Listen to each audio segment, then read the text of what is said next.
do that. There we go. Hi everyone! Hello, hello! Give me a moment to prepare some things. And we will get started. Oh. Wait, why did the text-to-speech not work? Interesting. That is very interesting.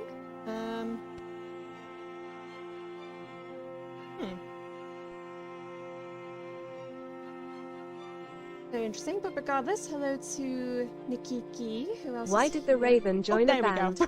Because it had a knack for quality music. What did the Raven say when it lost its voice? Nevermore. How did the Raven make its way to the top of the fashion world? It had impeccable coordination. What did the Raven say when it got a promotion? I'm a high flyer now. Hey, let's go! I appreciate that one, Nikiki. Yeah, but I think it was mainly because of how long the text-to-speech was. It literally had to take a second. But yes, hello to Nikiki, hello to Tika, hello, hello. Hello to Rog, hello matey, shall leave a lurk whilst I'm here. Have an awesome stream tonight. Oh, thank you very much, I appreciate the lurk. Thank you, thank you. You doing okay? Yeah, I'm doing very well, thank you for asking. Thank you, thank you. Oh, and waifu, hello to you too, my darling. Hello, hello. Right, how is the audio for the game, by the way? Do I need to turn anything up or down? Please let me know. I did decide to turn it down a little bit, but if I need to turn it down more, just give the word. I think we should be fine. Thank you for the lurk, Tika. Thank you, thank you. Oh no, you're over the 5k now with the channel points. Oh no! Oh my god. Right, but yes, I appreciate the lurk, Tika. Thank you, thank you. Lurk in the shadows. Yeah, I think audio should be... You're at 78k! Oh! That's even more powerful! Jesus! Oh no, I'm scared. I am scared. Jesus Christ. Right. Yeah, I think I'll leave the audio as it is. If I need to adjust it, I will do so as and when needed. Do that. Okay. Put my phone there. That should be fine. I'm gonna try not to bully you that much. Okay. That's fair. That's fair enough, to be honest. Okay, so, yeah, I've got the activity there. I add the... yeah. Okay. Yes, I think we are pretty much good to go. Hello, everyone. Oh, your volume is okay. Oh, thank you, Nikiki. Thank you. Thank you for letting me know. But yes, hello, everyone. I am the Blood Raven, but you may simply call me Raven. I am a 19th century blood-manipulating vampire, here to take over the world with shits and shenanigans. I hope you are all having a wonderful morning, afternoon, evening, or night, wherever you are in the world today. How you doing? You doing good? I hope you're having a good day. Today, we return to the realm of visual novels. This is the first visual novel I've done since we finished The Murder of Sonic the Hedgehog last year. I am very, very excited. I'd love to get back into doing some visual novels in the future. This was actually a free game that I saw, non-sponsored. This is the free game that I saw a couple of times on my Steam. And I decided to check it out, see if it was worth me having a look into, and from what I saw, from like the trailer and stuff like that, it does actually look pretty good. So let me actually read off what it says in here. Okay, let me just give you like a brief description. So, this game, as you can see, is called Ballads at Midnight. When a sarcastic bard is arrested and exiled to an abandoned castle, she expected to be at the mercy of a hungry, bloodthirsty vampire. She soon discovers that the vampire, Lucius, I think is how you say the name, is not starving, He is gravely bored. Terrifying already. So you may just survive on borrowed time, 1 ballad each midnight. What a cutie patootie. Ah, hello! Oh my goodness me. Yes, I saw that brief description. I was like, I'm hooked. I'm hooked. Absolutely. 100%.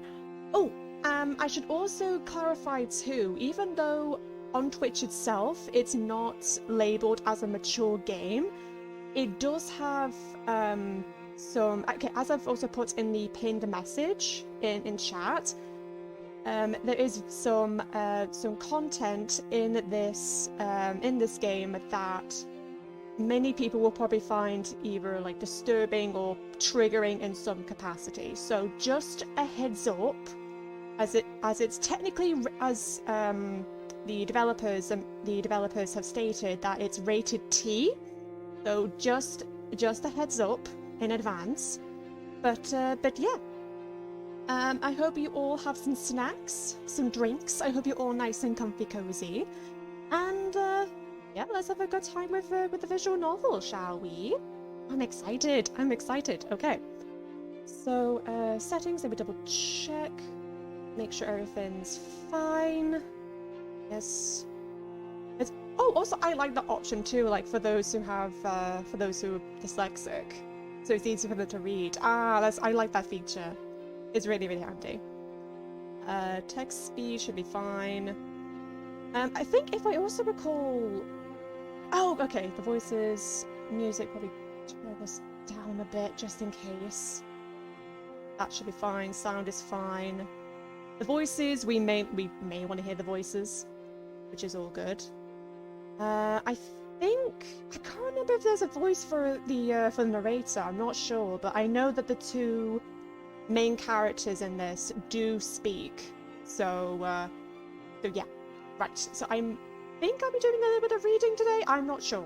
We will see. Right. Okay. Ballads at midnight. Let's do this. Start. Ooh. Chapter 1. Prelude at dawn? Yeah, prelude. Okay. Okay, right, I had a feeling that some parts of it wasn't going to be audio. That's fine. My wrist itch. Ooh. Oh, I like the sound effects. They're so good. I like the sound design. With Little Lin, you're muted so I can gain more torture points. I mean, channel points. Fair enough, Tiga. Fair enough. My stomach is churning and empty. My legs are sore. The swath of help fabric? Yeah, of fabric. A strong taut around my cheeks and tied with a knot behind my head. Is that chafing? Is that the way to say it? Chafing? Against the corners of my mouth. There's a bitterness on my tongue. I idly wonder if it's the taste of regret. My 2 armored escorts ride ahead of me, exchanging hushed words. I make a short, unhappy noise to contribute to the conversation. I mean, first of all, look at the art design. It's so pretty. They ignore me. Also, protagonist is cute. She's very pretty. I'm assuming this is our sarcastic bard. I think I saw her name was Abigail, I think. Yeah, I think her name's Abigail. Okay. So the pockmarked guardsman. Are you sure, sir? Really, are you? Shouldn't we stop and make camp before sundown, sir? The younger guardsman is jittering and demanding, with a stooped posture that reminds me of a rat. Ooh, shade. Wait.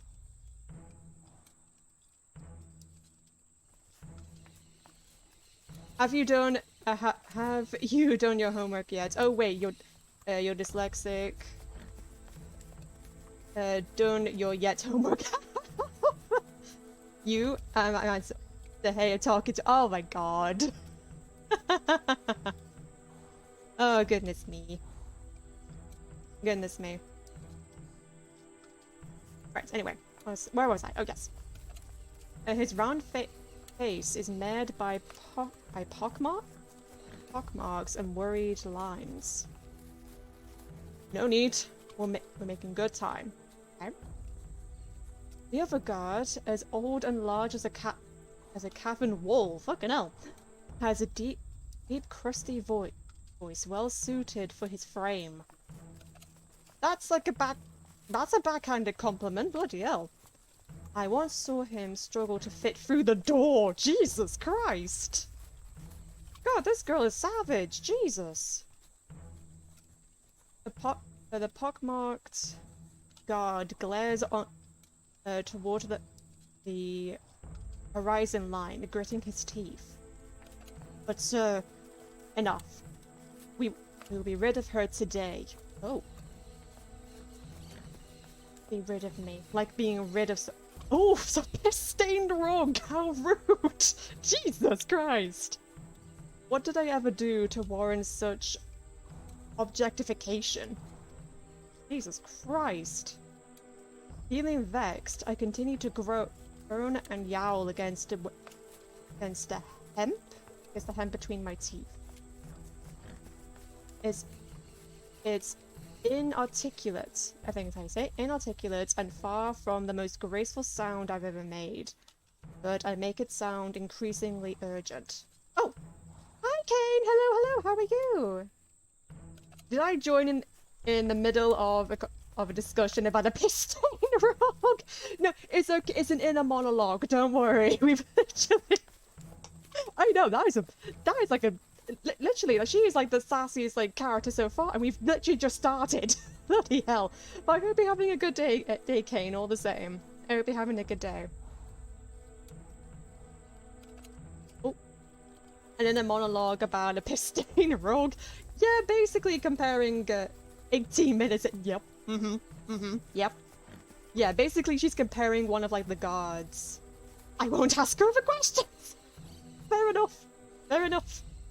Anyway, old guardsman. Noise and more noise. One of them pulls the reins on his horse, dismounting with a dull armored clatter, like a rattling dish cabinet. It's the younger one. Good. He approaches me, muttering swears as he reaches back to yank the gag in my head. Oh. What? Convict, what is it now? Oh! Oh, here we go! Oh, I'm also going to assume that this is going to be like a choices matter type of thing. Okay. Most people buy me a drink before they bring out the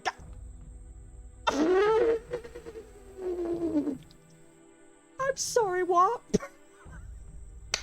I'm sorry, what? Jesus, hello, Kinky. I mean, like, hello. I'm not the wink. Jesus Christ. Okay, so either we could be sassy, or we could just be. Hang on. You're all ingrates, you hear me? Low-browed barbaric boneheads, the whole lot of you, and it starts screaming. Roll to seduce, I mean. Ooh. Ooh, okay. Yeah, so again, I could either be... I could just be done with their shit, or I could be sarcastic slash flirtatious. I don't know which one. Hi, Chad! Hello! How are you? Welcome on in!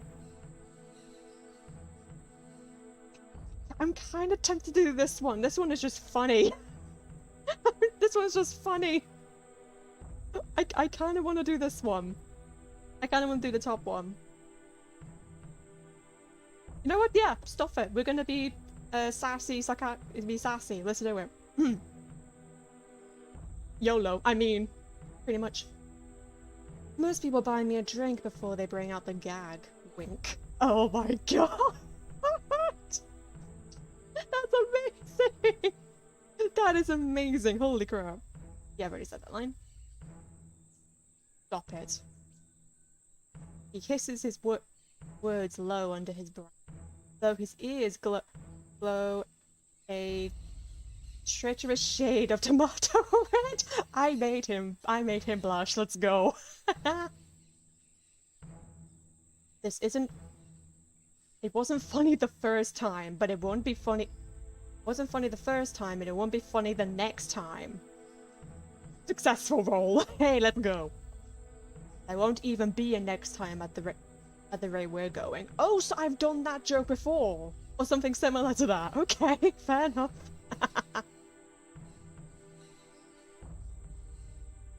I can say it again pretty fast, I think. Oh my god, the sass. Gods, you really haven't learned your lesson. What's wrong with you? He almost sounds amazed. With my hands, if my hands were untied, I'd twirl my wrist and do a curtsy. I love her. I love her so much.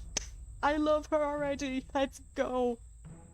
And make the guard uncomfortable bonus point. Made the guard uncomfortable bonus points. Exactly. Exactly. Oh my god. I love her already. I love her so much. So instead, is it Diddle? I guess I moved up to him, reaching out to brush my knuckle near his waistband? Excuse me? Oh my god, I'm literally trying to flirt my way out of this. Bloody hell. Okay. Full on bard behavior, we love to see it. What's wrong? I wager you know exactly what's wrong. I wager you know exactly what's wrong. Bard gameplay. I mean, I said so earlier, she's a bard. She's a sarcastic bard, so it would work. It makes a lot of sense for me to go with the flirty option. I was under the impression we moved past ritualistic sacrifice as a civilization, you see. I thought we were better than all of this. Oh. Yet here you knuckleheads are, dragging me through the woods to feed me to a godforsaken vampire.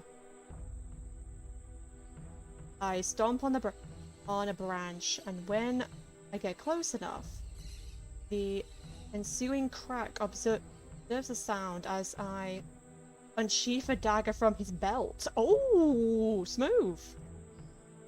Okay, so I guess a bardic rogue? Question mark? I palm it under my sleeves in a quick motion, hoping my ruse goes unnoticed. The guard stumbles away from me. He draws his sword and keeps me at bay, snarling. You keep away, you heretic! Don't come near me! I raise my bound wrists in front of my chest, widening my eyes to look appropriately frightened. Okay. Ah. And I still have the dagger. Oh, I love her. I love her so much. By the time he clambers back onto his horse, his older companion extends his arm and smacks the back of the young guardsman's head. I mean, fair. Idiot. Now we have to listen to her belly aching for the rest of the journey. Do we? Jesus Christ. The younger guard rubs his head, sounding defensive. She's caused nothing but trouble. Why not slit her throat and be done with it? Let the wildlife take care of the remains. Jesus Christ! Jesus Christ, what the fuck did she do? But what did she do in the first place to get exiled? That's my question. What the fuck did she do? Ah! The old guard hits him again. I'd find humor in this slapstick routine if they weren't discussing my imminent demise. Okay, fair. Try to seduce everything with a pulse in the city. That's what I think. I mean, it would make sense for a bard, but I'm not 100% sure. We will see. I guess we'll find out further along the game, I think. Shush, boy. We carry Her Majesty's order to the letter, you and I. No shortcuts. So, wait. Even the Queen wanted me. God, Jesus Christ. Okay. Maybe try to seduce the king and rolled a nat 1. Imagine! Imagine! Jesus. You know this. Is it the severity? You know the severity of our laws. Underhanded practice will cost you your damn hands. The pockmarked guard hunches further at the shoulders. His eyes dart around like he wants to argue, but he begrudgingly clamps his mouth shut. Okay. I, on the other hand, have a dogged penchant?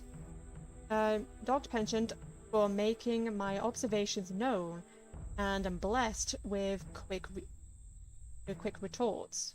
I think is how you say it. Or it just costs the fingers. It just costs the fingers if you're lucky, am I? I notice our man here is missing a digit or two. Oh. I raise my restrained palms, wiggling my fingers. I love her sass so much. Jeez, ballsy, Jesus Christ. They glow is it balefully at me? I think that's how you say it. I've seen actual battlefields, harlots. Oh, bloody hell. Do not liken me to your crooked bar-brawling ilk. Oh, Jesus Christ. Convict, heretic, and now harlot. Wonderful. I roll my eyes and wrinkle my nose at him. I'll bet anything that the old man is lying. Illuvia? Illuvia hasn't waged any wars in the past half century. Okay, so that's the name of the kingdom we're in. Okay, good to know. Furthermore, he boasts to my jailers that he's been assigned to this post for the brunt of his services to the crown. Oh, so basically it's his promotion. Okay. But I know better than to push my luck with him. He's more prone to violence than the other guards. Makes sense? I used to lag behind at the start of our journey. Defiant and stubborn. The old one never hesitated to yank the rope around my wrist. Lurching me right into the barrels and sharp stones. Ooh, jeez, ow. Flying him, I learned, meant having scraped palms and knees aburst. Oh, Jesus Christ. Oh, thank you so much for the head pats, Tika! And the posture check and the hydrate. Thank you very much. I'll take a swig at that now. The giggles, let's go. Ah, goodness me. God, I'm gonna need all the drinks I can have for this. Oh well. Ooh! Okay. Our pace carefully slowed when we crossed over a mossy log and a series of thick, tangled roots. For the horse's sake, of course, rather than mine. I worked my jaw in silence for a while, keeping my measured distance behind them.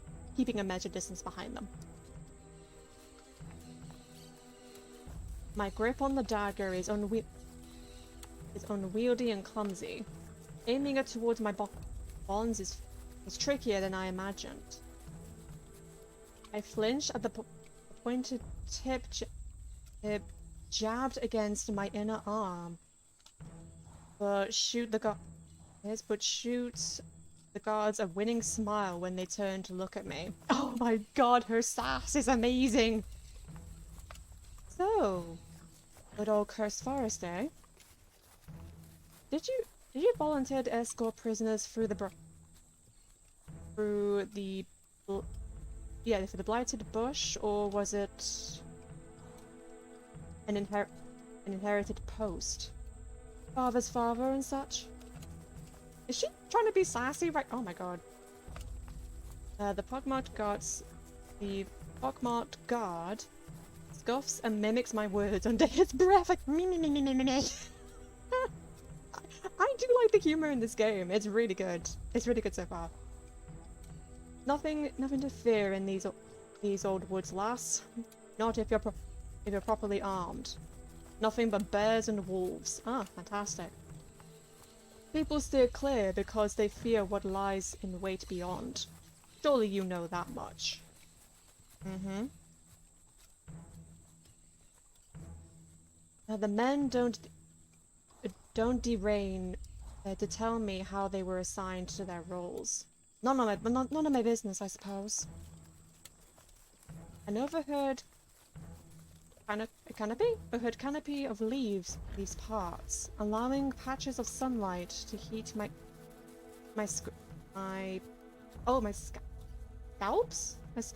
scalp and cheek. Okay. The journey has been long and exhausting, but not altogether difficult. I've even considered it idyllic. I think that's what it says, idyllic, from its spectacle. Oh my god, Jesus Christ. From its usual, I'm going to say, backdrop of songbirds and distantly running water. Any sense of leisure sinks and coils at the pit of my stomach as I realize the birds have gone silent and the sound of water has risen into a dull roar. Before us is a murky disk of water, blemished green with algae, miles long, miles wide, and a howlingly harrowing, uncertain depth. A jagged, oh my god, Jesus Christ, these are some words I have never heard of before. Fucking hell. A jagged, is it ostentatious? Ostentatious estate, protruding from the ground like a sword through someone's bag, looms across the water's expanse. Not the first decrepit castle I've seen in my travels, but perhaps it may be my last. That's where I'll be staying then. Home sweet home. Shit. I've barely gone through a quarter of my restraints. Even if I make a break for it now, they'd run me down on horseback. I tried it before, back when they marched me through the Greater Plains. They nearly trampled me into paste. Jesus Christ. Oh, hello, Rain. Hello. How are you? Welcome on in. How's your day going so far? Quiet down, you sorry lass. You may wish to take this time to consider your last words. It's not a bad idea.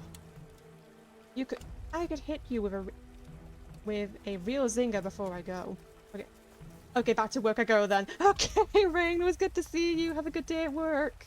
Oh, thank you so much for the head pats. Mini voice crack, I apologize. The old guard groans, mumbling a bitter prayer. Ooh. I barely have time to hide the dagger before he dismounts and shoves me me with more force than necessary. Ooh, ow.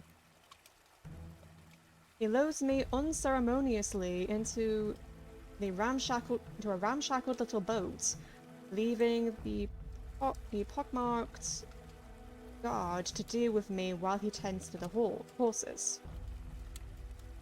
Ooh. Okay, that you could just about make out the boat there. Okay. My breath catches when the remaining guard takes the seat opposite to me.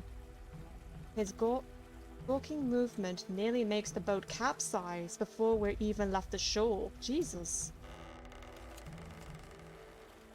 The boat cuts through algae like a knife.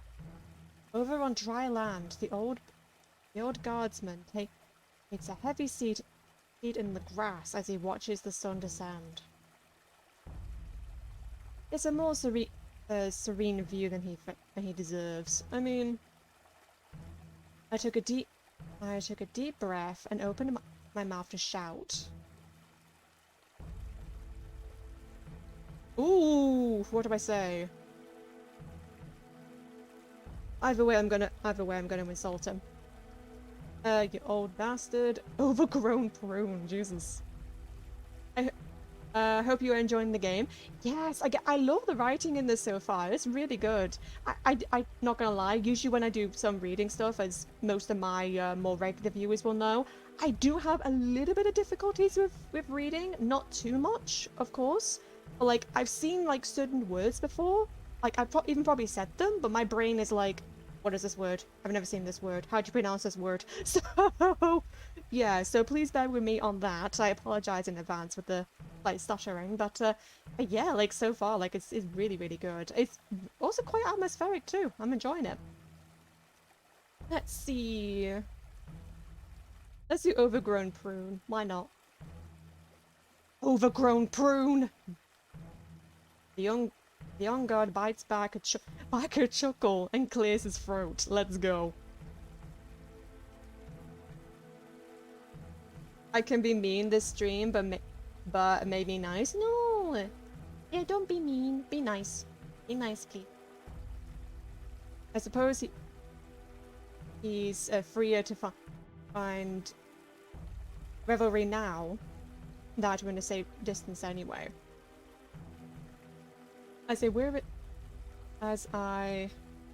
Wearily crane my neck around, I observe how the water completely surrounds the estate.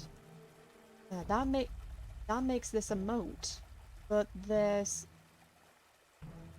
curiously isn't a drawbridge in sight.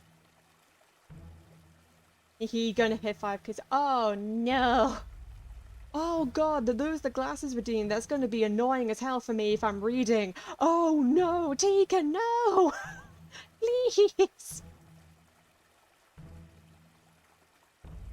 At its northeast and westward edges, the moat connects to a river. Following one side will likely lead one straight to the VIII Ocean? See, I can be evil. Oh my god. Good lord. It's quite lovely, really, to be surrounded by such a wealth of natural water. Shame I never learned how to swim. I mean... fair. I don't suppose I might persuade you to ferry me over yonder, all the way across the estate, on the other side of the shore. The guard elects? But will I? Oh no, oh no, you never know when it's gonna happen. That's scary. You're doing the most unexpected of times. No. Yeah, anyway, the guard elects not to reply. He won't even look at me now. Aside from the oars carving through the water, the remaining boat ride is hushed and nerve-wracking. I sit up straight and stop still, trying to keep my weight centered despite the These stinging insects nibbling at my neck and ankle. Ooh, Jesus. The sun turns red as it dips closer to the horizon. Oh boy. It takes half an hour to reach the other side, if not longer. Beyond the lip of the water is a carved ledge, with a pit of trenches surrounding the estate's perimeter. Yeah, perimeter. Ooh. The guard wastes no time forcing me upright and pushing me off the side. I fall into a roll, barely cushioned by the impact of grassy mud. Nice. I aim myself back up with effort, ready to yell an insult boiling at the tip of my tongue. To my surprise, the young guard is still there, lingering at the edge. Oh.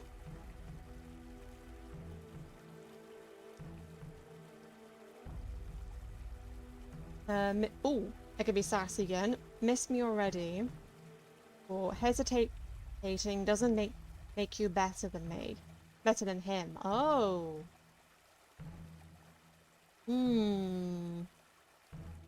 Again, I could be sassy, or I could just...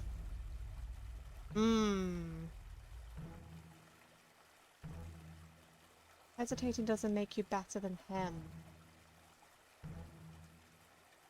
Being sassy wins. Okay, I'll do that. Miss me already? I quirk my head to the side and bat my eyelashes at him. His response is low and deliberate. I won't even remember you by tomorrow. Jesus, okay. That's a line. That's a good line. Okay. I hardly know you, convict. And you don't even know my name. Who needs names? We are two ships passing in the night, you and I. But it's not too late to change that, We could still run off into the sunset together. Come on, help me up. Oh! I just got an achievement. Silver tongue, always make fun of the guards. Let's go! Let's go. Nice. With the sun setting behind the guardsman, his features are cast in an unreadable shadow. His fingers twitch and tap at his side. He casts an uneasy glance over his shoulder before finally he grumbles and rummages through his overcoat. From it, he pulls out the neck of a familiar instrument and throws it onto the ground with me. Oh, it's her lute. Okay. I cry out as my lute lands in the mud, nearly falling onto my own shoulder as I reach and fail to catch it. Oh no! Don't damage the lute. You'll owe me in your next life, convict. I hope this accursed thing provides you some comfort in your final moments. I glare up at her. Old guy made you nervous, didn't he? All that talk about cutting off hands for being underhanded. Shut up. I knew you were acting jumpy for a reason. I just knew it. You were gonna pawn off my poor little beauty here, but now you don't want to risk getting caught with it. Ooh, okay. Harlot. Ooh, he spat at me before he hurries away. God damn. I listen to the sound of the boat sloshing into the water, and then the creak of oars shortly thereafter. Now why is it that when people don't know how else to argue with a woman, they must remark on how frequently she has sex? Yes! Yes! That's a good line! That is a very good line! Beautiful! That is beautiful! Jesus Christ! With effort, I dislodged the dagger from the inside of my sleeve. It's still unwieldy, but cutting myself loose is a little easier when I don't need to hide the blade from my capture. There we go. There she is! With her loot. Let's go. I pick up my loot, carefully wiping off the dirt and grime before I check and adjust its strings. I holster it across my back where it belongs. It's thankfully intact, but I'm not sure I can say the same about myself. Mood. I know I need to come up with a plan. I need to explore and get familiar with the surroundings. Seek out a hiding spot while there's still daylight. But my entire body is aching. I won't get far if I push myself to move now. I check the inside of my clothes for the last of my possessions, keepsakes, and hidden under the lining. I've never been more grateful to have learned invisible stitching. Ah. A handful of coins and my songwriting journal are all I have left. I have hidden a number of small blades on my person. Jesus Christ! But I was too reckless in my previous escape attempt. I kept getting caught, and they confiscated all my knives. Ah, goddamn. God damn it. This guardman's dagger isn't too shabby, at least. I took the blade into my belt, careful not to poke myself. I'll be ready to use it when it's dark. The ledge I fell from casts a long shadow. I edge away from it into the remaining light, and I concentrated on taking deep, rejuvenating breaths. There we go. This creature of the night. I've heard it can change its very shape. If it pursues me in the form of some animal, I doubt I can outrun it for long. It's wisest to save my strength so I can battle whatever form it takes. After all, I'm determined not to go down easily. Ooh. Chapter 2. Okay. Okay, let me do a save. Yeah, let's do a save there. Oh, I can do multiple saves. Let's go. Nice, that's nice. Return? There we go. Okay, that's fine. Right. Dusk falls. There's barely a sliver of apricot orange glowing across the horizon, which means my shelter of light dims and shrinks by the minute. I shiver as the evening cold burrows under my clothes. Oh god, that's the worst feeling. That is absolutely the worst feeling.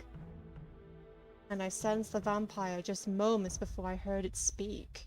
Oh. Well, well. Another gift from the crown. Sorry, I was not expecting the voice. Okay.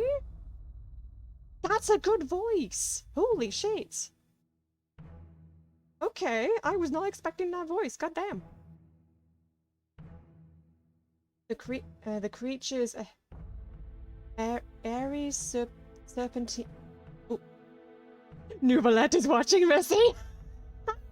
Oh, for God's sake.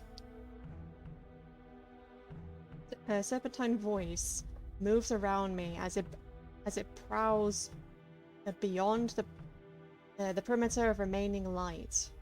It's watching me, circling me like a vulture. What grievous crimes you must have committed to be sent all the way here.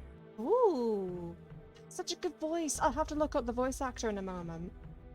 And again, I think it's still on the Steam Steam page. I think I could just about make him out over here. I draw my dagger, pointing it at the source. Assessing your dinner, beast? Your mother should have taught you not to play with your food. I mean, I love her, also love her voice too. I love her voice too. The voice lapses into a contemplative with hum. My heart hammers against my ribs as I lose track of the vampire in the silence. I twist around, catching sight of its eyes reflected in moonlight right when it lunges. Ooh! Jesus. The vampire snatches me by the wrist. The skin on its dark, clawed hands bubbles under the waning sunlight before it wrenches me into the shadows. My dagger clatters to the ground. God damn it! You're talkative. I usually like it when they're talkative. Sir, the fuck you mean when they say they're talkative? What do you mean? What do you mean, sir? But yours is an insolent nature. No doubt you've ended up here by disrespecting some local authority. I mean, you could say that. We don't know what exactly she did, but you could say that. The vampire hoists my arm above our heads, positioning us face to face as he regards me. Jesus! I scrutinize him in turn. He bears similarities to a human man, but I steal a glance upwards, observing his already healed hand with dismay. You smell of chain rust, fresh soil, dried blood, and incense. Yeah, I'm a big hit with nuns and orphans. Oh god. What am I doing? This isn't the time for banter. I struggle in his grasp. He steps forward and we remain blanketed under the gloom of darkness. There's a small clatter underfoot as he drives his boot under my dagger, kicks it upright, and then snatches the blade out of the air in a fluid motion. Oh, he's smooth. Okay. Wow, we'd love to see it. He twirls the knife between his long fingers, appraising it. Oh, doing like the... Yeah, okay, I see the visual. Most unusual. Few of my guests manage to smuggle a means to escape their bonds. If I had to wager, you must be a talented cutpurse. Thank you. Which wouldn't be the worst offense, all things considered. Yeah, no, that's true. I mean, yeah, fair enough. Stop manhandling me! Oh, the voice acting is good. It is good. Really good voice acting. Oh, okay. With my free open palm, I smack him hard across the face and yank my captive hand free. Jesus, ow. Just slapping a vampire in the face, Jesus. He flinches at the blow, looking more astonished than anything. I don't stay long enough to watch how he reacts next. Oh, she's just gone. She's just gone. I run. Yep, she just went, nope, fuck this shit about. Nope. Not today. My lungs are heavy in my chest, and my body is screaming at me to catch my breath. But I can't stop now. There's nothing I can use in the courtyard. My only choice is to head into the estate and hope to find a means of escape. Hope you're having fun and nothing evil happens. We will see. We will see what happens. There's got to be a ladder or something I can use to scale that damned ledge. Then I just need to find something. Yonans? I'm not quite sure how to say that word. Like a wood panel or a door, something. I run down dizzying. Identical hallways. Oh boy. Down several cavernous rooms? Cavernous rooms, I think is how you say that. Displaying dining chairs and overturning saloon and tables in my wake. But there's nothing I can use to escape. Nothing I can narrow down in my panic. Oh boy. Yep, okay, yep, he's found us. All the while, the vampire follows me with an even stride. He rubs his cheek with narrowed eyes. Will you slow down? This is terribly tedious. I mean... No. What she said. He hasn't changed his shape, but I know how quickly he can pounce if I let him near. I can't let him get close. I topple a nearby cabinet, sending it careening onto the floor between us. The vampire makes a small, offended noise amid the sound of crashing glass. Oh no. Oh, by the way, I'm as clueless as you in this game. Also, damn, he hot as fuck. Yeah, I can agree. Like, he's really beautifully drawn. Very pretty. Before he can react further, I seize a standing vase and hold it aloft, ready to throw. Stop it. Calm down. Stop it! It's expensive. Please don't break it. I pivot my grasp on the lip of the vase, bending my arm menacingly. Water and flowers slosh onto the floor. You dare to tell me to calm down? Really? I mean, she does make a point. She does make a good point. There's an audibly muffled sigh when the vampire steeples his hands in front of his nose. I despise the chase. Look at this blasted mess. Oh god, he's got OCD. Oh no. You realize no one else lives here? After you're gone, who do you think has to clean up the remains of your rampage? Oh boy. I'm sorry. Are you criticizing the way I'm fighting for my life? Really good delivery, Jesus Christ. You must understand, mortal. Despite what the good people of Illuvia will have you believe, I have no bestial compulsion to take your life. Alright? We'll see. We'll see about that. Oh, fades into the shadows to assume my throne and decide on how evil I'm going to be. Oh my god. Hi, Dank. Hello. How are you? Welcome on in. How's your day going, my lovely? Though I'll admit you have sorely tempted me with the prospect of your demise, there is a civilized alternative worth considering. Oh. Oh, really? A civilized alternative to becoming a withered, boneless corpse decorating his hallway?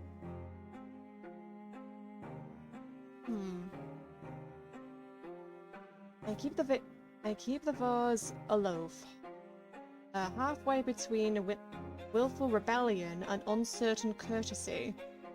I'm Curiosity. Oh. Okay. Tired? Oh no. I hope you get all nice and comfy though. You got some snacks and some drinks to help you relax. That is all I ask. First of all, this here. How about you? I'm doing very good, thank you for asking. I may have to go and get myself, I may have to get myself another drink at some point, actually. To be fair.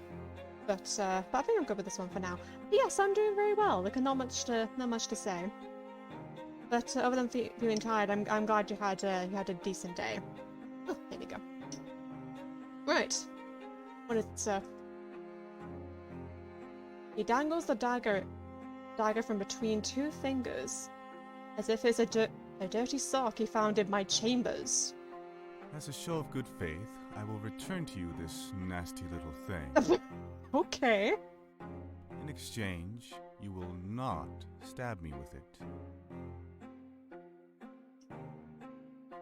Don't have snackos, wifey has them. Oh no! We'll hope we find some snacks for you. Find some snacks for you. Okay, so in exchange, right. So I can have it back on the condition that I don't, get the urge to stab him in the heart. Okay, fair. Its blade is neither sharp nor long enough to kill me, but it will deeply annoy me. I mean... If I'm deeply annoyed, I will be forced to rescind my good faith and tear you to shreds. I mean... Yeah, makes sense. Understood? So he knows it won't really do much to hurt him. Jesus Christ. I follow my brows, but I nodded, I nod. It makes sense. Boop boop the raven. No, don't boop me! How dare you? Why you boop me? Don't boop me. Excuse you. Stab him in the face. Oh my god. If I actually want to incapacitate him, I'd at least need a larger weapon. I've yet to hear any myths where vampires are notoriously weak to standard cavalry daggers. Stab him in the face. Oh, not the heart. Ah, I see. I see. Then you're not technically breaking any laws. I mean, yeah, I understand the logic. Good girl. Here. Excuse you? Sorry, I was not expecting that line. Excuse you? Not the good girl, Jesus Christ. Jesus. Okay. He tosses the dagger over to me. It slides along the floor until I stop it with the heel of my boot. I don't bend to pick it up. Our next matter at hand is the barter. Uh-huh. I've been known to spare and set my prisoners free in exchange for knowledge or for an item of substantial value. Right. Fortunately for you, I noticed the loot strapped to your back while you were racing through my abode. Oh, he wants the loot. Okay. Oh no. I pivoted my torso away, trying in vain to hide the instrument from sight. Come now, don't be selfish. Give it to me and you will have your freedom. Okay. Either I give up my musical instrument for freedom, or I keep it to myself and I'm still a prisoner. Damn. Your life will be yours again. Keep away from Illuvia and lay low for several years, and the crown will be none the wiser. Okay. Oh. That sounded like she was about to cry. What? What? Excuse you?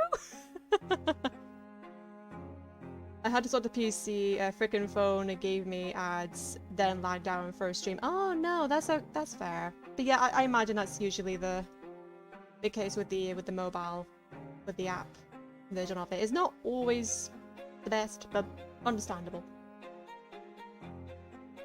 I cared for it ever since I was a little girl. How can I possibly give it up now? I can't give it to you. No. I don't mind the ads. Ah. I nearly lost it once already. Oh, it's the freezing. Ah, yeah. Okay, yeah. Yeah, that's understandable. That's fair.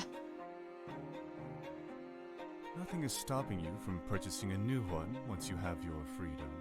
I mean, I guess this particular loot has some major significance to her, so I imagine she wouldn't want to give it up willingly. Certainly you'll have to save up for a while. I recognize the value of an average instrument, let alone how much an artisan lute must cost now after centuries of inflation. However, you will have plenty of chances to— Oh. No. I mean, no means no. So... No. I said I won't give it to you. Why not? Why is he angry at me? Hypocrites, I mean... I raise my voice to match his tone. I can't help it. I get competitive. Oh no. You imply me to be insensitive on the grounds of trampling through your home, but what about you? Demanding my only means of providing for myself. I mean, she does make a good point. Your only means? Nonsense. You're able-bodied, young, far from hideous. Once you have your freedom, I'm quite certain you'll figure something out. I mean... Your venerable age must have impaired your hearing then, vampire. Jesus. I'm not sure you quite caught it when I repeatedly said no. I am not giving it to you. As I said, no means no. Fine. Then you're not leaving. Oh boy. He flings his hand upwards, turning and stalking towards the nearest window. I pray you'll have fun rotting in here for the remainder of your brief and miserable existence, mortal. At which point you and I might have something in common. Oh, he's equally as sassy. Okay. And he's gone. He erupts into a vicious flurry of black mist. Once the smoke clears, I see the flapping outline of a bat soaring out the window and into the night.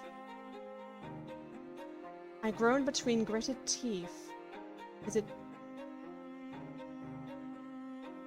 just I'm not quite sure how to say that word. Something holding the stupid vase that I'm still hovering over my head. As tempting as it is to smash it, I set it down and begin gathering the displaced flowers with a dejected sigh. The blooms are vibrantly fresh and fragrant, but they're going to wilt without water. I just got into a screaming match with a vampire and upset him so much that he had to, I don't know, go take an angry nap? Go take an angry nap, Jesus! When you're taking out so much energy into your anger, you have to go sleep it off. That's a mood. Jesus Christ. Still alive.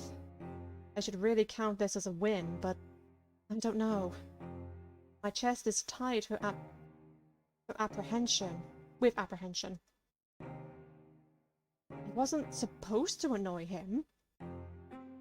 Yeah, I wasn't supposed to annoy him. He said he'd rip me to shreds if I annoyed him. Damn it! God damn it! What have I done? I should have offered to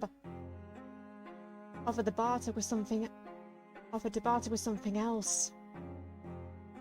I doubt he'd be interested in a few coins I have. And I can't bear to part with my music. But he did mention the option to trade knowledge. Even if he's had centuries of experience to experience the world around us, surely there's an obscure nugget of wisdom I can impart. After all, I like to think that everyone I meet teaches me something new. Okay, I think I see where this is going with her logic. Okay. I'll have some leverage if I can figure out what he already knows. And if I can't, then I need to find something else to protect myself. The dagger will be of little use aside from cutting rope. Okay. Chapter 3. Nice. Right, let me do... Yep. I'll write the save. Yes. Return. Good. Oh, I don't like the fact there's no music. I don't like the fact there's no music. I hate the fact there's no music. Oh no. Night seems never ending as I creep through the estate. The vampire hasn't shown himself since our earlier squabble, though his absence does little to I guess to calm my nerves. I think that's another way of saying that. Again, assert my nerves. I think that's how you say it. I might be wrong. As any animals know, the deadliest predator is one you don't see coming. That is true. Stealthy ones. Exhaustion weighs against my eyes, but adrenaline, here we go, but adrenaline keeps me on edge, pulsing through my veins like a heavy drum. The slightest shift of wind-blown curtains make me jump. Oh, yeah, fair. I keep expecting those moonlit eyes to be watching when I turn. God, I hate this. It's actually getting creepy now. What the fuck? But the shadows are always barren, devoid of vampires. Does he truly mean to sulk of the remainder of the night? I suppose I should count my blessings while I can. Did my other message sent? What do you mean, Tika? I didn't see another. What do you mean? Was it one you sent previously? The missus convinced me to be nice. Thank you! Let her know I said thank you.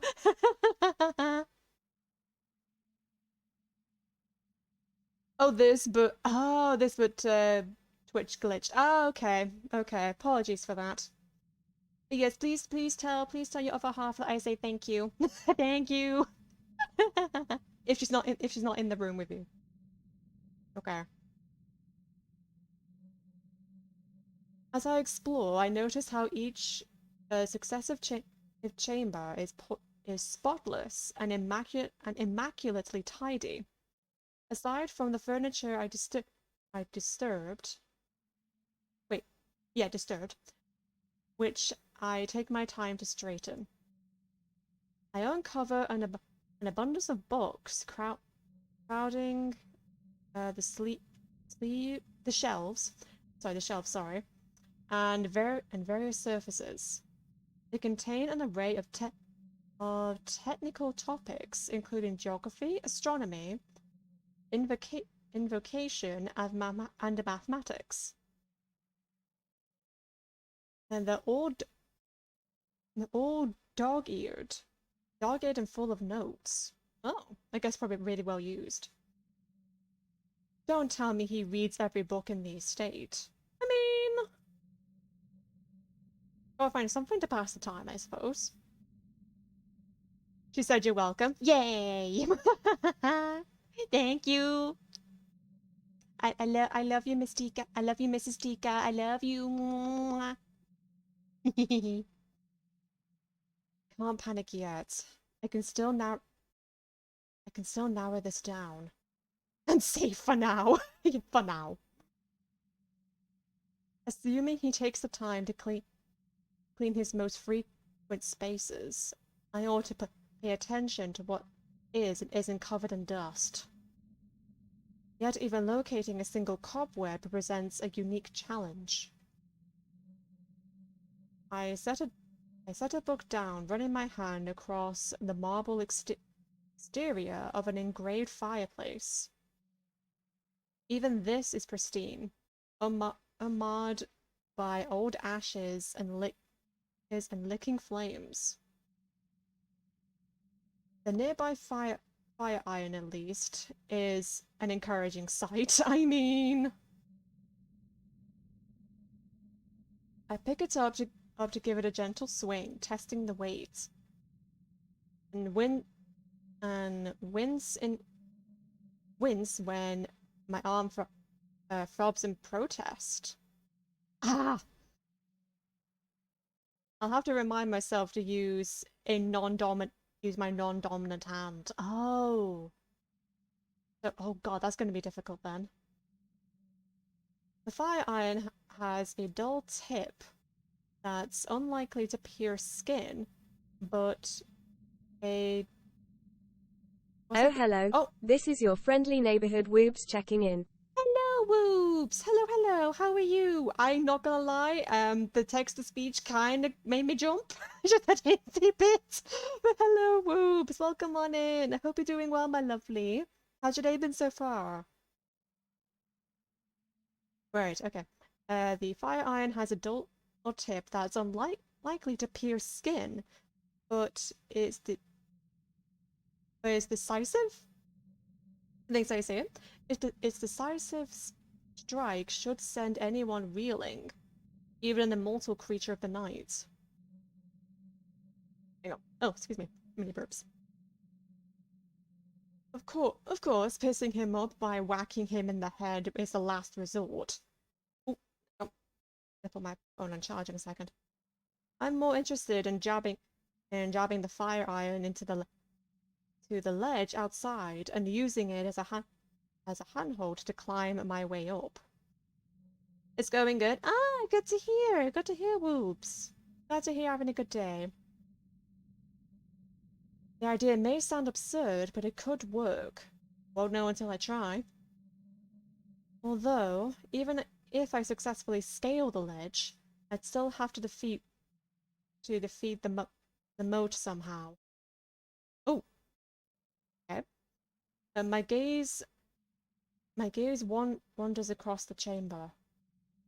If someone is wealthy enough to build a castle, they usually enjoy surrounding themselves with larger-than-life portraits. I mean, one would think that I have found a big enough painting to pry off the wall and ride across the moat by now, but the decor is tragically modest. Tragically modest. If I move my lower arms, the golden glint reflects off the dark metal of the fire iron. Huh? I pivot my shoulder with curious hope. There, thin rays of dawn's light gleam through the drawn curtains. My body practically moves on its own. I march to the window and wrench the curtains open. Morning daylight fills the chamber. I've never been happier to see the sun peeking over the mountains like an old friend. Though the moment the curtains shift, a small beige shape moves with it across the floor. Oh? A rat? Oh, I hate rats! I've always been scared of them.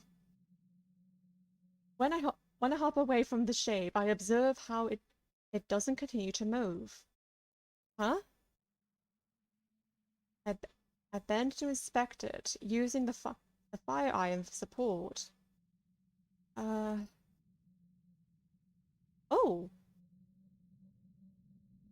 It's just a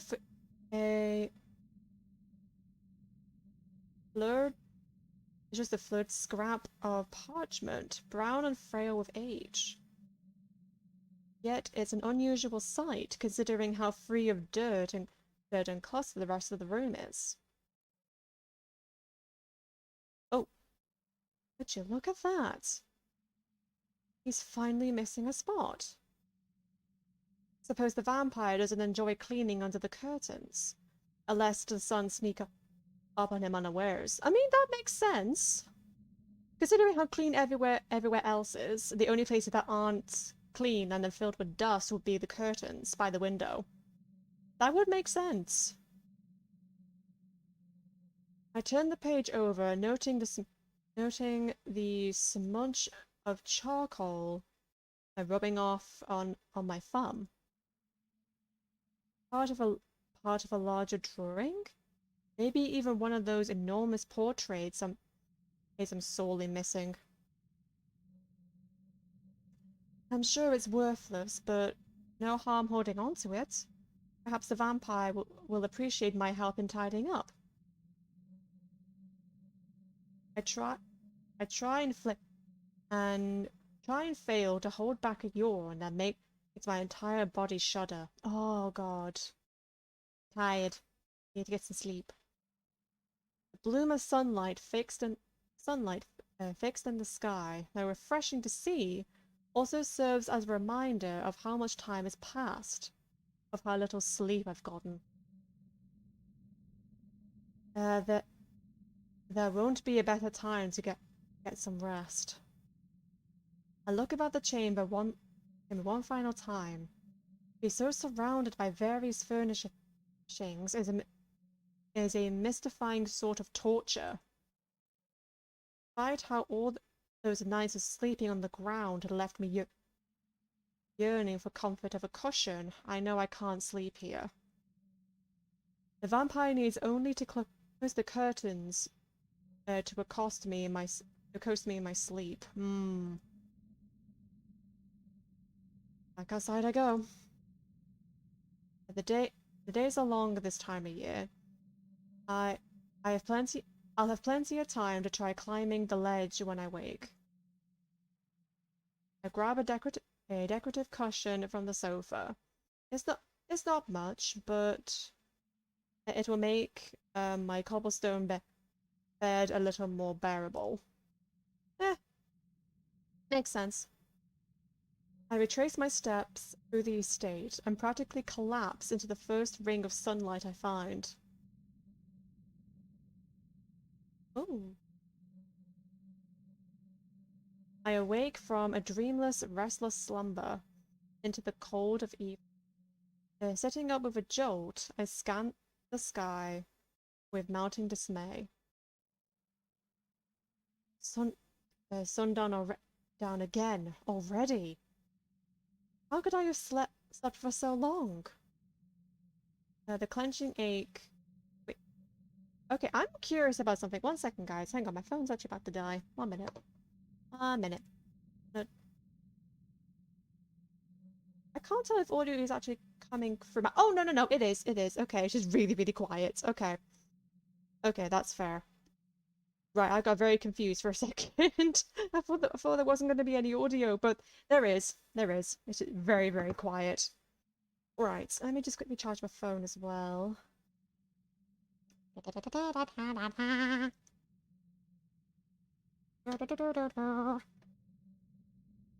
And do this. Bada bing. Right. That. Okay. Right. Sorry about that, guys. Okay. The clenching ache in my bones and blossoming bruises on my skin reveal the answer to my unspoken question. My stamina is spent. I won't be able to run the way I did yesterday. Oh, damn it!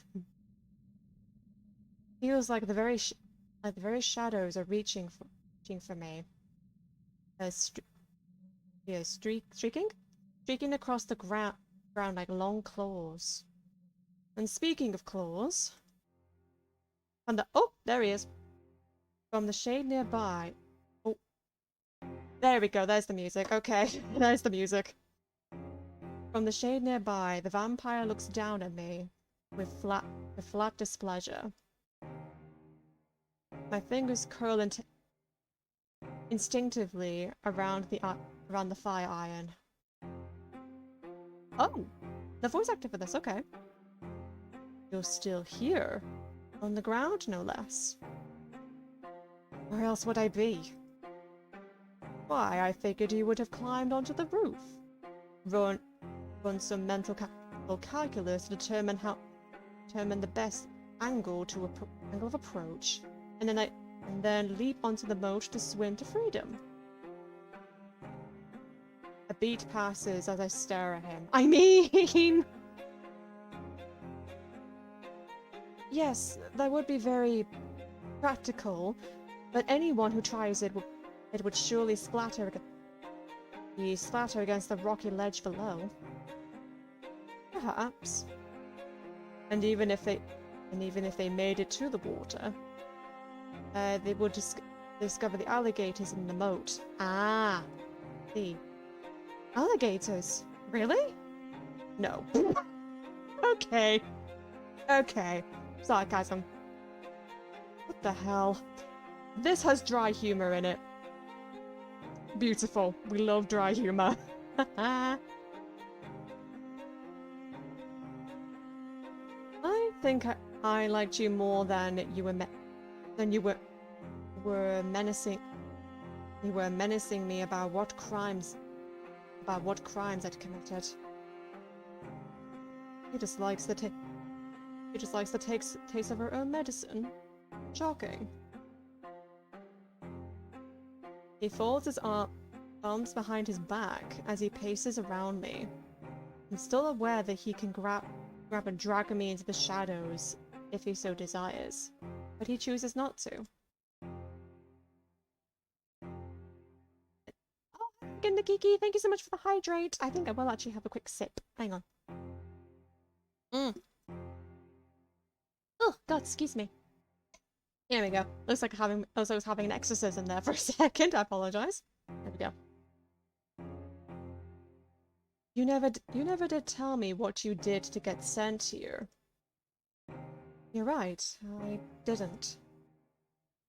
We stare at each other now, sharing an ugly pause. But I apologize for my behavior last night, and for making a mess. Truly? He looks as though he's expecting a punchline. Yes, truly. I don't know what it's like to own an estate, but I'm sure it's dreadful having someone run through it. Indeed. Oh. Silence. Will you tell me what you're planning to do with my fire iron? What? This old thing? I could lie to him and see, but I see little point in it. While I've developed a skill for enthralling an audience with tall tales, it's not as if I can trick them into believing my story is real. Unless they're children, of course. And the pacing vampire doesn't seem terribly childlike thus far. In any case, I am not a good liar. When one is not a good liar, honesty is by far the better policy. True? If you leapt at me, I would have tried to swing it at you.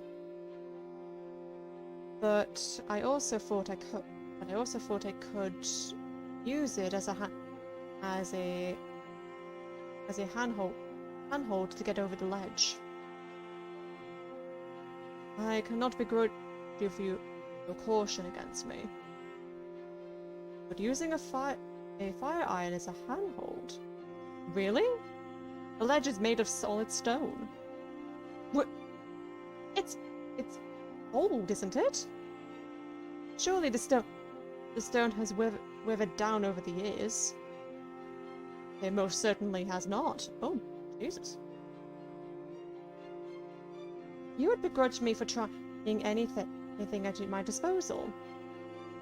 I might, if you ruin my fire iron in the process. You need not try such inventive tactics if you agree to banter with me. Right, yes, about that. I'll have you know I'm extremely well traveled. How informed are you about recent history and new discoveries throughout the world?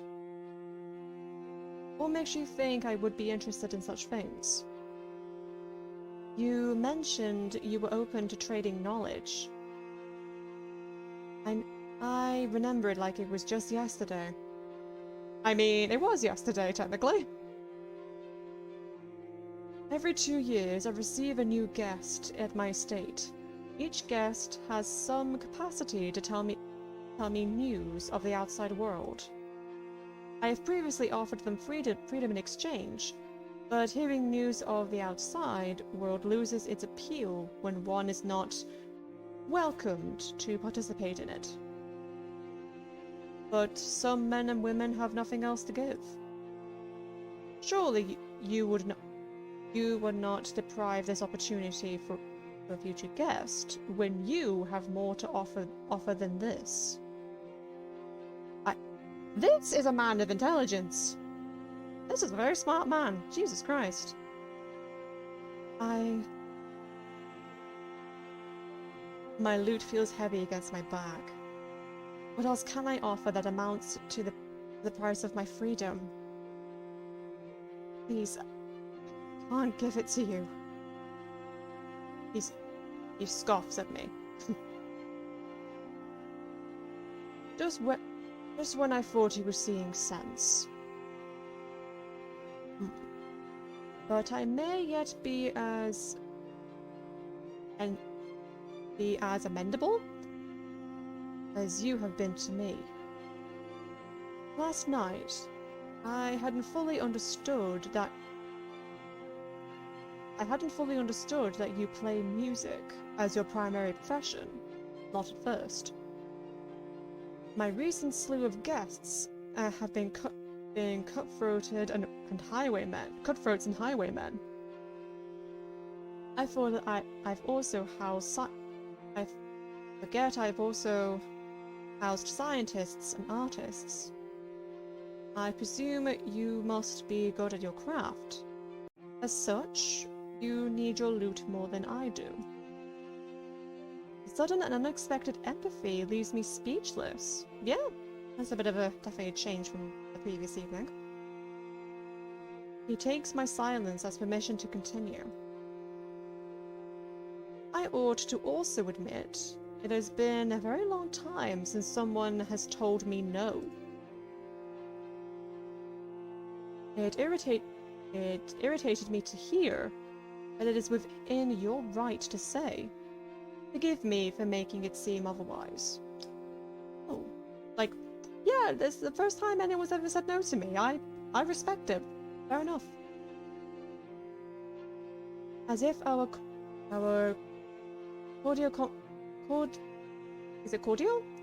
conversation hasn't been astonishing enough, the vampire inclines his head toward me. You're forgiven. But wouldn't everyone have thought you to the bitter end? I imagine there must have been several no's sprinkled in there. He chuckles wearily. When properly bound and restrained, one's capacity to fight to the bitter end is quite limited. I mean, I expect this lends itself to making my guests more amendable to negotiation, and to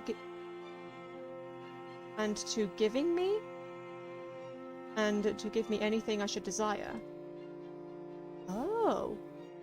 He really wasn't expecting me to break free from my bonds. Enough of this matter. I propose we approach this from a new angle. What do you want, mortal? If freedom has no strong appeal to you, perhaps you'd be more interested in power? In immortality? He wants to turn me into a vampire? What? I don't miss the sacrament. I'm not sure how to say that word. The way he says that last word. No, I'm fairly sure I do want freedom. I can't imagine what price I'd have to pay for the other two. My stomach growls. But I could do with some food. Food. Even if I get out of here, the nearest village is miles away. I won't get far on an empty stomach. You would ask a vampire to feed you. I mean, yeah, Uno reverse, I guess. A marvelously modest start to our negotiated relationship. Your empty stomach shall be filled. I shall have a surplus of blood lying around here somewhere. Oh. He's gonna feed me blood. Okay. I'm joking. Oh, okay. I'm not so old that I've forgotten what mortals eat. Come with me. Okay. Here he is again. He begins to lead the way. I struggle to my feet, but I have enough difficulty steadying myself that he pauses and turns to observe me. Oh, there we go. Just in my chair. Big stretch. Hang on. Ooh, big stretchy. Big stretchy. Yeah. Okay. I end up using the fire iron to help me maintain my balance, like a metal walking stick. You look pitiful. I mean, and sure, my apologies for not being the picture of grace after the 9-day hike with slave-driven guardsmen. Now, where exactly do you plan on taking me? The vampire is kind enough to slow his pace and walk with me in parallel tandem, though he stays in the shadows and I in the warm light. You are astonishingly paranoid. I'm taking you somewhere I can feed you, like we agreed. You mean to feed on me, do you? No. He says it with such disgust that I gape at him, taken aback. Oh, don't even begin to act offended. Have you looked at yourself? Oh, what do you mean? Filthy, dragged through prison cells and mud. Your taste most certainly will be foul. I mean... fair. Fair enough, honestly, at this point. That's fair. I bite back to... like a retort about how I'm supposed to taste. More importantly, you're really not going to kill and eat me? Ever? Covered in muck as you are, I have no desire to touch you. Jesus! That's an insult. Okay. But I can respect it. He's a man of certain tastes. I respect it. You doubt me? I don't know. It sounds like you'll attack me at any moment. Attack me the moment I'm clean. And I can't get a read on you. Maybe it's your fetish to lure your victims into a false sense of security. I mean, vampires have been known to do that. Yeah, they have been known to do that. How easily you remark on a stranger's fetishes. Well. had my suspicions that you were a traveler, but I'm certain now you could not have been raised in Illuvia. Ah, yes. Beautiful Illuvia. Kingdom of ungrateful prudes. They don't appreciate me here at all. I'm quite certain they do not. Okay. Okay, it's like a little bonding session here. Okay. You may have a seat and wait here. But I can't guarantee the chairs don't bite. Very funny. Oh god, there are mimics everywhere. He smirks a little at that, though he turns as if to hide it. The kitchen is nearby. I won't be long. Wait, so he's actually gonna cook for me? I mean, again, if he's the only person in the house, in the estate... Okay. I caught a glimpse of his kitchen during my exploration last night. I noticed it was stocked with well-loved pans and utensils, but I'd never imagined that meant he'd use them with any frequency. I expect you'll stay put, woefully wounded as you are. If you wander off and I can't find you, I'll have to deposit your meal into the mount. I mean, either stay put or don't get fed. Okay. Ah, very well. I'll tame my adventurous spirit for the time being. I wouldn't want your imaginary alligators to be fed in my place. Okay. You're catching on. Good girl. Why does he say good girl? I don't understand this. Why? Sir, excuse you? Let's ask between these two. Okay. True to his word, the vampire returns in short order. He sets a tray loaded with roasted roots and grilled perch before me. A simple enough meal, but one of the most beautiful sights I've seen in recent memory. It's not a plate of blood. It's not. Shall I switch it out for you? No, I'll be quiet. Okay. I reach for a fork and slice into the fish, excited to savor my first meal in days. I take the first bites and...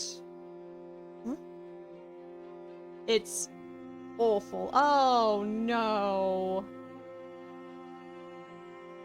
He tried his best, but some of the prison slop tasted better than this bird over-salted tragedy. Oh no, is it really that bad?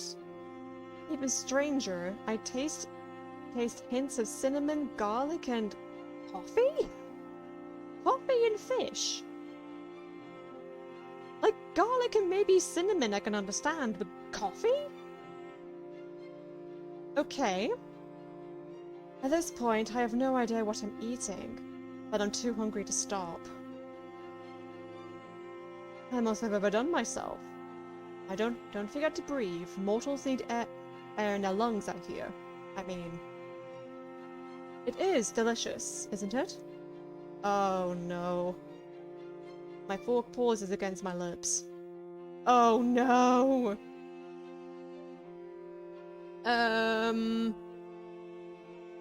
Oh... At least he tried. He did... God, it's really not. Either be honest... Best meal I've ever had, live through my teeth. She did mention that she's not that good of a liar. So even if I did try to lie, you probably see through it. But then again, like, damn, I don't know which one to do.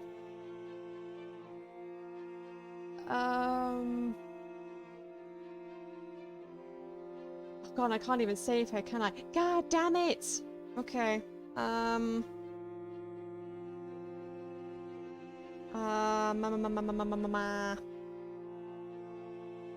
would probably just be honest. Oh God, I don't mean to offend. God, it's really not. This is one of the worst cooked fish I've had in my life. But it tastes better than starvation. That's true. It's not the best meal in the world, but it's better than not eating. The vampire regards me with an unreadable expression. His next words are as slow as they are measured. I've served more than 100 guests in my lifetime. Not a single one of them has described it as, I quote, better than starvation. I mean... Without constructive criticism, how will you improve? That's true. It wasn't exactly constructive, was it? It wasn't. We didn't exactly give them constructive criticism. It was just criticism. Surely you will not begrudge me for being honest.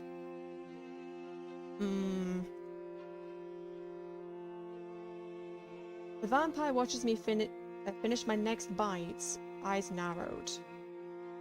No matter. I care not what you think of my cooking.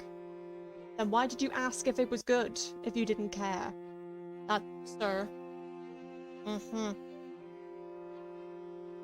His lower lip is unmistakably jutted into a small pout, but I don't get to see it for long. Oh no! The vampire is doing the pouty bat face. Oh no! Oh no!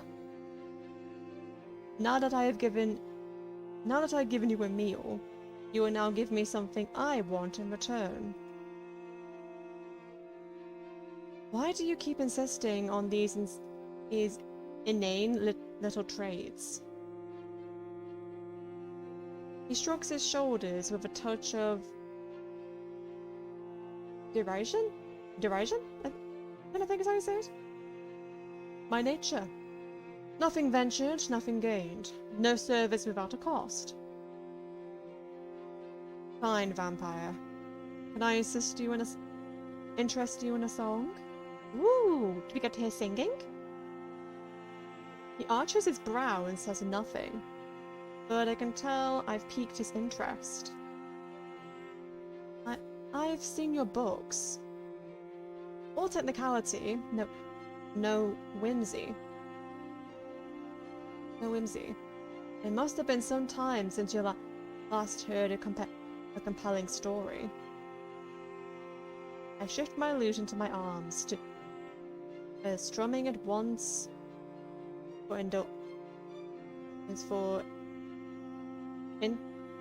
I'm not sure how to say that word, I'm so sorry guys. For tuning, I guess?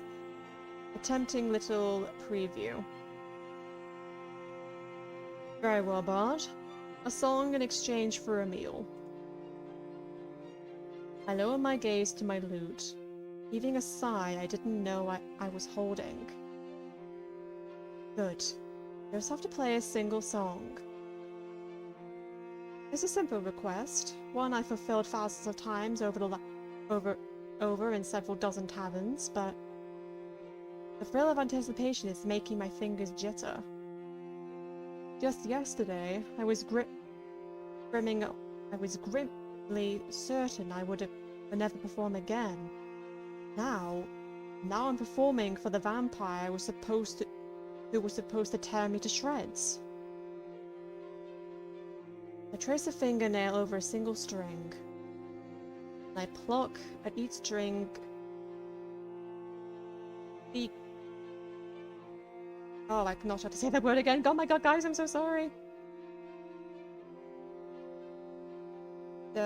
It's, I guess, carefully testing and tuning in turn. And I begin to play. Ooh! Oh, okay. There's no music for this. Okay. The vampire, who until now had a perpetual? Proclivity? I think is how you say it. For pacing, slows and pauses mid-step to watch me with its hands folded on a writing table. My voice turns into the best weapon I've ever wielded, stronger and sharper than any knife or fire iron. Notes tickle in my lungs, rush through my throat, and pour from my lips into a song that floods the room with a tale most forlorn. The ballad I've chosen starts melancholic. It follows a young man as life takes from him. His father is the first to be taken, life cut short by a plague. His betrothed the next, abandoning him for a wealthier man. When he's brutally mugged and left for dead, feels as though his last remnants of peace have been torn to shreds. He finds himself alone, left behind, forgotten. His mind is swallowed whole by rage and grief and self-loathing, until one day he decides it's his turn to take. He takes a torch to the stables of his former betrothed. He takes the noble woman's heart with false oaths and pretty words. Ooh! He takes the world by storm, molding it like wet sand to fulfill his every desire.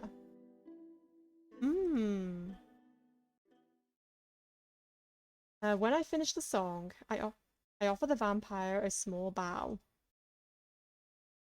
Throughout the entire performance, his gaze clung to me like a fawn, never once wavering from my body. What a wretched protagonist. You don't like it? It's one of the most requested tavern songs.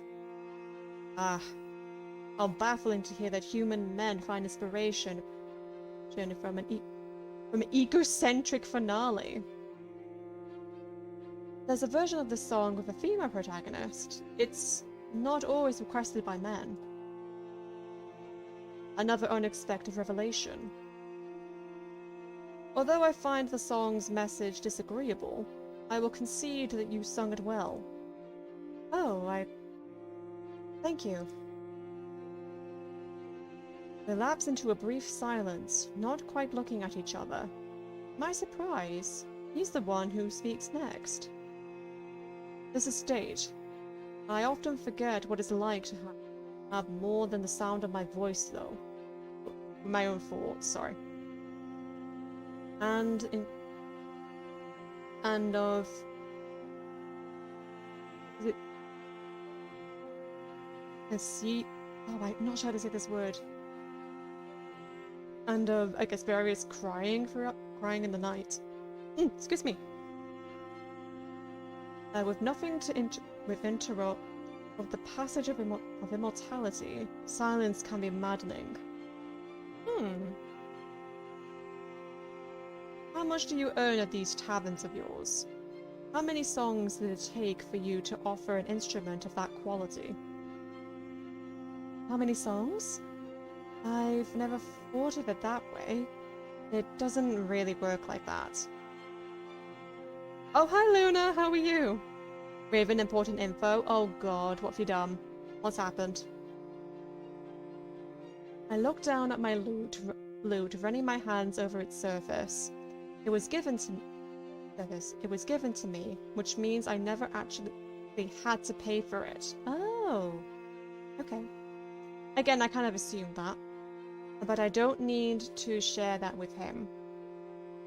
Sometimes I compose original songs on commission, which is more time consuming, but offers me more gold. As for crowd work, a classic in a well-stocked bar on a good night would net me several dozen coppers and a handful of gold. I suppose it's amount to 100 songs or so. So if I combine the two, of course, saving up for an artisan instrument would take even longer.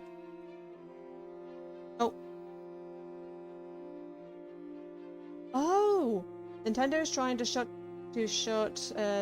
Power World down completely because of how it looks like Pokemon. Oh shoot! This is the first time I'm hearing about this, but that doesn't surprise me, to be honest. I will be frank. That doesn't surprise me at all. Anyway. Yes. 100 songs, you say? 100 songs.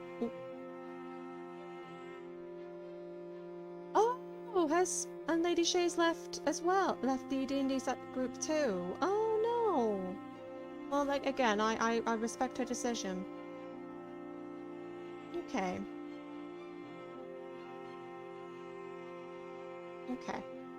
Well, thank you for letting me know. Regardless, thank you for letting me know.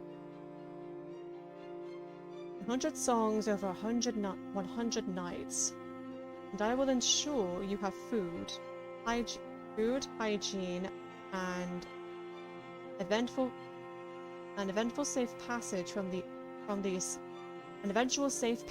estate. Oh, okay.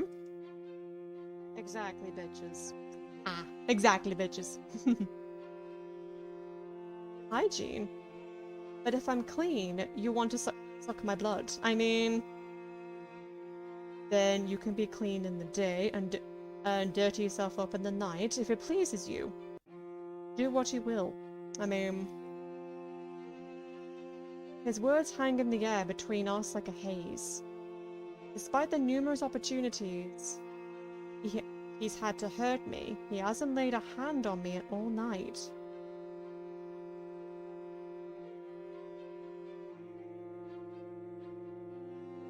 You could see they want to suck. Oh no! Goodness me. Right. Yeah, nice and all night. If my safety really is guaranteed, it's a tempting deal to make. Besides, it's not like I have many other options. Just some songs, and you'll let me go? You won't try to steal my loot while I sleep? Would you take me for a common thief? How dare you? Such an appealing accusation when you can clearly see I still have all my fingers. The vampire raises his hand for me to see. The familiarity of the jester is uncanny. It seemed to me that a powerful vampire like you can recover from serious wounds in an instant. You could once have been amputated in the elbow, but for all we know. And speaking of vampires, I seem to recall a legend that suggests your kind can't cross running water. Which means you can't leave the estate either, can you? I'm curious to know what crime you committed to be sent here. That's true!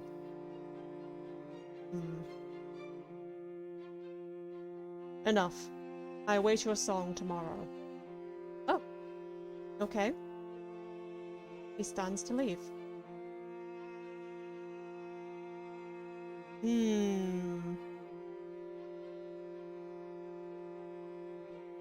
Okay, again, I could be sassy with him.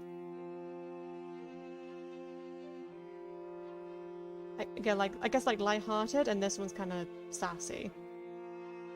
I hope you see me in my nightmares, or good night, sweet prince, don't let the bed bugs bite. I mean...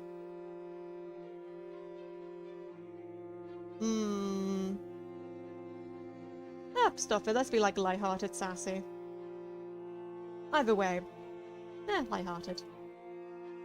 Good night, sweet prince. Don't let the bedbugs bite. You realize I am not going to sleep. I just no longer wish to be in your company. Ah! Okay. That's a... Yeah. Wow.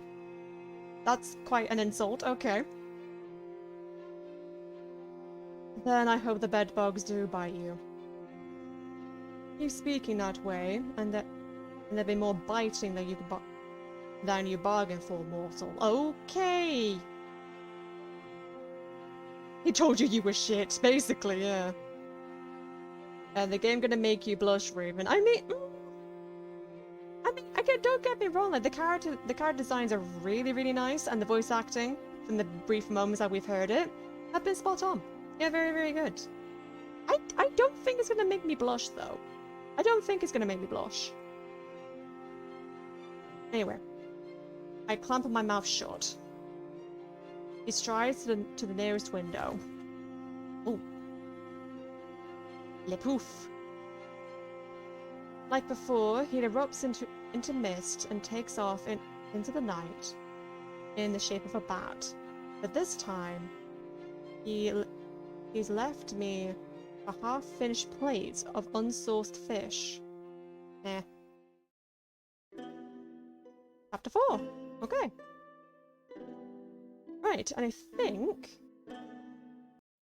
Hang on. Let me do a quick save here again. Just in case. That would only happen if Nuvalet appeared in the game saying all these things. I don't think Hoyoverse would allow that, to be honest, but good attempt. Good attempt again to make me blush. Didn't quite work. But anyway, yes, I think I'm going to go on my first break of the evening. Thank you all so much for coming down and stopping by. I greatly appreciate every single one of you. Make sure to grab some snacks, some drinks, talk amongst yourselves. Be sure to spread the good word, always helps me out a lot. And I will see you again in a moment's time. In a bit.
Hello, hello, hello.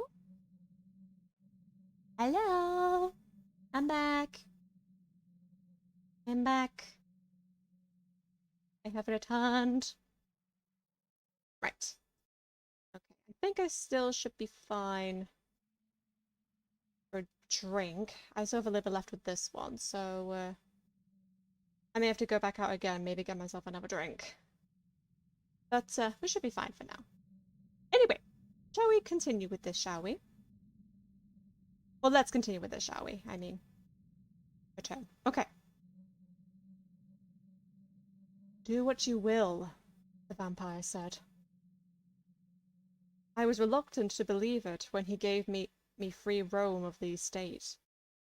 But he's since made no move to impede me. I was allowed to wander wherever I please. I discovered little of note, just more books and the continued absence of dust. Nothing more suspicious than the errant scrap of paper from my first night. Despite my best efforts to hang on. Oh God, excuse me. Sorry, a little mini burp wanted to come out for some reason. Why am I so burpy this evening? Jesus Christ, so sorry. Despite my efforts to distrust him, the vampire only appears to feed me some disgusting fish and claim his song.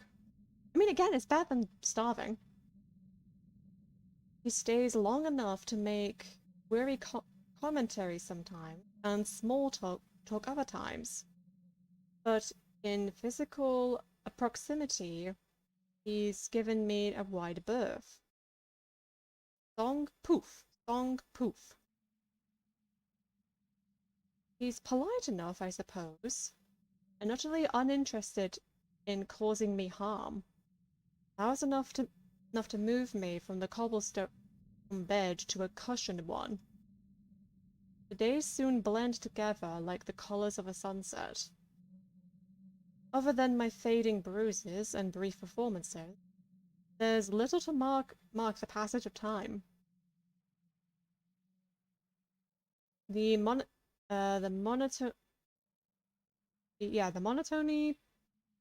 of our route sways my feelings of weariness into restless puzzling. Questions swarm my mind like locusts, and my aimless wandering doesn't yield enough fruit to feed them. I'd like to sate my burning curiosity by interviewing my vampire, but I'm not sure how to approach him when he vanishes after my song's final notes. Besides, I still had every reason to sleep with the fire iron wedged under the door handle. Every so often, I'm startled awake by blood-curdling screams. Oh, lovely. I ventured out of my room more than once, fire iron in one hand and my dagger in the other. She is prepared. Let's go. I tracked the noise up the many flights of stairs, worried I would stumble upon the vampire feasting on an unlucky traveler who washed up the river. Oh boy. Then I would stand at the foot of his coffin for a time, waiting to hear signs of a struggle, waiting to see pools of blood oozing across the floor. But I was always met with an eerie, unmoving silence. Oh, lovely. I went back to sleep with my bed pushed against the door each time, determined to keep out whoever or whatever was making these terrible sounds. Although I'm sure I would have run into them by now if anything else was living in the estate. One can never be too careful, that's true. Still, as harrowing as those noises have been, Sleeping in an actual bed is incredible. I'm starting to feel pampered. Oh, early signs of Stockholm Syndrome, oh no. The food still leaves much to be desired. But I have pillows, blankets, and the softest pelt carpet on my floor. A creepy estate is indubitably better than camping with stinky, surly guardsmen and sleeping on the ground. I mean, it's a hassle to shove my bed to and from the door, but I think it's a small price to pay. Brisk, invigorating air fills my lungs as I step into the courtyard. A shiver scuttles across my spine as I settle into dewy grass.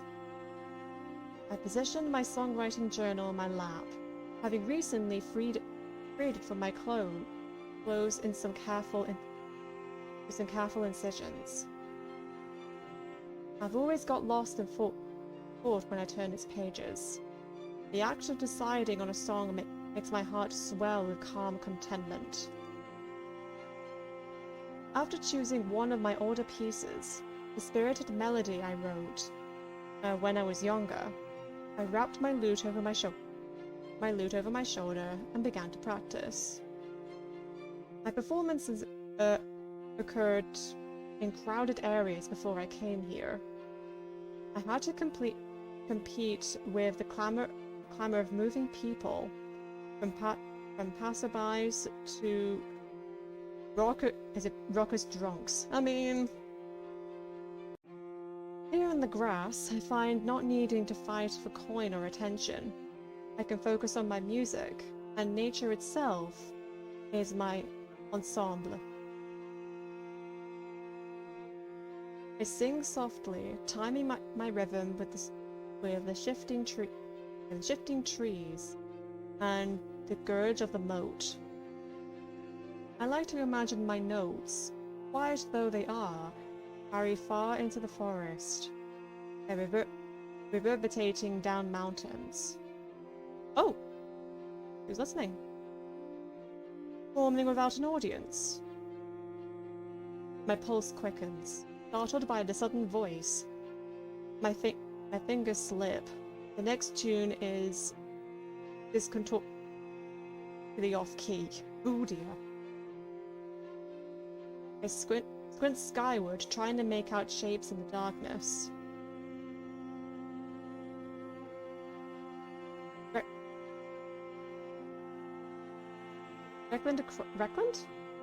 Reclined, there we go. Reclined across a brick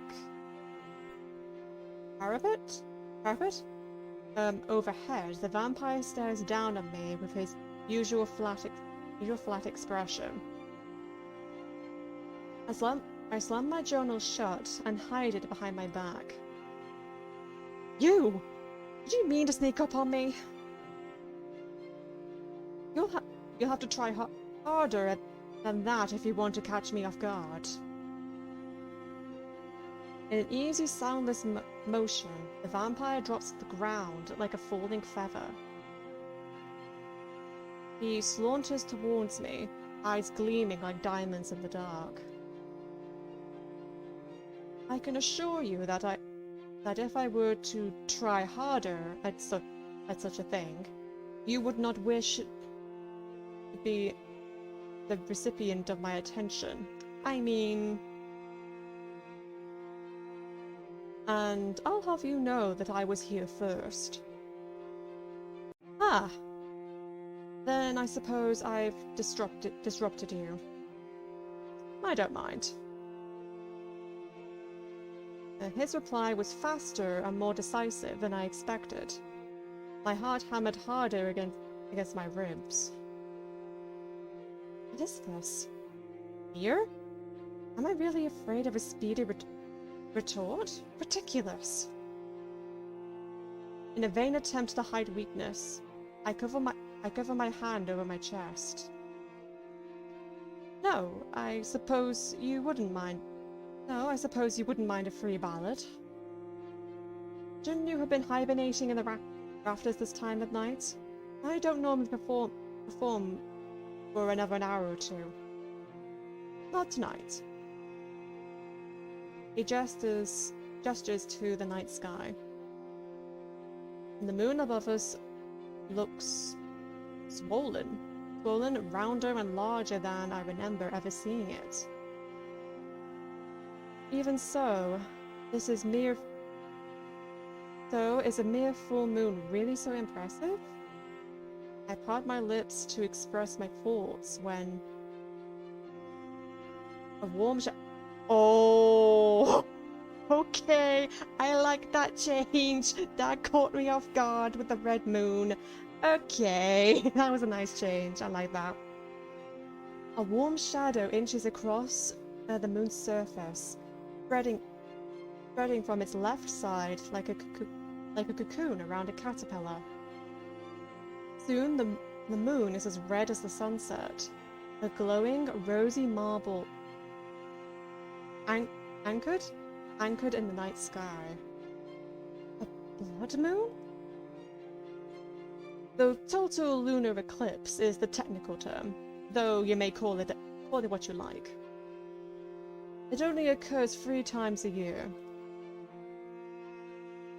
The people of Alluvia insist that the blood moon is a bad omen, and seeing one during my travels was a foreboding sight. Yet the vampire watches the moon with such earnest intensity. I fear his admiration for it is contagious. It's beautiful. What does it mean for you? Are you more powerful while it lasts? The vampire barks out a small, surprised laugh, and his eyes cut away from stargazing to glance at me. No, not at all. I simply... He folds his arms behind his back. I enjoy the view. The parapet is the best spot to observe the heavenly bodies in the sky. The ground is a very close second. The vampire tilts his head, watching me with an expression I've never seen him wear before. Confused guilt. What? What? What is it? What? Oh, sorry, that was her. Whoops, sorry. What? What is it? My hand twitches, ready to seize the dagger from my belt. I have been referring to you as a bard and mortal all this time. I don't believe I ever asked for your name. Ah. I rest my hand over my lute, relaxing somewhat. You're right. We yelled at each other in the hall and never even introduced ourselves. You can call me... Oh! I can actually give myself a... Ooh! I could either keep it as Abigail or... As much as I don't want to turn this into a self-insert for a visual novel, I think I'm just going to keep it to this name. Abigail's a nice name. I'll keep it to this, actually. Hope you guys don't mind. Abigail. Yes, it suits you. Does it? Oh! I thought that bit was the narrator. Never mind. He smiles at me...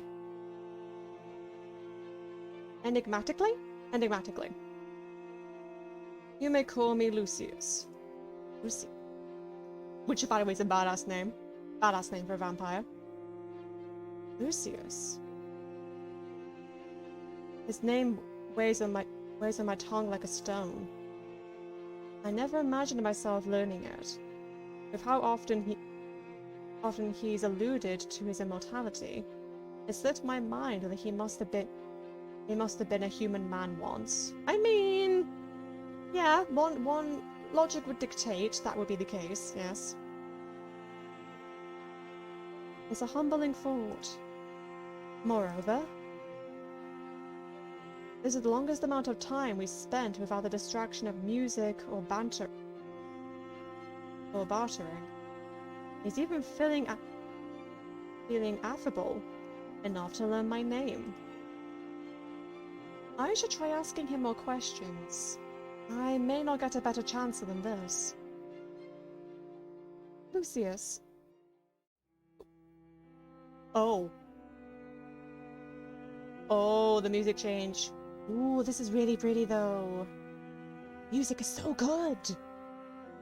Lucius, if I ask you some questions, will you insist on making it a barter? The vampire doesn't respond for a while. It depends on the question. I suppose that's fair. How about this? Hang on. Oh god. Oh god, excuse me. I'm very sorry. But again, silent burps keep catching up on me today. What is going on? Fucking hell. There we go. Much better. Right. How about this? You don't have to answer a question if you don't want to. I can move on to the next question, and we'll talk for as long as you're willing to entertain me. Oh! Entertain me? Okay. Ah. Now I am the one entertaining you, and at a generous cost of nothing. What an amusing turn of events. I'm surprised you're so eager to talk to me. I believe you said something about the maddening silence of eternity. I've begun to understand what you meant. I see. Hey. Ask a question then, Abigail. I will not ask for you to trade your possessions, but I may like to quell my own curiosity in exchange. He agreed. I wept my lips with anticipation. There's sometimes this noise. It sounds like screaming. That doesn't sound much like a question. I'll rephrase. The source of the noise will not hurt you. Oh. It is now your turn to answer my question. Okay. Simple, straight to the point. Didn't really give me much information, but fair. The haste with which Lucius changed the topic is unexpected, but not altogether unwelcome. And he did not state my curiosity to a degree. Tell me something. As a bard, what do you know of the stars? What? A simple question that leads to a comprehensive answer. Wise play, vampire. I observe the pinpricks of light above us, winking in and out of the manu. I'm not sure how to say that word, unfortunately. Mauve? Cover of night? I'm not sure how to say that. I'm so sorry, guys. I don't remember the last time I relaxed enough to admire them.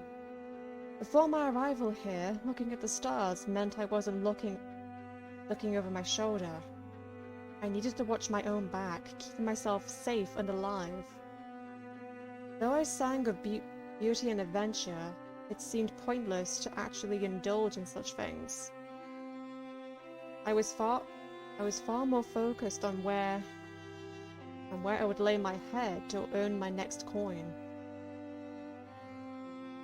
How strange to be able to indulge in stargazing now with a vampire standing nearby.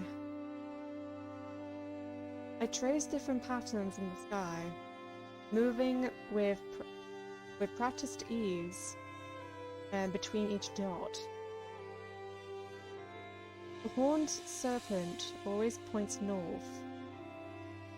Even as his body shifts, its tail will tell you where you've been and where you must go. Ah, yes, the horned serpent. Anything else? Oh yeah, because I think I remember like we saw books I look at like stargazing and stuff like that. Like we found books in his possession. I think one of them was like looking at stars in astronomy. It's harder to navigate using the others, but I know a few stories. This box-shaped cluster is the treasure trove of the goddess Melandrenal. Oh, what a beautiful name!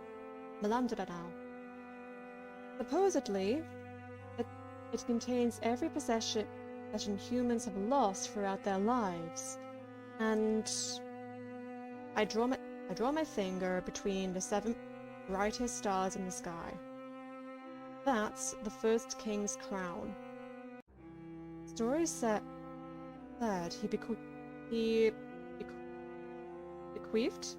it to the heavens, an offering to the gods to keep his bloodline on the throne. It's actually funny. Illuvia hasn't had a king in centuries, and it most certainly isn't his bloodline anymore. It seems the gods played a nasty trick on him, Lucius chuckles. It's such a low and abrupt sound that I lose my train of thought. They may have indeed. Abigail, I may yet know a story that you do not know. Well, I shared with you. Ooh, story time, let's go! I arch my eyebrow at that. Who says I don't know the story? You're being unfair, vampire, making me play guessing games. Lucius, right. You're being unfair, Lucius. Then tell me this, Abigail. Do you know the story of when the stars first appeared? Ooh. Ah, checkmate! There's a story behind that? Aside from the idea that each one was placed in the sky by the gods, I suppose I don't know this one after all. I knew it. Oh, don't gloat. Are you going to share the story with me or not? I don't know why, but I'm getting sort of like almost like a Beauty and the Beast vibes. I don't know why. I really don't know why. I can't explain it, but I'm getting a vibe from this. That's very much like Beauty and the Beast. I don't know. I don't know why. He lets out another low chuckle before he derains to continue. I suppose no one knows for certain how the stars were created, but one of my guests shared with me a tale from his homeland. Unlike the self-serving stories Illuvia dedicates to his children, his kingdom believes that humans were not always a fixture in our realm. Oh. He believed that once, a very long time ago, the world existed in an endless night. A quiet, pitch-black quilt? Yeah, quilt of eternity, unbroken by castle spires and bonfire smoke. When humans began roaming the earth, they would hold their newborns up to see the divine darkness. The stars above them, dotting the skies in this peacefully lonely world, were believed to to befriend these infants and provide protection. Oh. The stars were there when we first arrived, and they will persist long after we are gone. That is what he believed. Thus, watching the night sky is when we are closest to glimpsing what it was like at the very beginning of the world, and what it will be at its end. Oh gosh. Oh gods. Did your guest earn his freedom with this story? I would have given it to him, yes. Would have. His cryptic phrasing gives me pause, and Lucius falls quiet. His gaze remains fixated in the sky. So it would have given him his freedom, but I guess something happened? Meanwhile, I have trouble tearing my eyes from him, and from the melancholic air he wears like a heavy cloak. I don't know how I ever could have missed it before, because I think that sadness has always been there. The more I spend here, the harder it becomes to see him as the monster Olivia led me to believe he was. Perhaps it's what makes him dangerous. Or perhaps... Because again, going back to what she said before, like, he was human at one point. And he's, I guess, not had many, like... I guess he's not able to, like, cross, like, the moat. He's basically his own prisoner. He's a prisoner in his own right. Oof. I shiver again, rubbing my arms as a breeze whisks through my hair and clothes. Lucius turns promptly away from the sky, clicking his tongue at me. If you are cold, head inside. It will be challenging to play the lute in icicles for fingers. No, I'd like to stay out here a little longer. Monsters aren't supposed to watch the sky and tell you stories about where the stars came from. Monsters aren't supposed to spare your life and cook disgusting fish for you. I mean, very true. The wrongness of my perception of him is eating away at me. I need to ask him my next question. Were you human once, Lucius? How... It doesn't take him long to pick up where I trail off. How did I turn into this? No, He holds up his hand to stop me. He's not bothered by the exact phrasing of the question. I was human once, Abigail. And in many ways I still am. You're well aware of the standard method of vampiric infection, I'm sure. Be bitten by one, mix their blood with your own. And there's usually some matter of death or near-death experience, but then, voila! You're a ravenous immortal of the night. But I suppose you're also aware that I was not created in the same way as others have been. Oh! I'm quite alive rather than undead. And I have no sire or coven to compel my allegiance. I was not aware of all that, but from his subtext, I'd rather that and blood-curdling screams aren't coming from another vampire. Good to know. Yeah, good to know. Additionally, as I hope you noticed, I have not lost my mortality to bloodlust. Yeah, he's in control of the beast, if you will. It was your most likely trait during. Hang on, I started this out. It was your most likable trait during our wayward first meeting. Good. He catches himself, as if he didn't mean to agree with me, before he shakes it off. Oh no. Just as humans have notable differences, not all vampires are the same. Hence, the people of Alluvia are keenly familiar with the ferocity of vampire spawn. Ah, okay. Who remotely raid their homes and eat their children. Right, so he's a vampire spawn? Okay. I do not blame Alluvians for believing the worst of me by proxy, though I do not find an occasional amusement in the things they say. Tell me, Abigail, what tales are the good people spinning about me these days? Or better yet, have you any theories of your own? Theories of my own? I don't think so.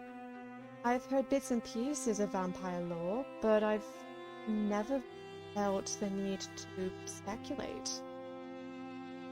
I've never even seen a vampire before I met Lucius. There's all sorts of legends about you, but some were more akin to tall tales. People refer to you as a sort of ominous presence or a natural disaster. As for how you were created, as you say, one of the guardsmen who captured me, he believed you stole from the gods. Oh, so it's like a curse, maybe.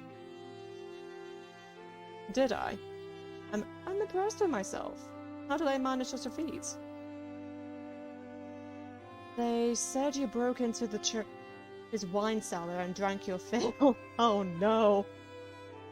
As punishment, the gods cursed you with a voracus?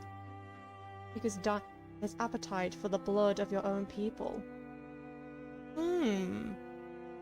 I've said before that I'm not a thief, but overindulging in wine does sound like something I do. I've always had a fondness for reds. Fair. A man who likes red wine. Fair enough. To be honest with you, like, yeah, red wine is also quite nice. Yeah, can confirm. It can be quite tasty.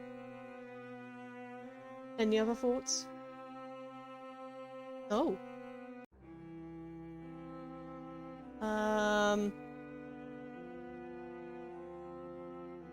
You're what happens when a man...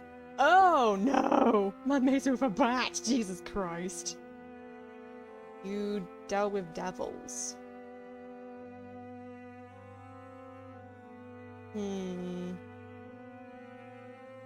Oh, I don't know. Both of these are very tempting.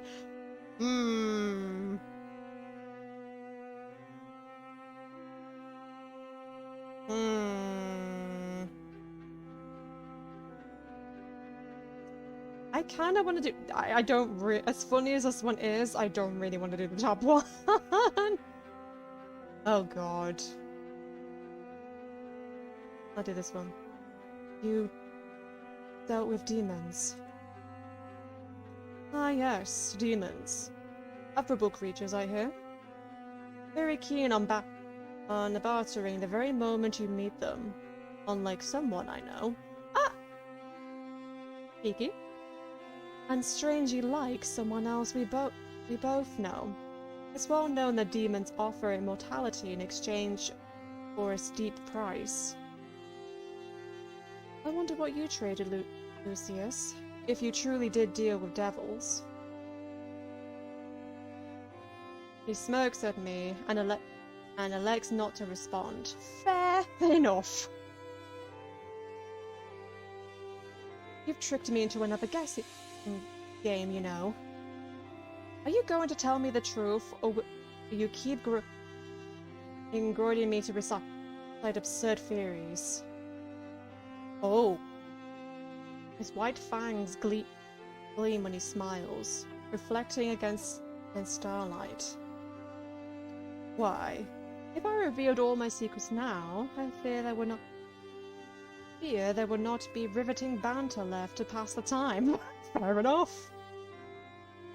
I wish to stay the hand of maddening silence for as long as we can. Do we not? Oh, we wish. Okay, here we go. Fine, we do. Maybe I can ask you about simpler things. Okay, let me take a quick drink. 1 second, guys.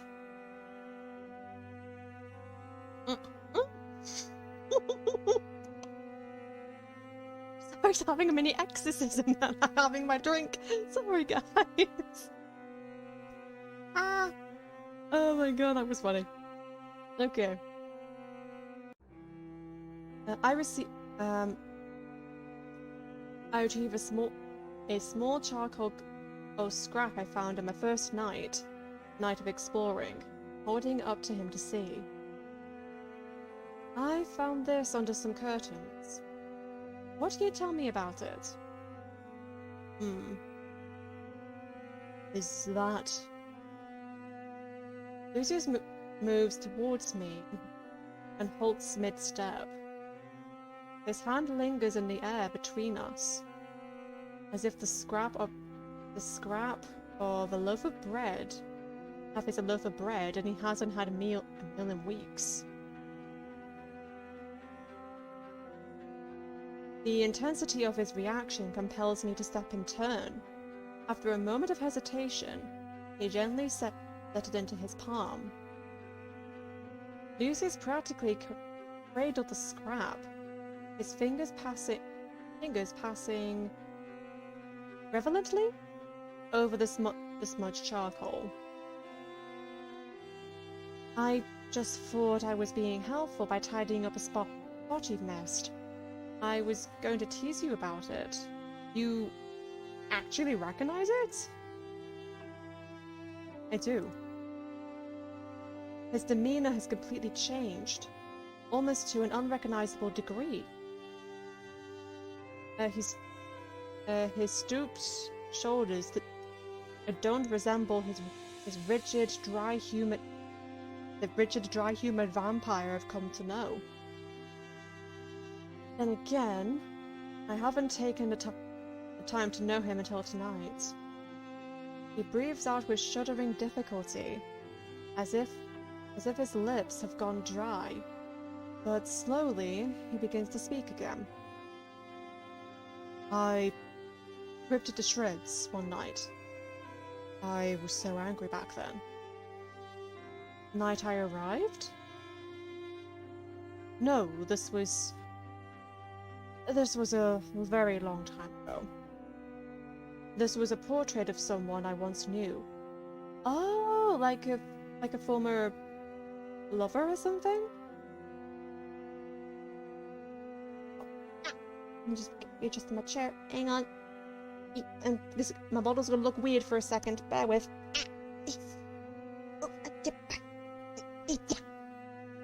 Okay, there we go. Much better. I shake my head when he starts to hand the scrap back to me. You don't need to give it back, Lucius. It was yours to begin with. Unless you ripped the drawing because you hate the person depicted? Do you not want it anymore? Lucius avoids my eyes. Though he tucks the scrap carefully in his pocket. A pointed question. Humans really do prefer black and white thinking, don't they? He's referring to me by my mortality again, rather than my name. It's complicated then? A sore subject? Yes. Oh! Okay, he's not a happy boy. Yeah, let's change the subject real quick. Okay, changing the subject very quickly. Sorry for bringing it up, sir. Sorry for bringing up past traumatic events, if that was the case. Oh god. His snappy tone makes me flinch, but I hold my ground and refuse to let it show. Because how can hatred persist in a vacuum of eternity? Once anger has finished ransacking what remains of your soul. Oh wait, oh god, hang on a second. Sorry, still him talking. I thought it was narrator, beg your pardon. Because how can hatred persist in a vacuum of eternity? Once anger has finished ransacking what remains of your soul, all that's left is exhaustion.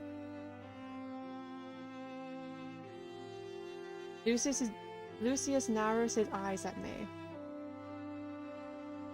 How would you know such a thing? I gave him an innocent little shrug. I'm not ready to change the topic to myself, because I find myself genuinely wanting to know more about him. Lucius regards me for a while longer, tapping his finger against his collarbone. Wait, what? Tapping his finger against his collarbone before he relents with a sigh. I see no reason to keep this secret from you. Oh! The portrait depicts the reigning monarch who exiled me here over 300 years ago. Her Majesty Hilgard Edgehaven. What a fantastic name! Okay, that is a really good name. Oh. I had suspected we'd both been punished by members of the royal family, but to have it confirmed... Yeah. My mind races and I bite my lip. I don't want to upset him any further with a poorly timed question. Carry on asking whatever you like, Abigail. Within reason, I will enjoy your curiosity. My questions burst from me like water from a long-suffering dam. How long did you come upon such a portrait? I hear it's illegal to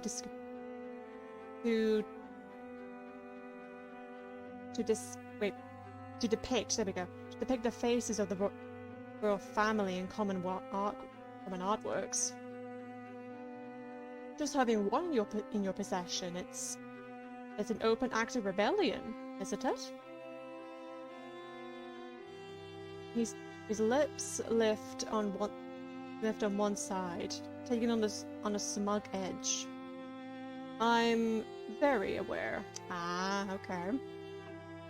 What further punishment do you think the current crown can bestow upon me if they find out? Perhaps they will banish me to a different estate? Or perhaps they'll stop sending me guests, hoping in vain that I'll dry up like a prune with lack of blood and attention. I mean... To answer your question, I described her face to an artist from memory. So, you've seen her. You knew her from before. What? Oh, what did you do to Queen Hilgard? Did you break into her wine cellar, or were you her former lover? She exiled you when she caught you in bed with another? Oh shit. Disgusting. No. Jesus Christ. We were never thus involved. Besides, I prefer to take one partner at a time. Juggling two seems taxing at best. Yeah, very much. It's too complicated. Fair enough. I agree. I agree. Also, besides, like, cheating is never a good thing anyway, so that's absolutely fair from him. But based on your logic, on what you said when you met me, You must have committed a crime so deeply, grievously, utterly... Odyssey, a word again I can't quite pronounce. To have been sent here. Am I wrong? It's been a long time since I last felt like I was sitting in a confessional booth. Oh! I don't miss the glint of amusement that danced across his otherwise unflappable features. Interesting description. Okay. What of you? I did ask you first, as you said. And all this time, I have been dying to know what unforgivable crimes you committed. I've made a vampire feel like he's dying. Quite a feat on my part. Oh! I sneeze. Oh no! And all my street cred has just gone away. But yeah, I'm probably catching a cold at this point. Yeah. You really must go indoors. Come, I'll walk with you. You'll not be beset by distant screaming while I am by your side. Yes. Alright, let's go indoors. Okay. How about a hint then? A hint about... What? You're still thinking about it. You are insatiable. It's one of my most charming personality traits. Come on, let's trade hints about why we're here, what crimes we've committed. Will you go first? Ooh. I just realized we must be lucky. Oh. With what, Luna? Please explain. I will go first. He seemed satisfied with that, though he also decided to occupy his hands with a cleaning cloth. I watched him clean every surface, and he touches with a whirlwind of sanitation? Yeah, sanitation. He turns to set... Oh. We have your actual VIII models of the PNG. Yes, I finally managed to change the batteries out in my little mini handheld floodlights, because they were the only reasons that were holding me back from using my VIII model longer than I would have anticipated on the not the Monday stream, the Tuesday stream. I mean, that was the only reason why I wasn't able to use it for very long. But now, thankfully, I've put some more batteries in it, so it should be working a bit better for now. So, hey. Okay. He tends to settle into one of the various lounge chairs during our nightly performances. Though about the backdrop of my music, I notice he seldom likes to hold still. Well, I'm waiting for your hint. Ah, I haven't come up with a hint yet. I glanced down at my lute and songwriting journal, trying to remember what it was like when I first held them in my hands. I remember how jealous the other girls were when our overseers chose to train me as an entertainer. It was a coveted position, and I was so proud. I remember the crushing disillusionment when I realized they would never allow me to play or to speak freely. Strict, inflexible sessions where I wrapped my knuckles with a cane where they wrapped my knuckles with a cane with the slightest mistake. Jesus. Very strict teachings. I remember how I I swore that one day I'd said and I said and do whatever the hell I want. Damn the consequences.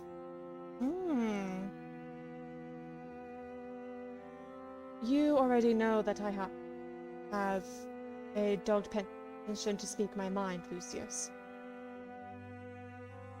I grew up in a stifled home where this attitude was deeply disencouraged.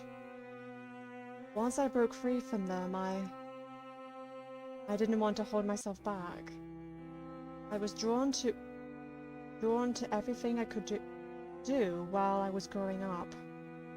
I wanted to see the world, and I did. There are times I've been relentless, unreasonable, and careless, all in the name of acting freely. It's gotten me into trouble more than once. Ah, I see. Being sent here is the latest in a long line of consequences I brought upon myself. I see. You grew up among people who wanted to break your spirit and punished you when you did not bend. The stifled home you described sounds a lot like an Illuvian one. You'd have much in common with the children here. More than you now. Oh. I write the inside of my cheek, taking a moment to weigh my options. As far as I can tell, he has been honest with me. Should I not be honest with him in turn? Lucius, I'm from here. I'm from Illuvia. What? So you do know all of Illuvia's beliefs and customs, yet the way you act and carry yourself is in spite of them? Okay, hang on. Oh wait, never mind. It seems we are both rather insolent, you and I. Though they should have given you credit for turning out as entertaining as you did. I don't act this way to spite them. Not intentionally. I ran away at a young age and I haven't returned in years. I suppose I've shared what little Illuvian manners as I had. But if you left to see the world, why in heaven did you come back? That's a good question. That's a very good question.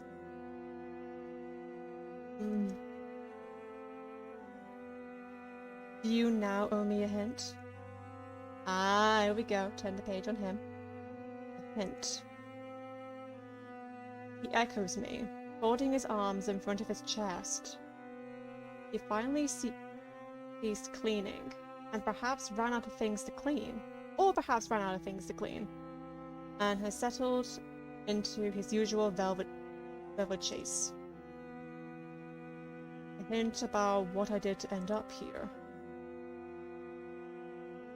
Lucius aims his face at the ceiling, as if he could see the stars through it if he stared hard enough.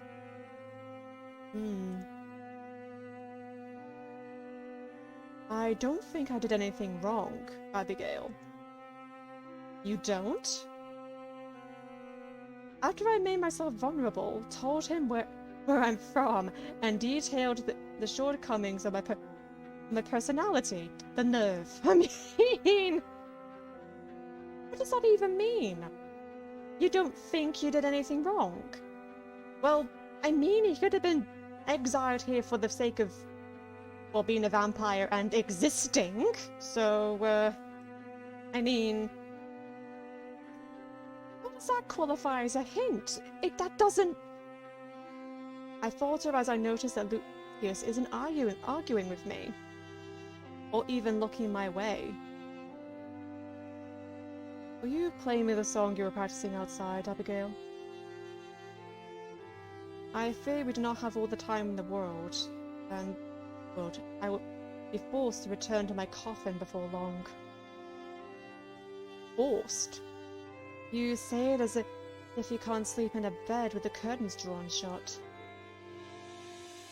I wonder if I could. I dearly miss sleeping in the bed. Wait, you actually can't sleep in the bed? Why not? Questions. Despite his griping, Lucius did not leave me in suspense. Vampires are prone to compulsions. Oh. Universally, they cannot enter one's home without an invitation. That is true. And they cannot set foot across running water. Yes, we've been new. I hear some vampires are even compelled to count spilled seed and grain, or to count the holes in a fishing net. Okay, I have not heard about those. That sounds like hell. I have an additional compulsion.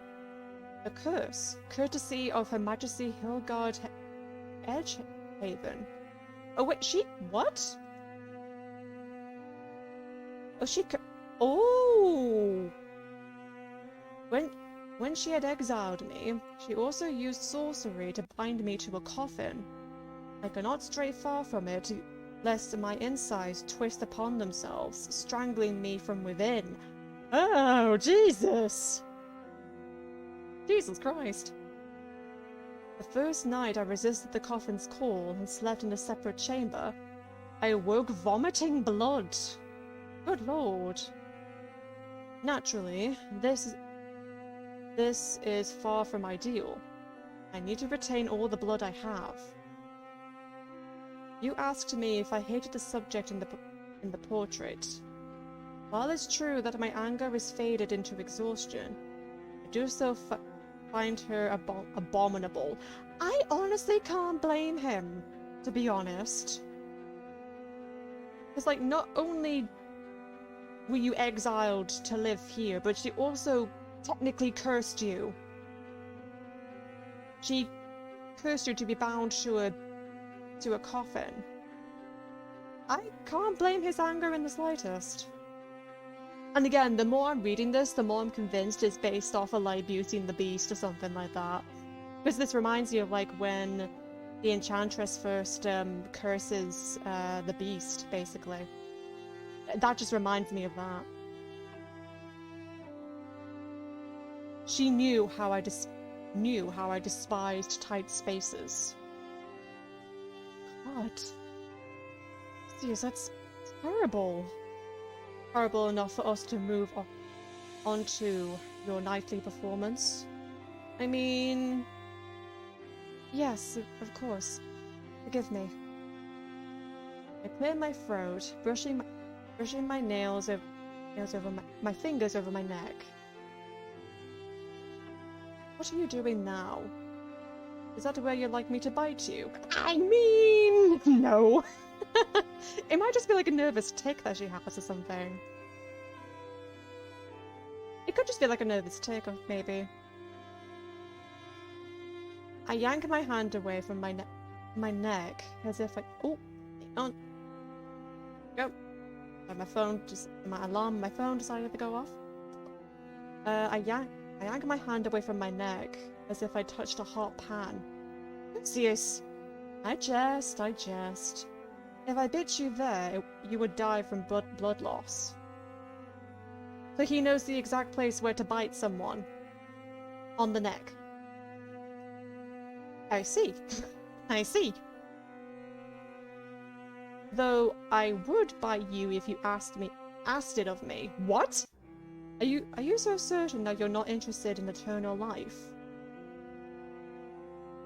You keep looking like a man who no longer wants to hear a song. I mean... Lucius raises his hand in surrender, though I catch sight of his shoulder is still quaking with amusement. Okay, Act 5. Okay, I need to go and get myself another quick drink. Oh my god, my throat is getting very, very sore. I do apologize about this, guys. Again, it has been a hot minute since I've last done, as I said, the last time I ever did a visual novel game was last year, so it has been a bit of a hot minute. And my throat isn't quite used to this yet. But yes, thank you again so much for coming down and stopping by. I greatly appreciate every single one of you. Make sure to grab some snacks, some drinks, talk amongst yourselves. Be sure to spread the good word, always helps me out a lot. And I will see you again in a moment's time, and with a fresh drink. Oh my god. See you in a bit, guys.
Hello?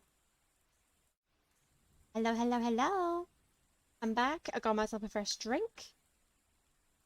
Well, so we should be a bit more prepared to go. Right. Yeah, sorry about that, guys. Okay. I'm not entirely sure how many chapters there are in this, but if it does get to the point where my throat it gets very, very sore, I may have to call it for another time, maybe. Hope you guys don't mind. If it does end up being the case. We should be fine for a little bit longer, though. The heavens are generous with rain this year. With a fortnight Within a fortnight of my stay, black clouds have begun blotting out the moon.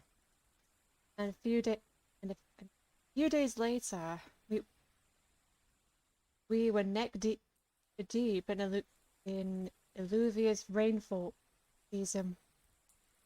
At first, I was nervous that the moat would overflow and flood the estate, but the weather was wickedly fickle. The rain frequently stopped and began anew like a broken music box. Nonetheless, the ground outside was perpetually muddy. I spent a lot of time indoors. I was reluctant to soil the only boots I owned, and Lucius gave me hell whenever I left dirty footprints in the halls. Oh god, he does a bloody OCD. Jesus Christ. Tonight, a thick fog hangs like a curtain outside. The windows shake and rattle, stained against the storm. Because I'm disinclined to set foot in violently dreary weather, I decide this is an optimal opportunity to write some new songs. Ooh.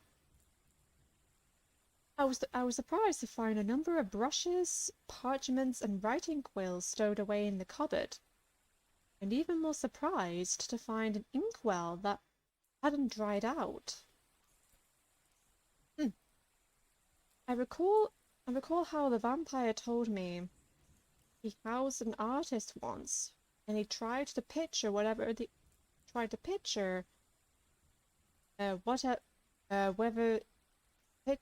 said artist could have single-handedly smuggled in all these materials. Oh god, wait, why is my nose so bunged up? Oh, excuse me. Jesus Christ, I'm so sorry, guys. It is me. I hope I'm not coming down with something, good lord. He must have been much sneakier than me, or had a lot of more pockets. If I were him, I would have prioritized smuggling in some food and weapons instead of art supplies. But I should be grateful to him in any case. I had made myself a bowl of soup, a boiled turnip and mushroom. Ooh. So I could write without being interrupted by hunger. Lucius's disgusting fish can only tide me over for so long. While I never had much interest in cooking and often surviving on trail rations in the past, I do know how to feed myself in a pinch. That's fair. It's a very handy skill to have. Although my soup is only palatable due to some dried herbs I scrounged. Okay, scrounged? I think that's what that says. From the nearby empty pantry. There may be unforeseen perks to living in a vampire's castle, but gourmet meals are certainly not one of them. Thankfully, I've never had much interest in the finer things. While the soup cools, I start a small fire to keep myself warm. On the whole, my impromptu little workspace is comfortable. I've always wanted a writing nook, and this may be the closest I'll ever get to having one. Unfortunately, I tap the nib of the quill against the writing desk, glaring at a blank, loose leaf piece of parchment. I call myself a perfectionist, but I refuse to transcribe a song into my journal until I'm certain it's amazing. Besides, I found it more freeing to write when I don't care for the paper I'm using. Oh. I scratch out a word before my quill completely arcs the word E. I have everything I need to write, don't I? But now that I'm sitting down to do it, my head feels as foggy as the weather outside. That is me, 100%. Like, I get set up to do something, and then when I actually get down to doing it, it's like, where the fuck do I start? Like, I don't know where the fuck do I start? That is so me. Oh no. Oh, poor baby. Maybe I've been too harsh on myself. Let's try this again. There once was an old farmer who... The weight of each word feels hackneyed, made and rotten, like old apples. I feel like I'm choking on them. I flip the parchment over, feeling miserable with contempt. Stupid blank paper. Oh no. Anyway. Before long, I find myself leafing backwards through my journal. It doesn't contain much of my original work honestly. To survive as a traveling bard, I've had to memorize and rewrite songs that were already popular, already known. Original work I quickly learned is not often well received in an unruly tavern. I mean, it does kind of make sense. I've been booed, had tomatoes thrown at me, and have even gotten into brawls because someone wants to hear a song I don't know how to play. Oh, yeah, being a traveling bard must suck. So I had to learn. I had to adapt. I had to make it work. At times, I've even stolen promising lyrics from my peers and rivals. Oh, God. I hated doing it, but I did it anyway. And all for what? Freedom? Coin? Glory? Gods. With so much time to think, I can't help wondering if the life I've led has been one worth living. The vampire was right about the maddening silence, yep.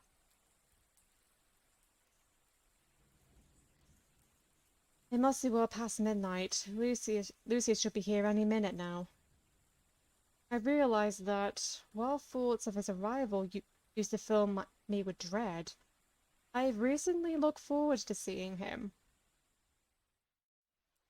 We've been surprising each other with how easy the conversations came, how willing we were to talk. I often find myself trying to stay awake to finish a thought, only to be shoot to bed the moment he catches me yawning. As much as it pains me, I just can't get the hang of the night cycles. I've tried, because being in his company is far more preferable than me stuck with my own. This leaves me cherishing a few hours that we have together each night. Oh. Oh. Without even realizing it, I flipped through every page of my songs. My hand paused over the inside cover of my journal. I gazed absent-mindedly at the strange runic symbol on the first page. Some sort of bejeweled pendant encircled in a knotted half wreath of thorns, which has somehow resisted fading no matter how often I've touched it over the years. What? Brushing over the bold red ink, I wonder if I'm imagining the faintly sharp prickle across the pad of my fingers. Below the symbol, written in a hurried, clumsy scrawl, are the words, "Keep safe." Oh. Oh, is that a friend I knew back at the orphanage? I once felt at ease in such simple words. Looking at them now only tightens the knot at the pit of my gut. Maybe this is a sign that I just need to move on to bigger and better things. That I've been too rooted in the past. I shut the journal. My chair squeezed against the floor as I stand up, resting my palm on either side of this blasted book. Oh. I toss it into the fire if I could toss it into the fire if I wanted to. Here and now, I could break the final chains linking me to my past. Keep safe. Those were her instructions to me. Try as I might, I can't defy them. I rather the journal into my arms, cradling it against my chest. For a moment, I can still feel the blossom of warmth from the words. Safe. I'm going to go find Lucius. This silence truly is maddening. Ooh, okay. Yeah, she's far too fixated on the past and I guess has difficulties moving on. Poor girl. I feel you on that one. I gather my things, striding out of the hall. Oh! Only to collide unwittingly into the vampire lurking outside. Oh dear! He catches me by the forearms, taking a step back to keep us balanced, although my journal and supplies tumble to the floor. Lucius? Abigail? Lucius releases me once he's sure I'm steady, and immediately bends to pick up the mess. No, don't! I seize the journal and hold it away from him. He eyes me with some measure of confusion, but shrugs and picks up the loose parchment instead. I see you found some more supplies. I'm glad they're getting some use, though I really thought the ink would have dried out by now. What have you written so far? There once was an old man in a farm. Snatch the documents from him. Nope, my documents. Mine. I won't have you making fun of my first drafts. What are you doing out here?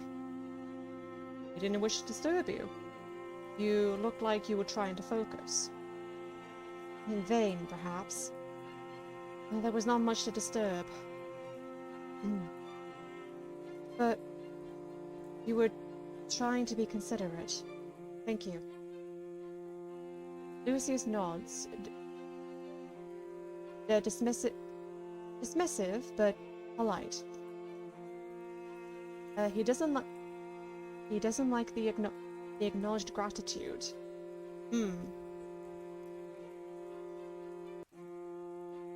You to rush out of the chamber like a bat from a cave. Why? Rushing to seek inspiration elsewhere? No, No. So I can't just admit that I wanted to talk to him, but I forgot my grievances. Oh no. Oh god, why even was the bunged out? Jesus Christ. Isn't it time for my nightly ballad? He watches me through narrowed eyes, but favors me with a small smile. You need not hurry for such a thing. If you wish to write tonight, you may write. Come. What? Wait. Lucius all but pulls me back into the chamber, coaxing me to be seated once again at the writing desk. Oh! So I guess he'll make this night an exception, I suppose? I scowl at him, drawing my knees to my chest. Lucius, you don't... He heels off the furniture. Yep, fair. I scowl at him harder, but lower my legs to flatten my heels on the floor. I wanted to write, but I couldn't think of anything. You also never finished your soup. It's gone cold. He looks pointedly at my bowl. You're a terribly slow eater, aren't you? I may yet expire before you finish it. Mm-hmm. I'm not a slow eater, I'm a distracted eater. Why, do you want my soup? Here. I pushed it towards him. He gently pushes it back. No, thank you. My taste buds aren't quite what they used to be. A mortal's meal may as well be a mouthful of dust. That explains your cooking. Ooh, shade. Shade. Lucius arches a brow at me. Forgive me. That wasn't called for. Have I done something to annoy you? No, not at all. I chew my lip. I don't think I want to write anymore. And I don't want any more of this soup. Ah, I was presumptuous then. I wouldn't go that far. Look, can we just talk for a while? That was what I wanted. He extends his arm, gesturing for me to take the opposite seat to him. He relocates. I relocate gratefully away from my writing desk, slumping onto the cushioned bench. You have something on your mind? Yes. No. Yes, but I don't want to talk about it. Bro, you just said you want to talk to... Okay. Okay. I understand. What would you like to discuss, then? Lucius leans forward with his elbows propped on his knees. With the candid way he's staring at me, I almost feel like I can tell him anything. But I'd rather not talk about myself. Not yet. What do you eat? I mean, you sustain yourself with blood, but if you only get a guest every couple of years, and even then, sometimes you let them go and don't feed on them at all. I could make do with animal blood. Fish, mostly, as the moat is rich with them. Ah, makes sense. Get sustenance from the fishies. Oh, that really explains his cooking. Oh god. I love the writing in this. It's really well done. That's another thing I've been wondering. If you can't cross the water, how do you get fish? A fishing net? by using tools like any civilized mammal. I mean, yeah. So, a fishing rod? You fish? Sometimes I use a net. Sometimes I use a spear and some rope. I have a very strong throwing arm. Ah, I see. Against my better judgment, I observe his shoulders and upper arms, searching for any hints of bulging muscles under his sleeves. Oh god. So yeah, he just noticed Abigail checking him out. Okay.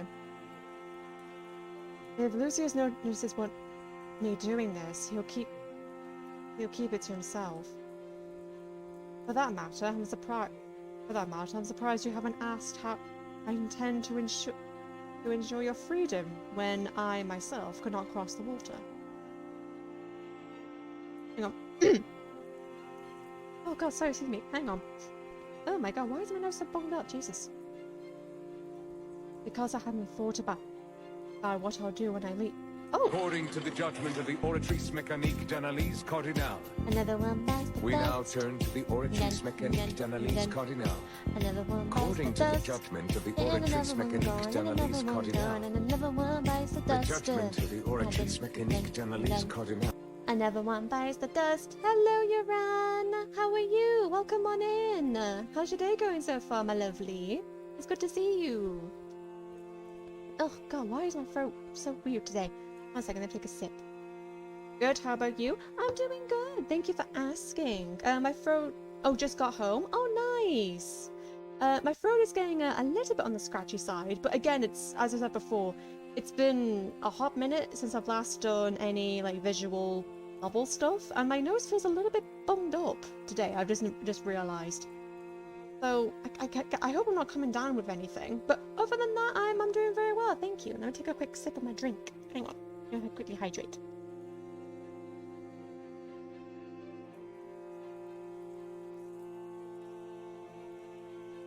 Ah, goodness me. This would be a bad time to use the... Oh my god, Luna, don't even start. Waiting for Vampire the Masquerade Bloodlines visual novels? Yes, that is also true. They do have a couple of those. Yes, I would definitely look into those ones too. Absolutely, Yoram, don't you worry. Yay! Cute. Anyway. Oh god, excuse me. Because I haven't thought about what I'll do when I leave. The thought feels like... Oh, hello again, Nikiki. Thank you so much for the hydrate. I'll take another quick drink. Hang on. Yeah, thank you very much, Nikiki. Thank you. Oh my god. Yeah, the thought feels like an anchor in my chest. A heavy reminder of the future. I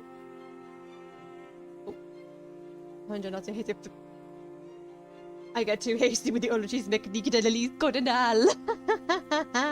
I mean, I can't blame you. It is a good sound alert. I'm happy that I found that sound alert, to be honest. Oh, and the giggles. There we go. I presumed you'd tell me when it was time?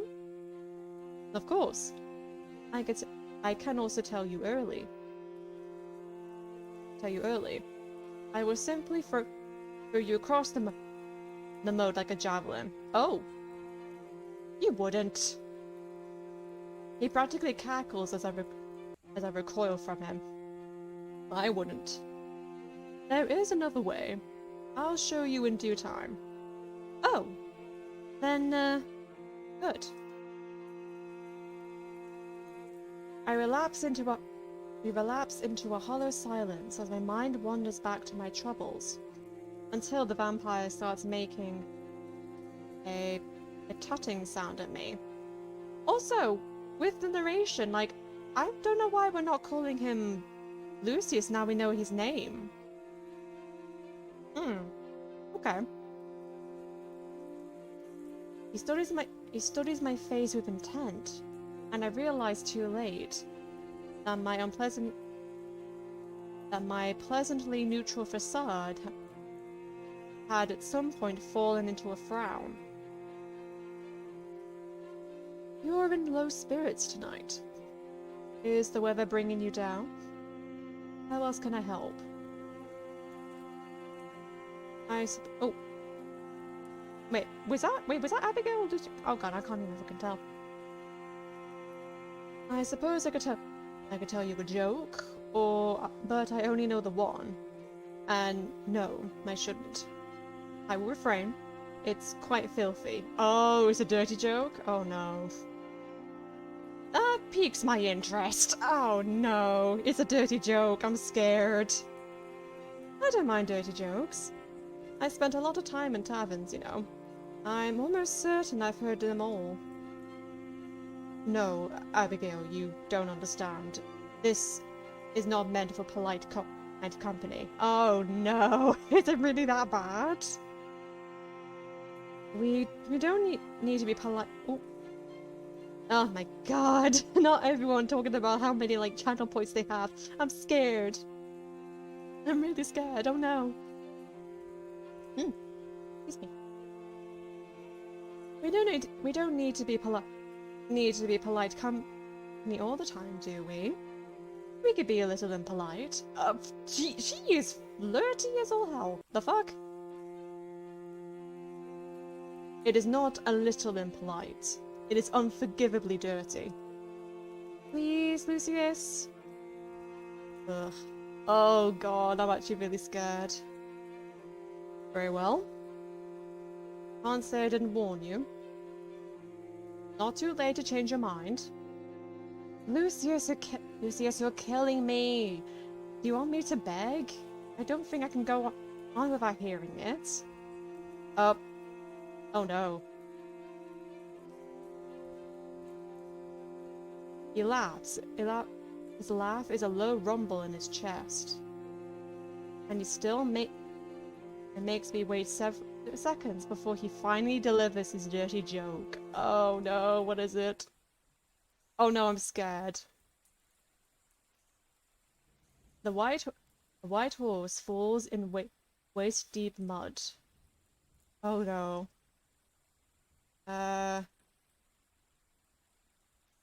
That's it? That's the dirtiest joke you know? What? Wait a minute. He tricked me. He played me for a fool. Oh, I should be furious with him. But the indignant little laughter is already bubbling from between my lips.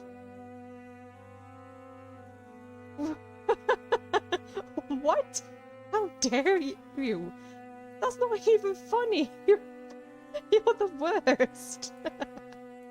My laughter ripples into a snort. Oh no! And I know it's futile to try and contain it. Lucius smiles at me all the while. I guess immensely satisfied. I'm assuming there's another word for that. Okay. Gods, I hate this vampire. He knows what he's doing. He knows. I had a similar reaction when I first heard the joke. It pleases me to do it some justice. You burst out laughing? I don't remember my exact reaction. It was a long time ago. Well, do you remember who taught you that joke? A former guest, Gillian. Oh. Lucius's face softens. And my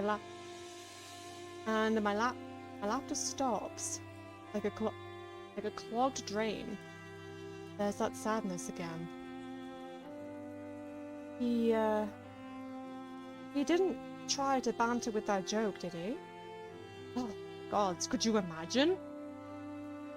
No. This was before I began bantering with people. A darker time. Oh. Were your dark times lifted with a joke about a white horse? Lucia smiles at me wearily. Would you like me to tell you about him? I'm surprised at myself when the words spilled from my mouth. Not if it troubles you. Oh. I mean, if you wish to tell me, I will listen.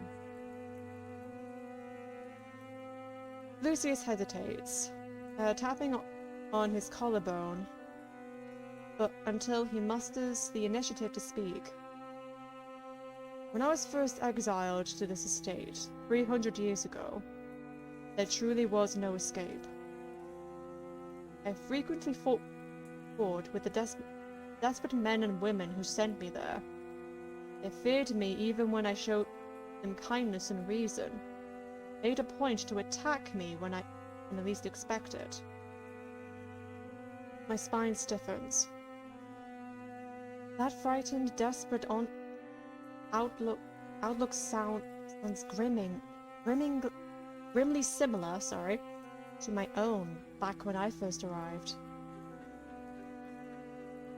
You had no choice but to defend yourself?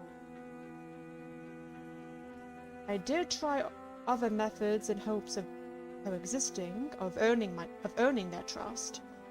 But yes, they tend to turn on me regardless. It often resulted in a fight to the death. Their death by my hands. Oh. I never could resist untying them? Is that what you say? Untying them?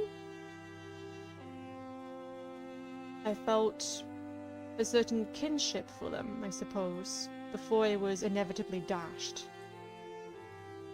It was never difficult to overpower them.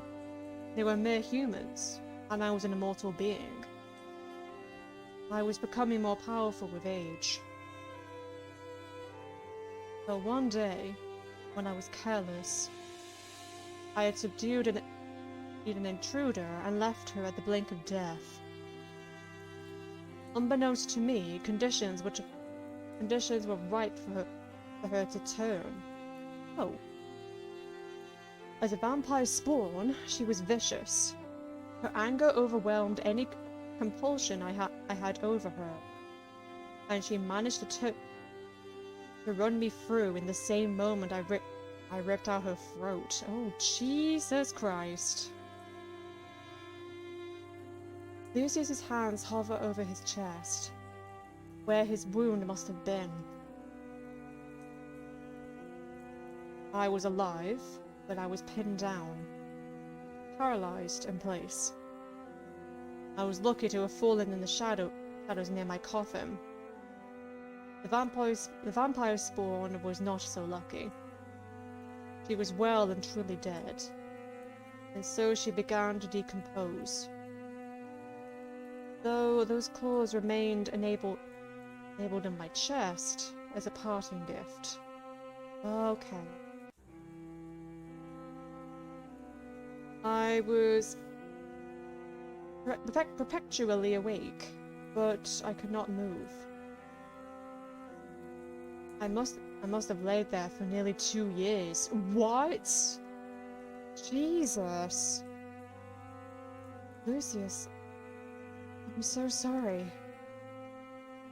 I run into a lot of strife when you run into a lot of strife when you become as old as I have.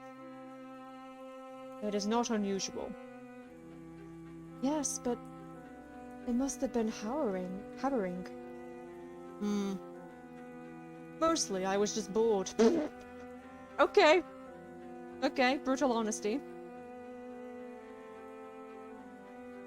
He's being aloof, but his hands are massaging his chest right above his heart.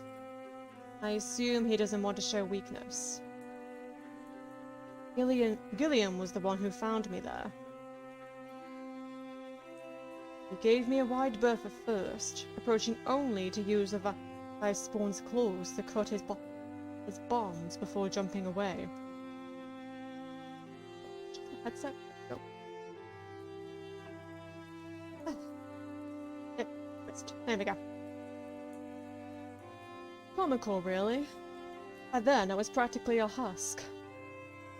I could sense him, but I could not move and could not speak. I would sense him coming and going each night, wandering the estate much like you've been doing. After some time, he returned to my side and tugged the claws out of my chest. You what? I knew the story must have been leading there, but it was still a bit of a shock. Why on earth would someone release a petrified vampire?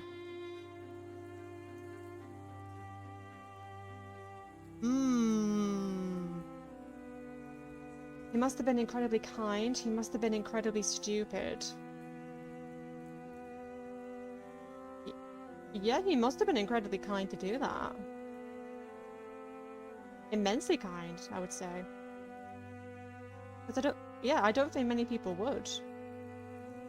He must have been incredibly kind. There we go. He must have been incredibly kind. I suppose he felt some kinship for you.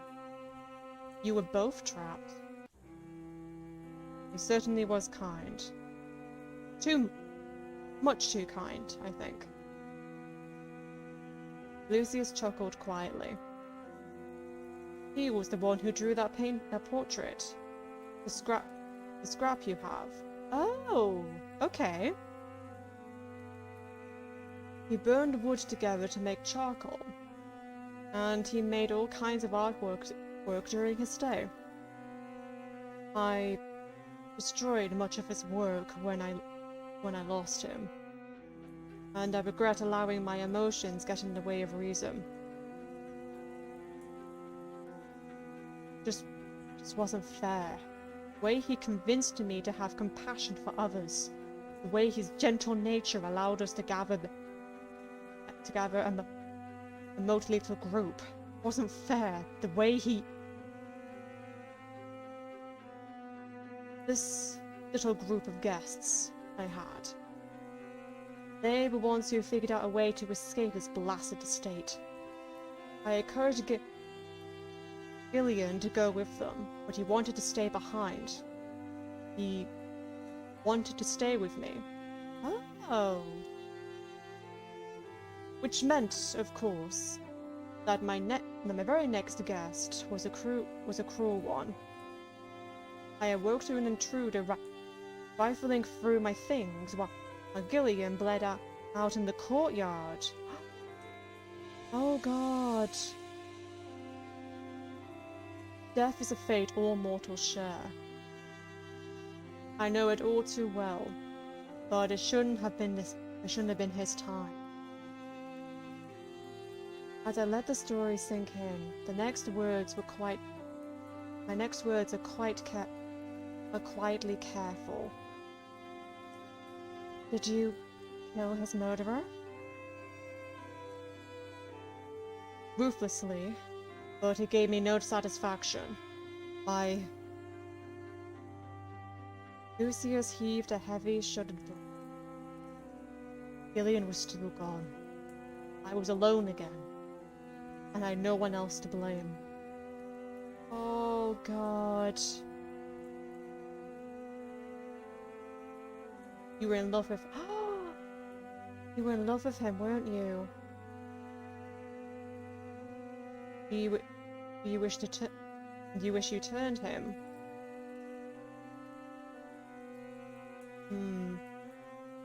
You were in love with him, weren't you? I want to go with this one. You were in love with him, weren't you? You become more direct with each passing day, Abigail. So he was? Oh my God.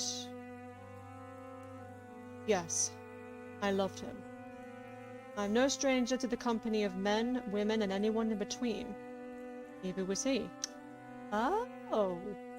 So, pansexual? Fair enough. Makes sense for the vampire. Makes sense. The many years I've passed, I still remember him fondly. Though many years have passed, I still remember him fondly. He was a great man. It was some time after that when I began bartering with people, bartering with my guests. Immediately, offering them freedom, made them cagey? I'm not think that's how you say that word. They suspected me of foul play, or of being up to something. It was as if they needed to pay a price for their freedom.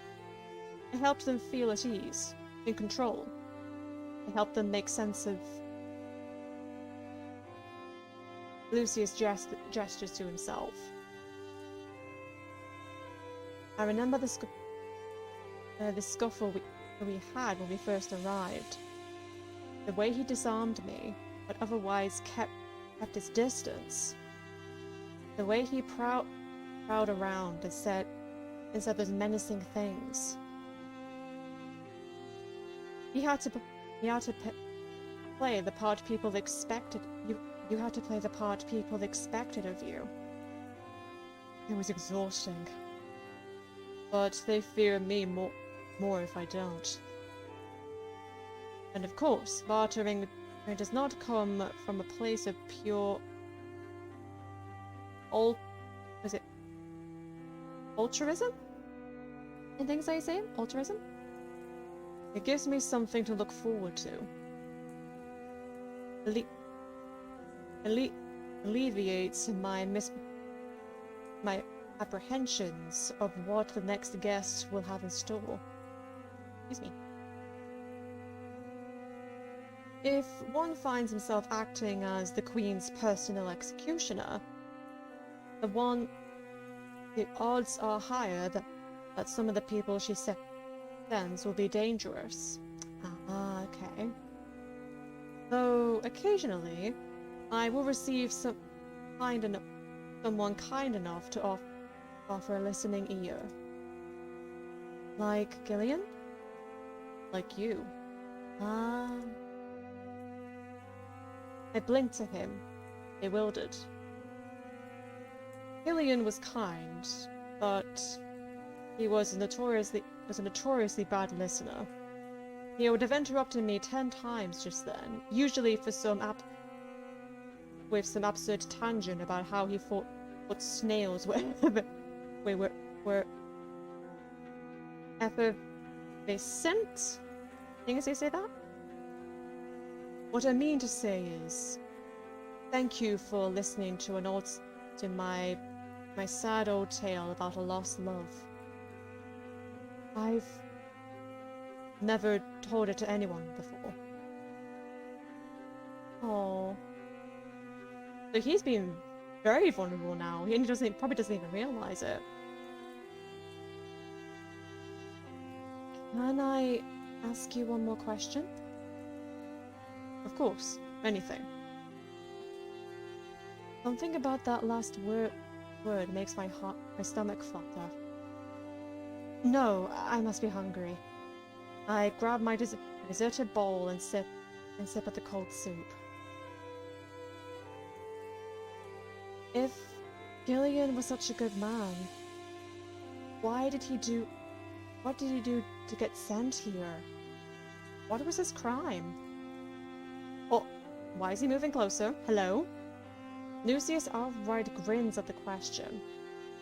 He edges a little closer to me, as if he wishes to rope me into a conspiracy. Supposedly, he painted an unflattering portrait of a nobleman's daughter. Oh no! What? That's it? Yes. And Gillian couldn't help it. He was both an architect and a prestigious painter, lauded for his accuracy and attention to detail. Oh no! He offended a nobleman, Jesus Christ! he willfully made the girl more beautiful than she was. Oh no. Well, it would have been a lie, and it would have tarnished his good name. The daughter's betrothed took one look at the portrait and cancelled their arrangement, leaving the nobleman high and dry with an unwed daughter. Oh shit! Oh god, that reminds me of in real world history when in history in the UK when Henry VIII first saw Anne of Cleves' portrait for the first time. He was absolutely bewitched by the portrait, but then when he met her in person, he was disappointed. Oh no. But in this case, the fiancé cancelled the engagement straight away after looking at the portrait. That's the only difference here. Oh god. The nobleman needed someone to take the fall and convince the crown to send Gillian here. But it wasn't Gillian's fault the man had an ugly daughter! Oh, God. Honestly, mood. Same. Oof. I clasped my hand up over my mouth. My giggles were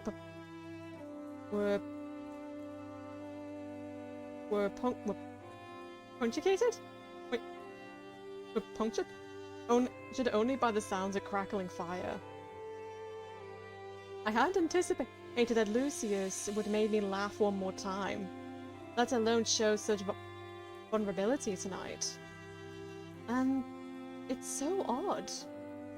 It sounds like the artist was punished for revealing the truth, even if it wasn't entirely his intent to do so. In any way, I suppose I also... I swivel my lute onto... Oh, thank you, Yoran, for the hydrate. Thank you. And take another sip. Hang on.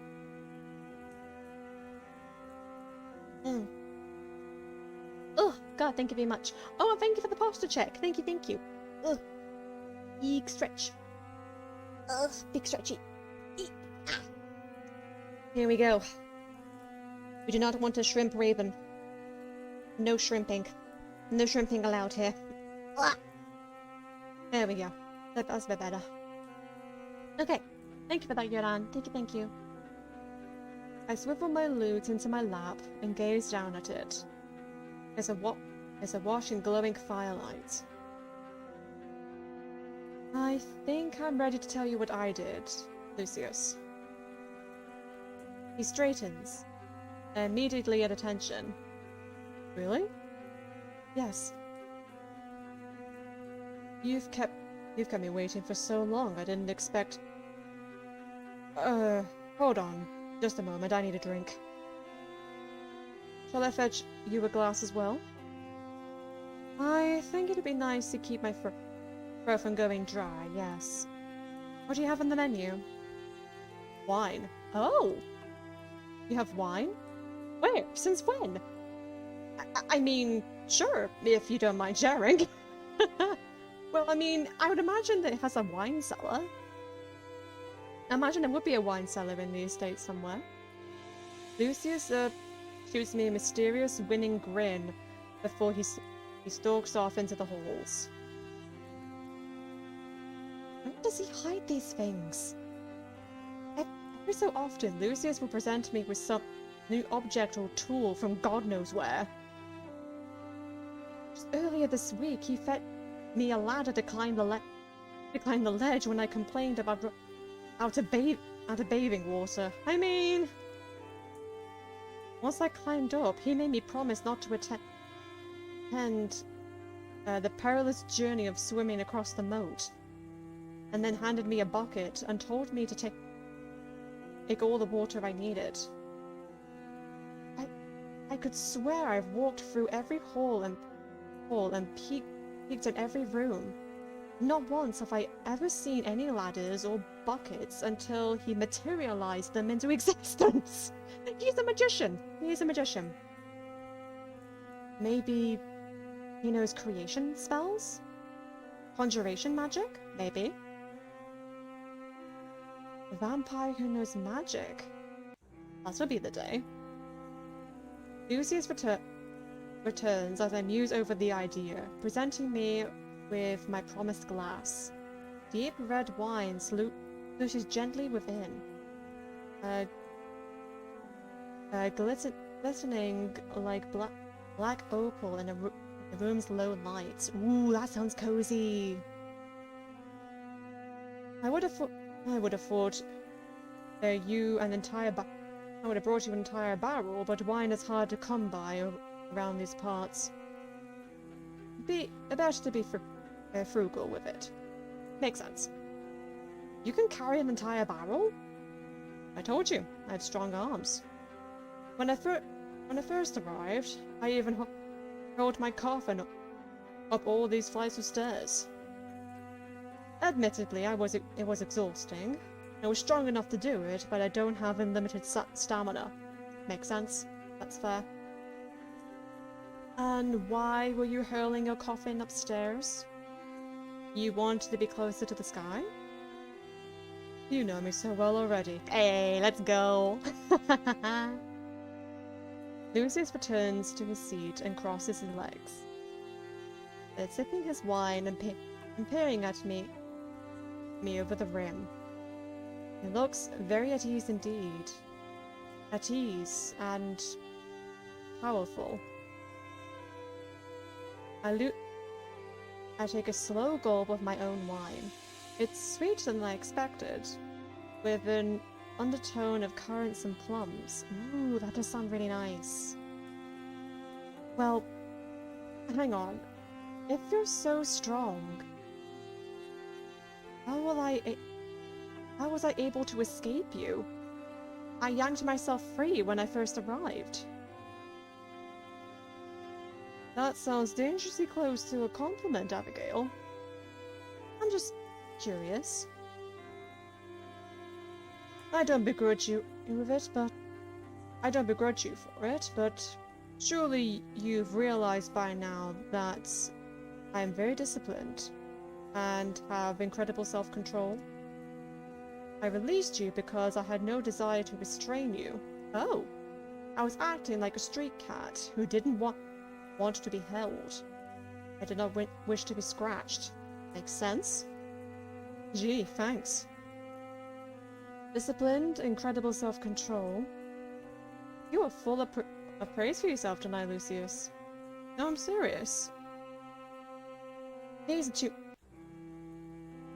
These attributes of my character ensure that I would never bring harm to you. Not unless you asked it of me. Ah. I coughed into my wine. What was that supposed to mean? Sir, elaborate. What do you mean? What do you mean if I gave you permission to hurt me? What masochist behavior? Hello? Do you need water? No, I'm fine. Can you hear how fast my heart is beating? I pluck absent-mindedly at my lute strings, still uncertain if I'm ready to reveal the parts of myself I'd rather forget. But he is being vulnerable with me. It's only fair. Okay, actually, wait, I'll finish this line. It's only fair if I be vulnerable with him in turn. And there's no time like the present. Right, okay, let me just, Right. I should start with some context. Before we get into Abigail's story, I'm going to go on another very, very quick break. I hope you guys don't mind. Thank you all so much for coming down and stopping by. I greatly appreciate every single one of you. Make sure to grab some snacks, some drinks, talk amongst yourselves. Be sure to spread the good word, always helps me out a lot. And I'll see you all again in a moment's time. In a bit.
Hello?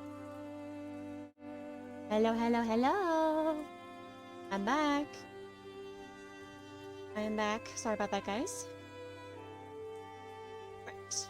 Okay, let us continue with this, shall we? Let me take another quick sip.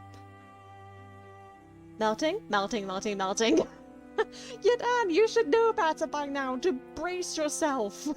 You should know better by now. Oh, Yadan. Let's do a quick sip. Hang on.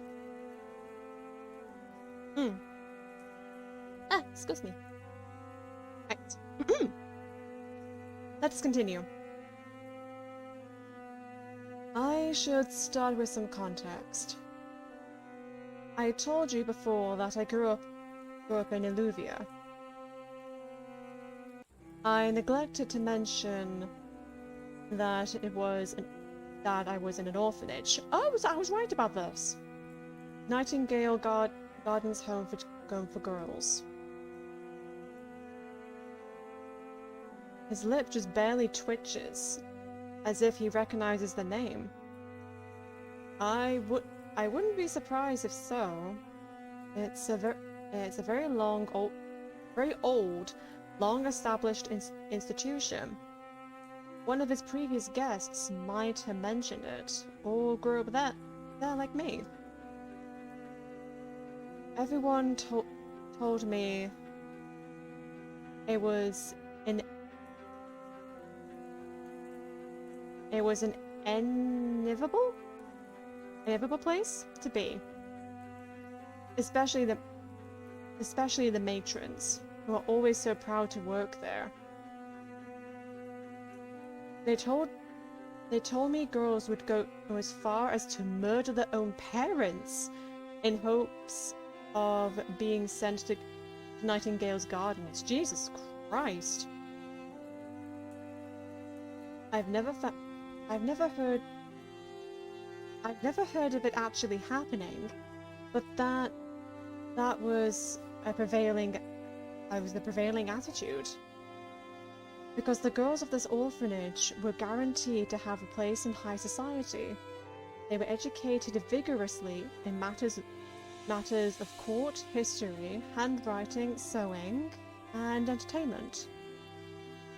Once every several dozen years, the best and brightest girl was even chose to be Illuvia's next queen.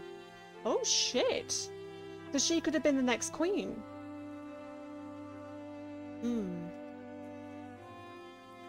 Did they have that tradition when you were human, Lucius? Yes, I believe I heard something about it in passing, but it wasn't so long ago. Well, the tradition was in full swing when I was young. The last queen was growing old and infirm, and there were talks that the new queen must be chosen soon. How fortunate for you, yes? You must have been chosen. No, I hated it there. It was stuffy and full of pompous snobs.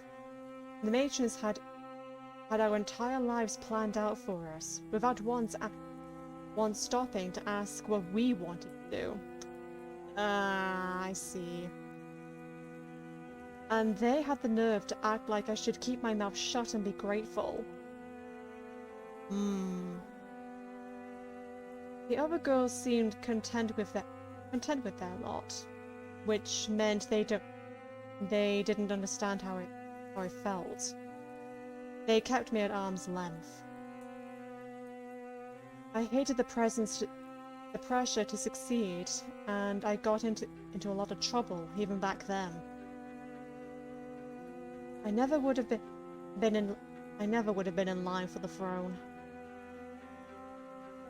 The closest person I had to a friend was an older girl called Ophelia. Oh, right. She was the one that put the keep safe message in her journal. Okay, Ophelia. That's a pretty name, though. She was in line for the throne. Oh, shit. We all knew she would be chosen too, because she was perfect. She was beautiful, graceful, and always seemed to say the right thing. Always. She was always talking about the changes she'd like to make, the ways she'd like to improve our kingdom. She does sound lovely, but Abigail, forgive me for saying this. No one is perfect. That is true. There's no such thing as a perfect person. Surely your Ophelia is not exempt. He looks a little surprised when I started laughing. You're right. You're absolutely right. Ophelia was a godforsaken rascal. She lied through her teeth with a smile, and no one was any the wiser. Ah, a pure charlatan. Let's go. That she let me see her naughty, conniving side. I felt special, you know. And she truly did want to make things better. She was as clever and sharp as a knife. But she did care about the people around her. At least, that's what I believed. Oh? More wine? Yes, please. Oh boy. I drink deeply from my refillable glass before continuing. So when Ophelia was chosen and packed her bags, she promised me up and down that she would write every day, every single day. I knew that would be forbidden for Illuvia's crown to contact the world outside. We both knew that. Every queen was meant to cut all ties from everyone she ever knew before she was chosen. That was the rule. Oh god. Oh, excuse me. But I believed her, you know? She was much more smarter than me and so crafty. I really thought she'd find a way. I packed the cover of my songwriting journal, which I had placed at my side. I always try to keep it near whenever it pains me, even when it pains me.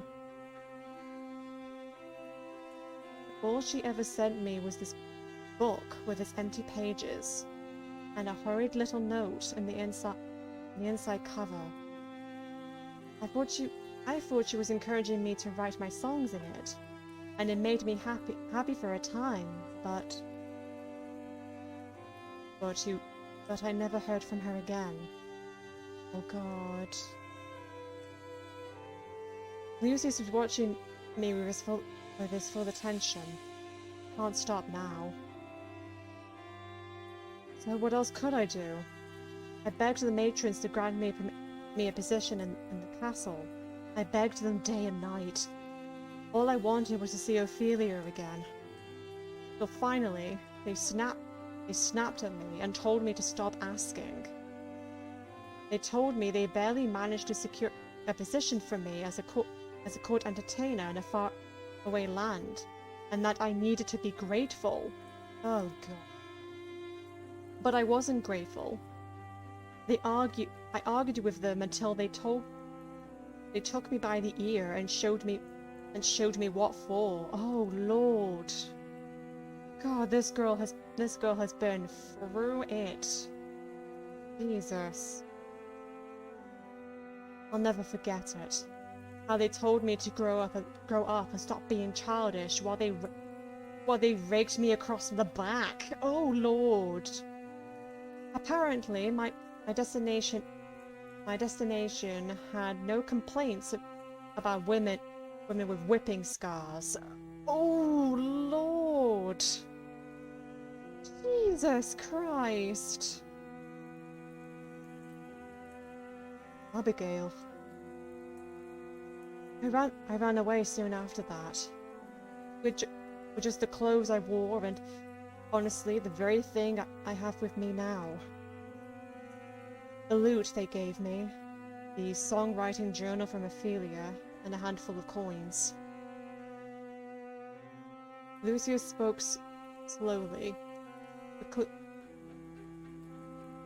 Reclusant to interject, but unable to contain his curiosity.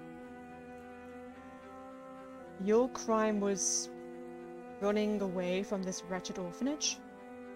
Oh, no, not at all. I gave them the slip. His shoulders sag with relief. I wager he feels some kinship with the little girl I once was. Oh my god. I went on to become a traveling thing. Is it vagabond? Vagabond or bard? For many years, I performed everywhere I could and saw the world. It was difficult in its own way. People distrusted a new face, and meaningful connections were hard to come by. I was even accused of witchcraft sometimes, for some reason.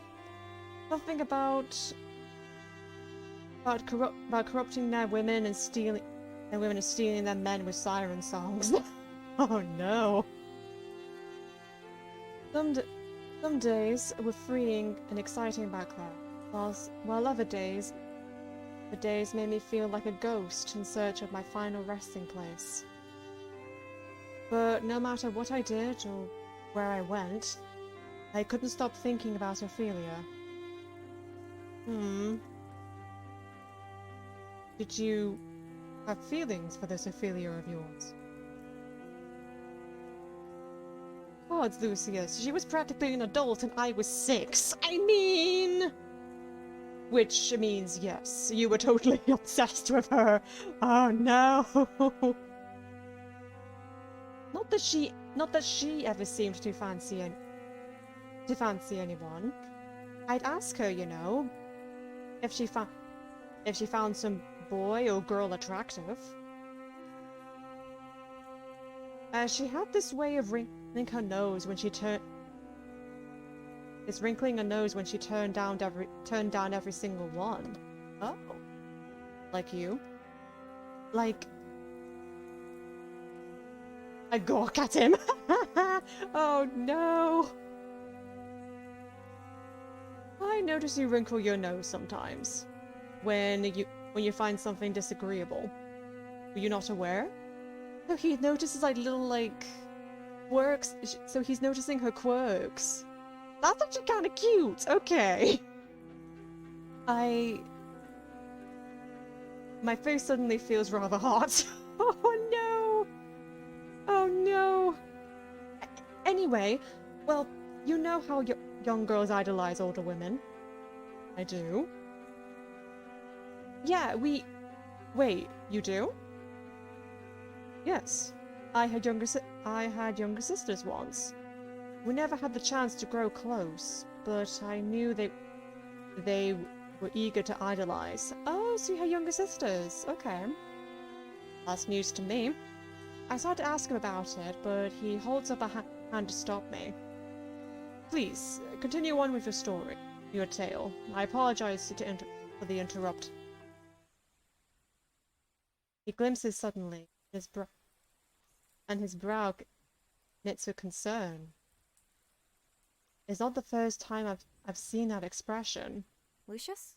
Are you okay? Oh, voice acting! Oh my god, my voice can breathe. My voice can rest. Okay. It can rest. Voice acting, let's go. I'm fine. The coffin. Oh.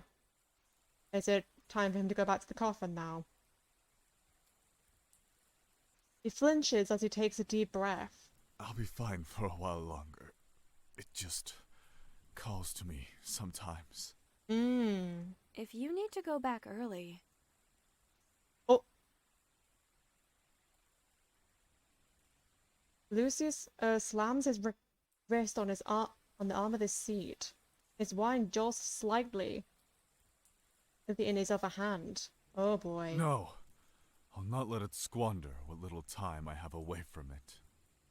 Oh boy. Oh god, Lucius, please don't do something bad. Forgive me, please. Continue. Are you sure? You can't just go back up to the coffin. We can continue this another time. I tap my fingers against the cover of the journal, feeling a little agitated, but wanting to gratify his wishes. I get upset if I speed through the story, but I can try to shorten it for him. Even from distant kingdoms, I would hear terrible gossip about Alluvia's young queen. Oh. Apparently, she did nothing to better anyone's life but her own. Oh. She kept our cruelest traditions intact, torturing and slaughtering people in droves. Oh, Jesus. Most notably, she kept the tradition of sacrificing people to the crown's pet vampire. Oh, God. No offense. None taken. I've missed hearing these voices, though. I wish they appeared more often. Inspiring such unease in its people helps the monarchy stay in power. Fear of punishment, I always heard, is a better motivator than acts of love. Yeah, sad but true. But Ophelia was supposed to be different, and the people were unhappy. There were talks of a revolt. Although I wasn't the most talented bard in the lands, I was starting to get some renown and make strong connections. I can still scarcely believe it, but I managed to get an audience with Queen Ophelia. I was meant to perform for her. Oh, really? Lucius's eyes slowly went wide with realization. You didn't. Oh? I maybe, kind of, definitely spoke my mind in front of the queen and her entire court, but I did it through song. Wait, she confessed her love to the queen? To Ophelia in front of the... Oh! You didn't. Oh my god! Lucius is torn perfectly between horrified and scandalously amused. Clasping his hands over his jaw in disbelief. I did. Either confessed like her love for her, or like told her where to stick it. Do you want to hear the song? Yes. I want to hear. His gestures were enthusiastically erratic now. He weaves for me to go on and can hardly sit still as he pours himself some more wine. As for me, I sat my glass down and cleared my throat. Are we actually gonna get singing? Ooh. Ooh. I can just about... Queens, they rule in the light, remembering tales of their kingdoms. Those lands may now be out of sight, but you can still remember your stratagem. Be vain, be cruel, be always right. Proud until unproven. Show your cruel self till the end of night, when you'll be slain at day's conclusion. Ooh. Yeah, she basically told her where to stick it. Okay. Yep. I approve. If when Lucius applauds me, it's is it gradual? It's as gradual as it is resonant. The very furniture around us seemed to shudder in response. Gods! Gods! That was a more subdued version. Oh! Back in court, I was screaming the lyrics at the top of my lungs. Ah! Nice. I only wish I could have seen it for myself. You must have been radiant. Oh. Lucius looked at me with plain, unmistakable admiration. I feel my cheeks glow warm again. But I can tell I could tell myself it's just the wine, but I tell myself it's just the wine.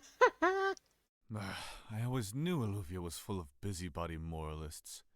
To think they'd punish you so gravely for such a thing. Yeah, for exposing the queen for who she really is. I mean... Simply ungrateful. Oh, I don't know about gravely. I think I like it here. And I like having you here. Oh. Not the blushing. Oh my god, the rubber bands, look at that! Love it. Our eyes meet with a slow, yet abrupt understanding of each other. We're so alike in so many ways, I can hardly believe it. The storm had stopped at some point. It's quiet enough that I can hear his breath, steady and strong even from a distance. And then he grimaces again. I pivot in time to see the sky now clear of black clouds. They're shifting into the first dusty hints of daybreak. Ah. Okay, now back to Lucius. Yes, I'm going. No need to rush me. You may have the rest of this wine, if it pleases you. He has to go now. Okay. He smiles at me one last time, strained and fleeting, before he turns into mist and disappears into the shadows. Le flouf!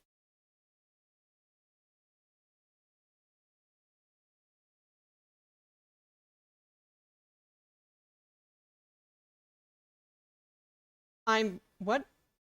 I'm rough at the moment? Luna, are you okay? I'm rough at the why? Can't you explain? I'll see you tomorrow night, Lucius. I've known speaking to an empty room.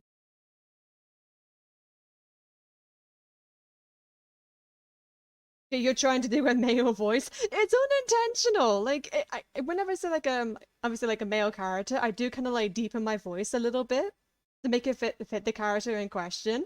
But it's not intentional. It's not intentional, I swear. It's called voice acting. It's what you do.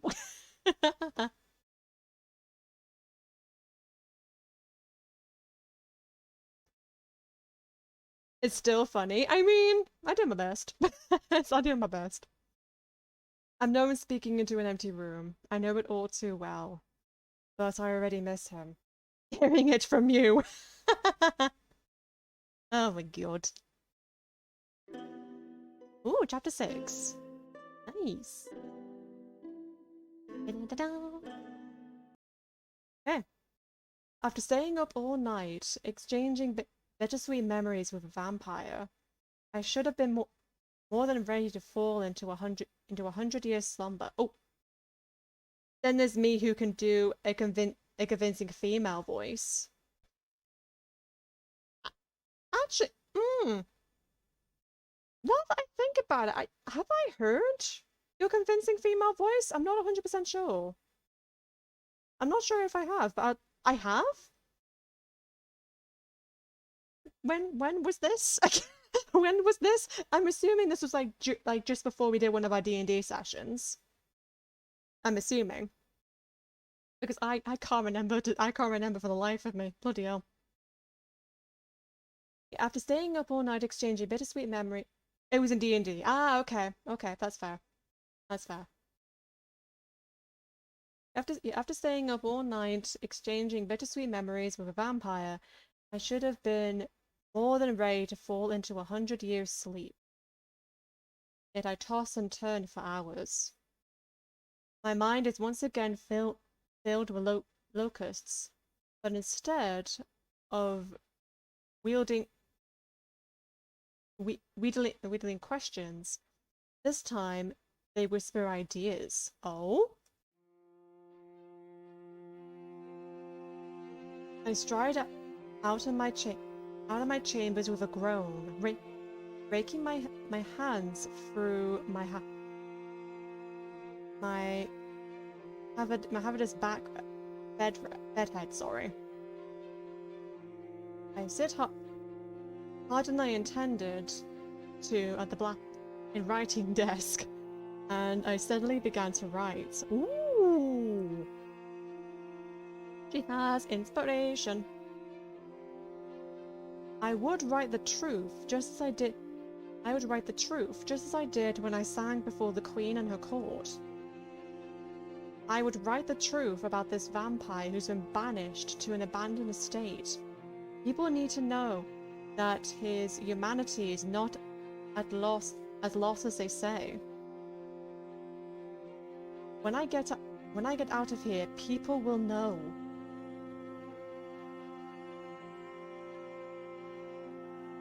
My quill scrolls to a stop. When I get out of here, how many songs have I played for him now? On the lunar eclipse, I played my 10th song. Earlier tonight must have been my 30th? I still have a ways to go before I'm free, but I've made significant headway on my debut to him. Damn, Raven, you're old. Oi! Excuse you! Excuse you! That's rude. That's very rude. Excuse you. You're 30. Oh, God. Okay, bear in mind, this isn't like 30 songs like a year. This isn't like, 30th song in like the 1 year. It's like 30 days. This is her 30th day she's been here. And she has to sing up to 100 songs until she's released, until she has her freedom back. No use thinking about it now. Still have time to decide what I want to do. I nod to myself and bow my head as I continue writing. She has her inspiration. She has her inspiration. I wake slowly to a light pattering on rain outside. With my cheek pressed against the desk and drool seeping from the side of my lips. Oh, how attractive.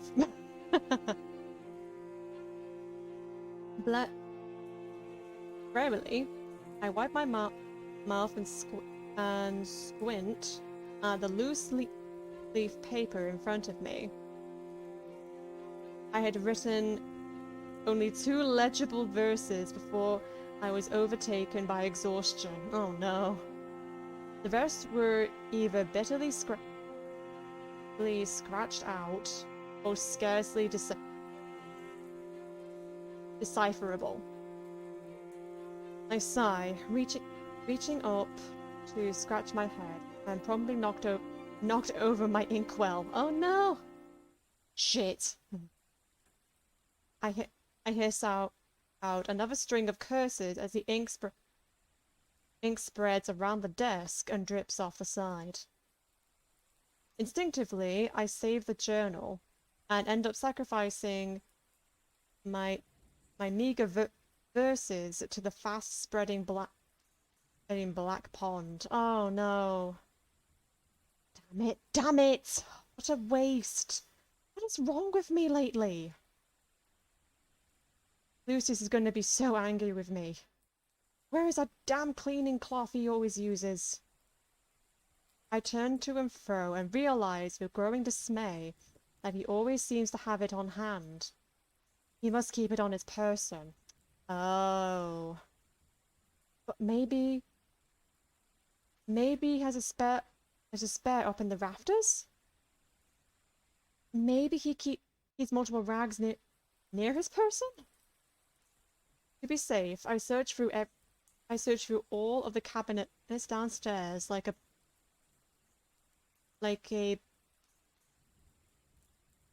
pillaging? I guess feeding raccoon. Not to not a single rag turns up. Knowing that Lucius will be even angrier if I use a blanket or, God forbid, a curtain to clean up the mess. I seem to have no choice but to venture upstairs. Oh no. My hand traces a familiar cracks and bumps of the cobblestone walls. A tactile map I've learned to use due to my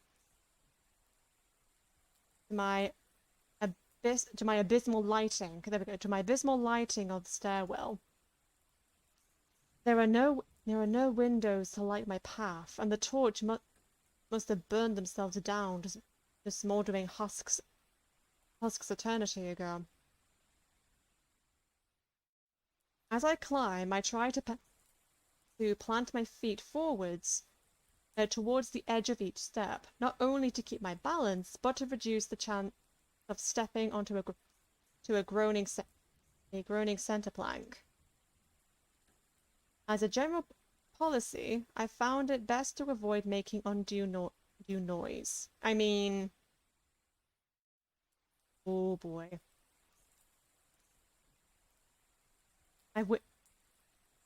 I'm winded by the time I reach the highest point of the estate, and I brace myself by resting my palms on my knees. Who in heaven decided it was a good idea to build something with so many stairs? Mood. Honestly, mood. I want to give a piece of my mind. I spend the next half hour carefully rifling through the attic.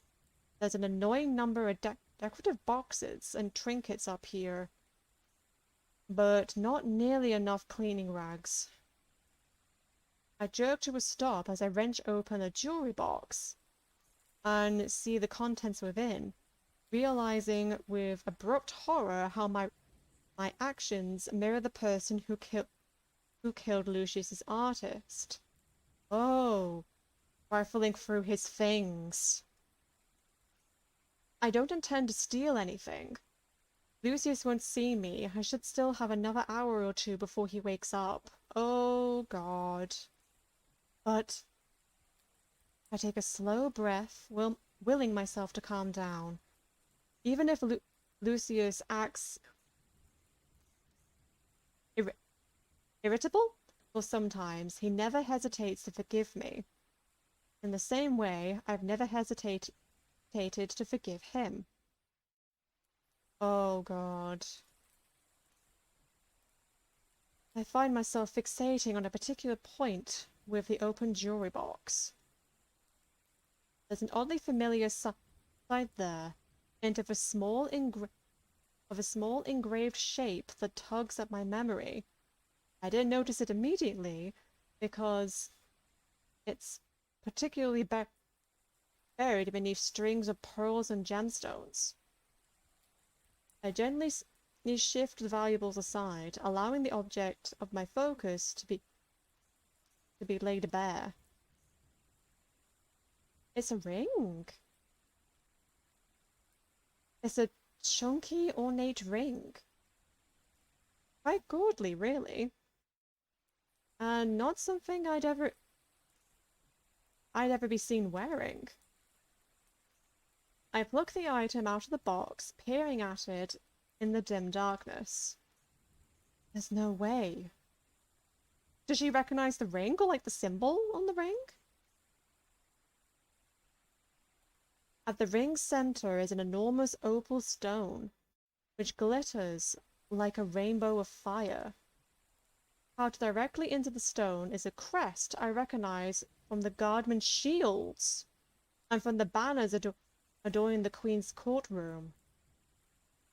Was he a nobleman in the royal family? Oh! Without thinking, I put the ring in my mouth and bite down on the shank. Oh no! That's dusty. Yuck. Oh my girl, why the fuck did you do that? But I can feel the marks of my teeth imprinted in the metal. The body of the ring is made of pure gold. Oh my god.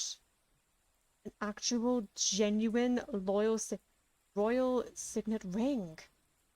Did a member of the crown barter for their freedom with this?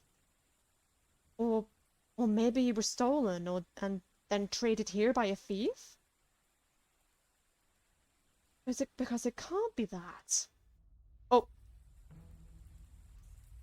A scream cuts through. Oh. Raven had to shank run. Oh. Also, that. Also, why the dramatic ass music? Oh no. The scream cuts through the attic and threatens to burst my eardrums. I fumble and nearly drop the ring. I cram the ring back into the jewelry box, slamming it shut before whirling around. The noise definitely came from the coffin. Was it him all this time? Lucius?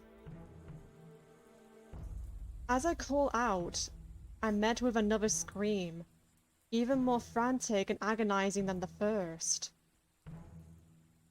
Okay. The wooden box is trembling. Tremoring hard enough that I worry it may topple over. Oh no, the screaming was him all this time. I approach the noise. Every bone in my body shrieks for me to stay away, but my tremendous concern for him overwhelms every ounce of fear I have. Oh god, I'm scared. The coffin is carved from black thorn wood, with small divot imperfections chipped off the edges. It's definitely fallen over before. I rub my knuckles gently against the wood, no differently than I knocked on the bedroom door. Lucius, can you hear me? The coffin lid thuds as if in response. It continues to thud over and over as Lucius pounds his fist against the inside surface. Oh god! Let me out! Oh Jesus Christ! His roar is followed by a terrible, desperate noise of nails crawling against the wood. Oh Jesus Christ! Lucius, it's me. It's Abigail. Are you hurt? Stop this at once, I beg you. Release me. I command you to release me this instant. Okay. Let's let you out. Oh god, I'm scared.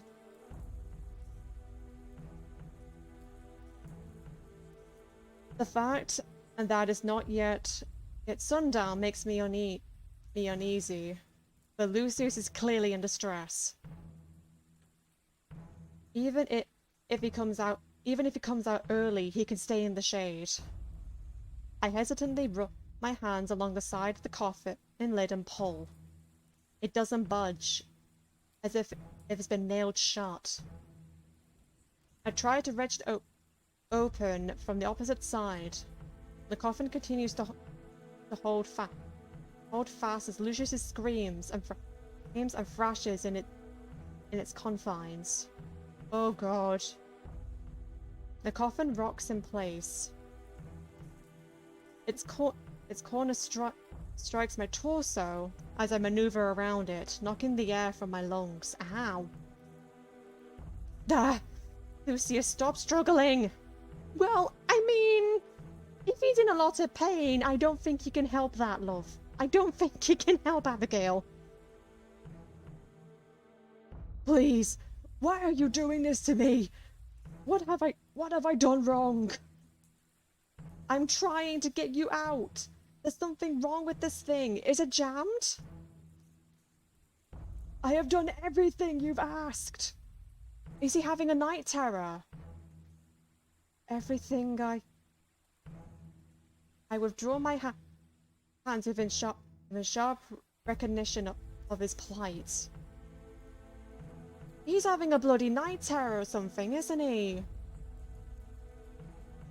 Lucius isn't talking to me. Even if his screams sound halfway coherent. Lucius? Are you awake? He responds only with cracked sobbing and finally weak thud. The source of the noise will not hurt you. He was so certain. So quick to assure me of my safety. I sigh through my nostrils, pressing my forehead against the lid. I'm here for you, alright? Even if you can't hear me. I slump fully against the coffin, sliding against it as my hands curl into fists. I'm here for you as long as you need me. I'm here. Okay. Yeah, he was having a nightmare, a night terror, 100% of the day he was exiled, I imagine. That would only make the most amount of sense to me. Oh, yes, thank you for the giggles, Tika. I appreciate it. Thank you. I was past. I continue speaking to him softly, even when he seems to be addressing someone else. And I hold the coffin steady, straining my arms when it threatens to tumble over onto its side. Sorry. Did you jump to your own giggle? Oh, no. I didn't. I just saw the, I have the little activity feed as well on my screen, so I saw it pop up. So, no. You did not jump scare me. You did not jump scare me. Damn. Nice try, Tika. Nice try. Okay, sweat drips down my brow to my cheek, both from physical exhaustion and the emotional toil. But I don't want to abandon him. He doesn't have anybody else. And I keep saving up. Okay, fair enough. Oh boy. After an excruciating moment of time, he answers me with more noticeable coherence. His voice is gravelly and hoarse, and I discernibly calmer compared to the earlier bellowing screams. Abigail? You still there? Yes. The sun has gone down, hasn't it? Yes, at last. Lucius makes a small, curt noise of acknowledgement before he clears his throat. With a hollow wooden groan, the lid of the coffin begins to give way. Oh god, I hope he's okay. Though a sliver of an opening, I catch a glimpse of a torn velvet bedding and deep gouges in the wood. I say gouges, yep. The lid hangs a loaf, barely ajar, until Lucius's long fingers curl around the frame. He pushes it with visible effort, getting it just open enough to squeeze himself through. I scurry backwards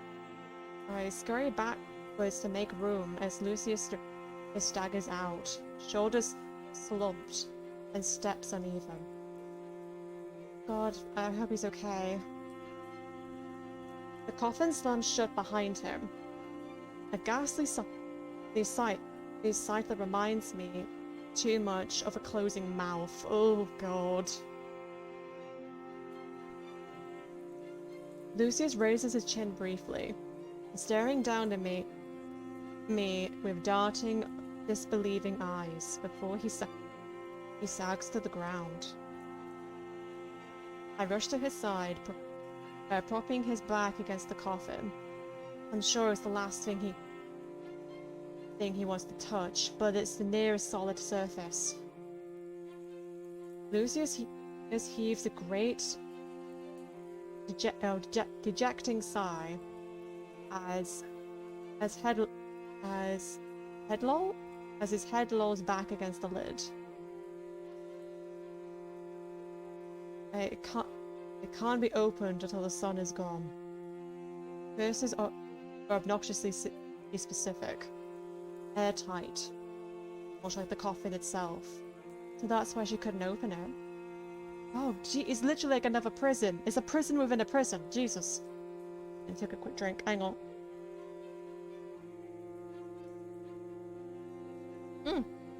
Let's go somewhere. Right. Though there are times I've woken up, spit out of the damn thing because it rolled onto its side. Although he pants and barely catches his breath, he can't quite keep his obscure commentary to himself. I should thank you for keeping it steady tonight, Hume. You are ridiculous. You go through this every single night. Are you hurt? It feels like just yesterday when you were suggesting I'd be amputated at the elbow and then miraculously healed from it with my mighty vampire powers. He chuckles to himself as if recalling a fond memory, and then he hangs his head between his knees.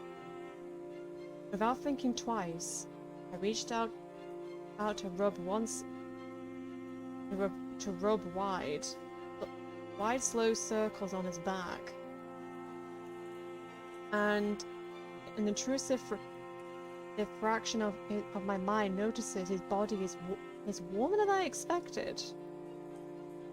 Take your time. It bothers me that you're deflecting with humor, but we're a pair of pots and kettles, I suppose. But the pot would have capitalized on the opportunity to stab the kettle through the coffin. My hand slows, resting on the shoulder blade. Is that a request? No, don't answer that. I was going to... It didn't even occur to me, Lucius. If I wanted to stab you, I would have done it weeks ago. How many times have you been stabbed? Before he can answer me, I turned to look at the coffin with new eyes. An innumerable amount of thin, discolored lines streak across its surface, particularly around the head and the middle of the box. Yeah, many attempts. Many attempts. I thought there were wood veins at first, but as I lean closer, I realize they're incisions. Slits that have since been filled and stained. Some of them have approximately width of a long sword. Jesus Christ! Oh my God! As a Brit, it takes a lot to disturb me.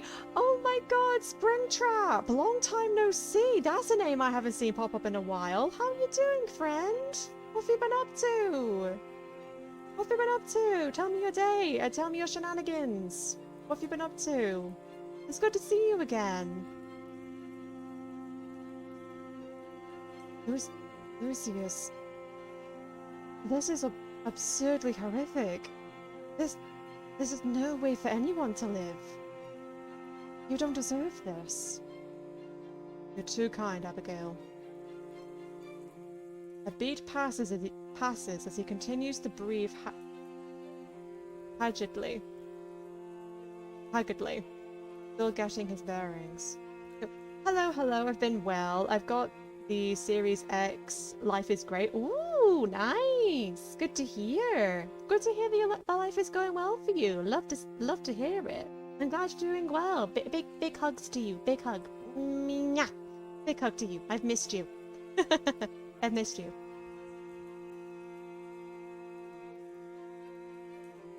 Have you gotten any rest? He doesn't look up at me. Wait. Massive hugs. I've missed you as well. Ah, cute. Very, very cute. Yeah, so we missed you. We're glad to see you here. He doesn't look up at me. He might not have the strength to do so. Have you? Touché. But I was technically asleep. Perhaps half asleep for some of it, but by and large I was unconscious. So yeah, that was all on one massive night terror. Oh my god. So what's this game about? Okay, so this, as you can see, is a visual novel game. Non-sponsored, but basically, sarcastic bard over here has been exiled from the main city of Illuvia, which is where she was born and raised. She's been exiled here from the kingdom to basically live at this estate with this vampire, who, under the assumption of the locals, will ultimately be her maker. Basically, he will kill her, basically. But yeah, I guess they're forming more of a closer bond originally. He agreed that he would let her live or give her back her freedom on the condition that she would perform 100 songs at 100 songs for 100 nights. So I think right now in current place of the game, I think we're at roughly at night 30 or something like that. So we have a long way to go before she gets her freedom. But yeah, that's basically the whole gist so far. It's actually getting pretty good. There is a couple of moments where there are voice acting in the game, and it's 100 nights of Freddy's confirmed. Imagine. That is terrifying. That is terrifying, to be honest. Excuse me. But the main thing, and I think like one of the biggest themes, as you probably see in the title, is enemies to lovers, enemies to lovers, enemies to lovers. Ah! So yeah, the story's been pretty good so far. It's been very, very good. And I would also highly recommend, if you also like visual novels, I would highly recommend this game. It's been a lot of fun so far. I know.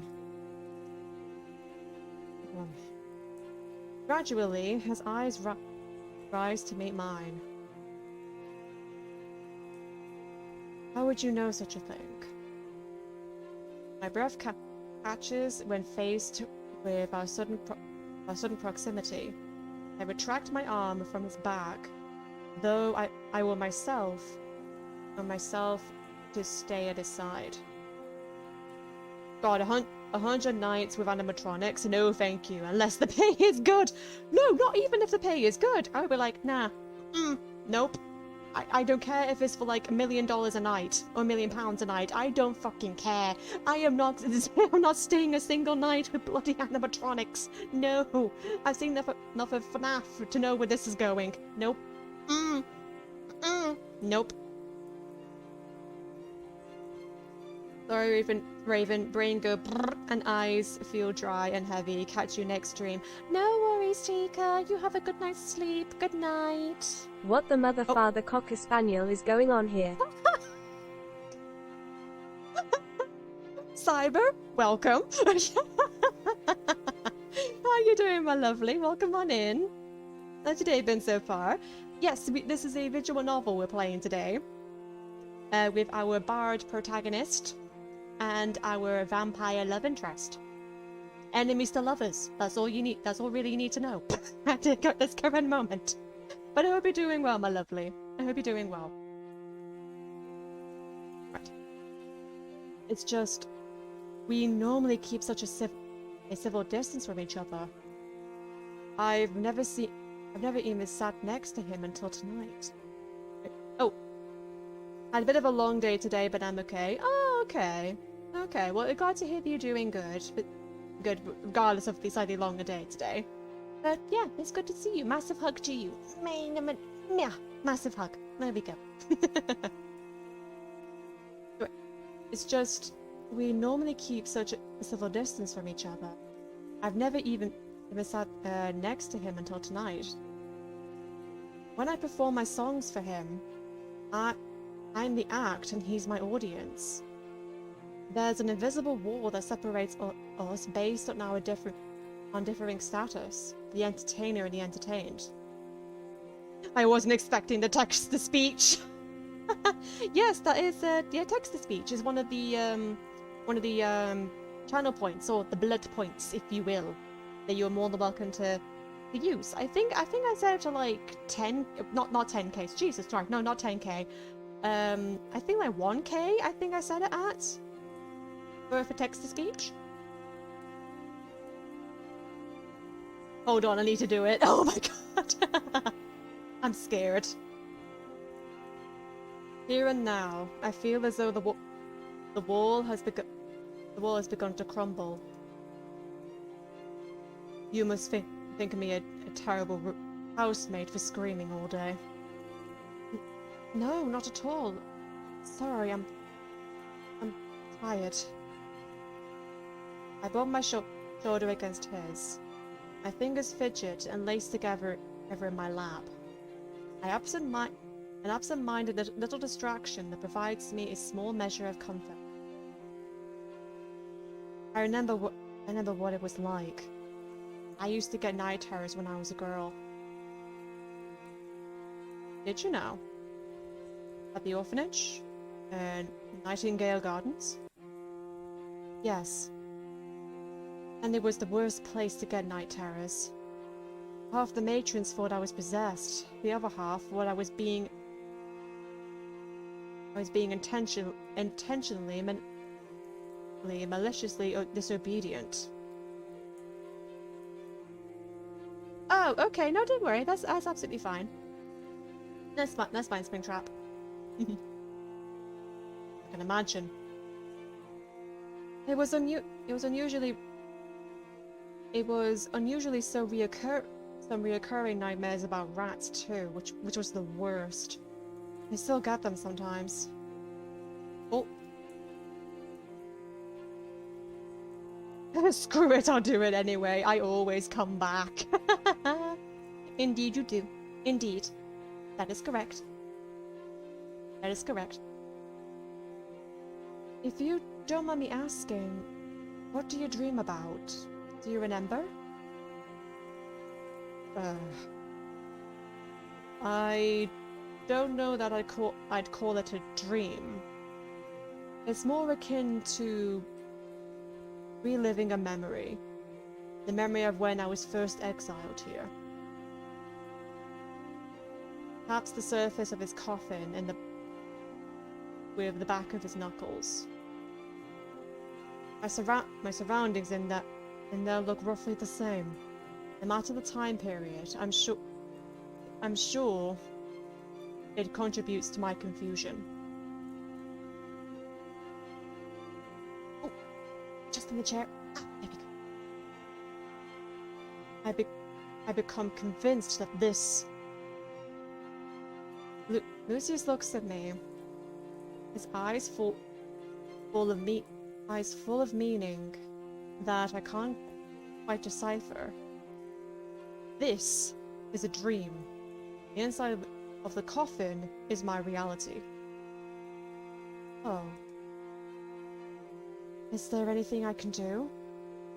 Can I get you something? Where do you keep your wine? I shift to stand, but Lucius catches my hand before I'm fully upright. Stay. Oh! He blinks rapidly and then drops his gaze to the floor, as if he's uncertain and surprised at himself. But he does not let go. His hand around mine is gentle and apprehensive. Please, stay seated. Stay with me a while longer. Oh.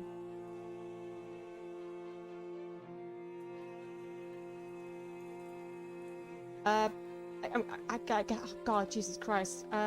Queen. I'm not quite sure how to say that word. When I hear nightmare, I think FNAF 4. Oh God. God, the designs for the animatronics in Act 4 were in FNAF 4 were oh no. Nope. I don't. Nope. They're some of the scariest designs for me. Nah, don't like them. Ugh. I'm just saying, without difficulty, I lower myself onto my knees. He seems to breathe more easily when I'm by his side. I stare out at the expansive glass window for a time, content to be quiet together.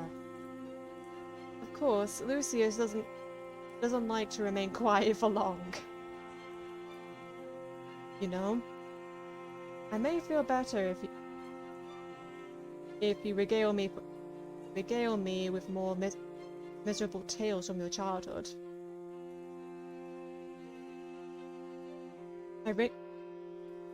I wrinkle my nose at him, and I whack his shoulder with the back of my hand. He flinches, but I can feel his body quaking with quiet laughter. No, I'm serious. You mentioned something about rats? Why would they plague your dreams so? I'm afraid. Oh, scary, huh? It's almost as if they called nightmare animatronics. I know. It speaks for itself. Like, I mean, it speaks for itself. Honestly, I'm afraid of them. They seem to have taken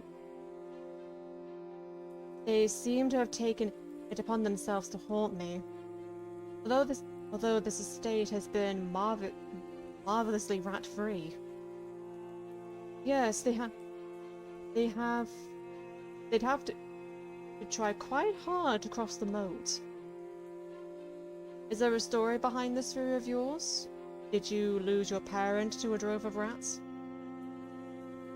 I don't remember enough of my infancy to say either way. My earliest memories were in Nightingale Gardens. Although there was this one time I cut myself off with a snicker, which makes Lucius tilt his head at me in a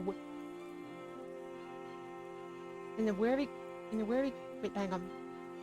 In a weird? Hey, weary? I think is how you say it. Curious smile. A wordless request for me to finish my thought. Forgive me, it's just a stupid thing. It's just the stupidest thing.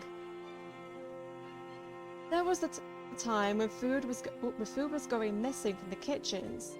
The matrons gathered us up and announced that we had a rat infestation. I was upset by this news, to say the least. I nearly stopped eating, worried I'd find hair or a whisker in my meal, or worse. I should have a comedic for comical effect. And Lucius pats my head encouragingly. I shoot him a small, grateful smile. I was so frightened whenever I saw those beady little eyes, or that flick of a tail into a crevice. Ugh! Ew! Nasty! Daily dose of vitamin rat. Nutritious. Nutritious and full of fiber. Oh my god.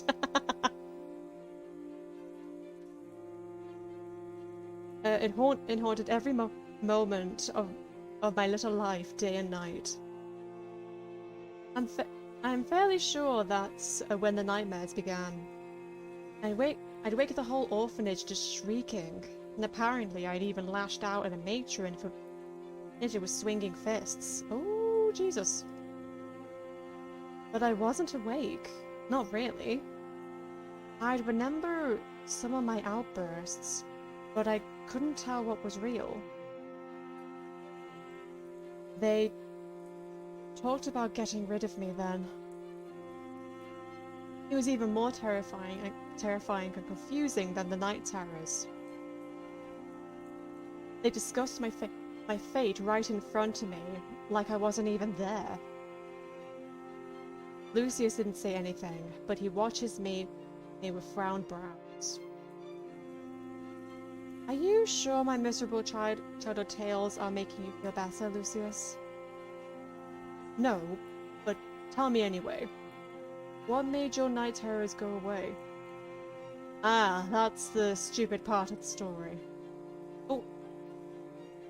This dude is seeing animatronics too? Oh god, it's spreading. I mean, not exactly. It's basically every single night he has the night terrors, or like he's reliving the memory of the first time he got exiled into the estate, which was 300 years ago. So, yeah. Extreme night terrors for this man. Oh my god. I didn't know Ophelia very well back then. I knew she was the picture-perfect angel of Nightingale Gardens, and I knew she was beautiful. But I was much too shy to speak to her. Oh! You saying he's a vampire? He's a vampire like you? Yeah, I would say... I don't think he has blood manipulation, but he is a vampire. My good friend over here, this gentleman over here, Lucius. Yes, he is a vampire. Until one day, she yanked me by the arm and pulled me aside. Dragged me all the way into the cellar, where we couldn't be seen, couldn't be overheard. Of course, this was very upsetting for me as well. Cellars are notoriously full of rats. She shushed me fiercely, eyes ablaze, and she shook me so hard that I was nearly dizzy. Stop screaming every night, she said. There are no rats in the kitchen. I just sobbed and wailed in her arms. I didn't believe her, and I didn't like getting yelled at. Oh god. I mean, how could she try and lie to me like that? Right? It wasn't reasonable for me to be afraid. Unreasonable for me to be afraid. I was just a little girl. God, she was so frustrated with me. She groans for— oh, this poor bastard, I mean... God, she was so frustrated with me. She groaned through gritted teeth and insisted there were absolutely no rats. And that's when she told me she made it all up. Ah. The rats? The entire infestation. She made it up. She was lying to the entire orphanage about it. And for context, again, for you, Springtrap, Ophelia is the now current queen of the kingdom. and she's not very nice. That is her true persona. She has this, like, perfect, innocent, angelic image, perfect for a queen, but in reality, she's actually not that nice of a person. She's not that nice. Why in heaven would she do such a thing? To see if she could get away with it. Isn't that awful? Yeah, that's the type of person the queen is. Indeed. So she's a B word. Yep, pretty much. Yep. Yep, yep. She is. She was stealing extra helpings of food for herself, and then planting false evidence, rat droppings and fur to ensure her lie held water. Jeez. Not only was she the B word, she was intelligent as fuck.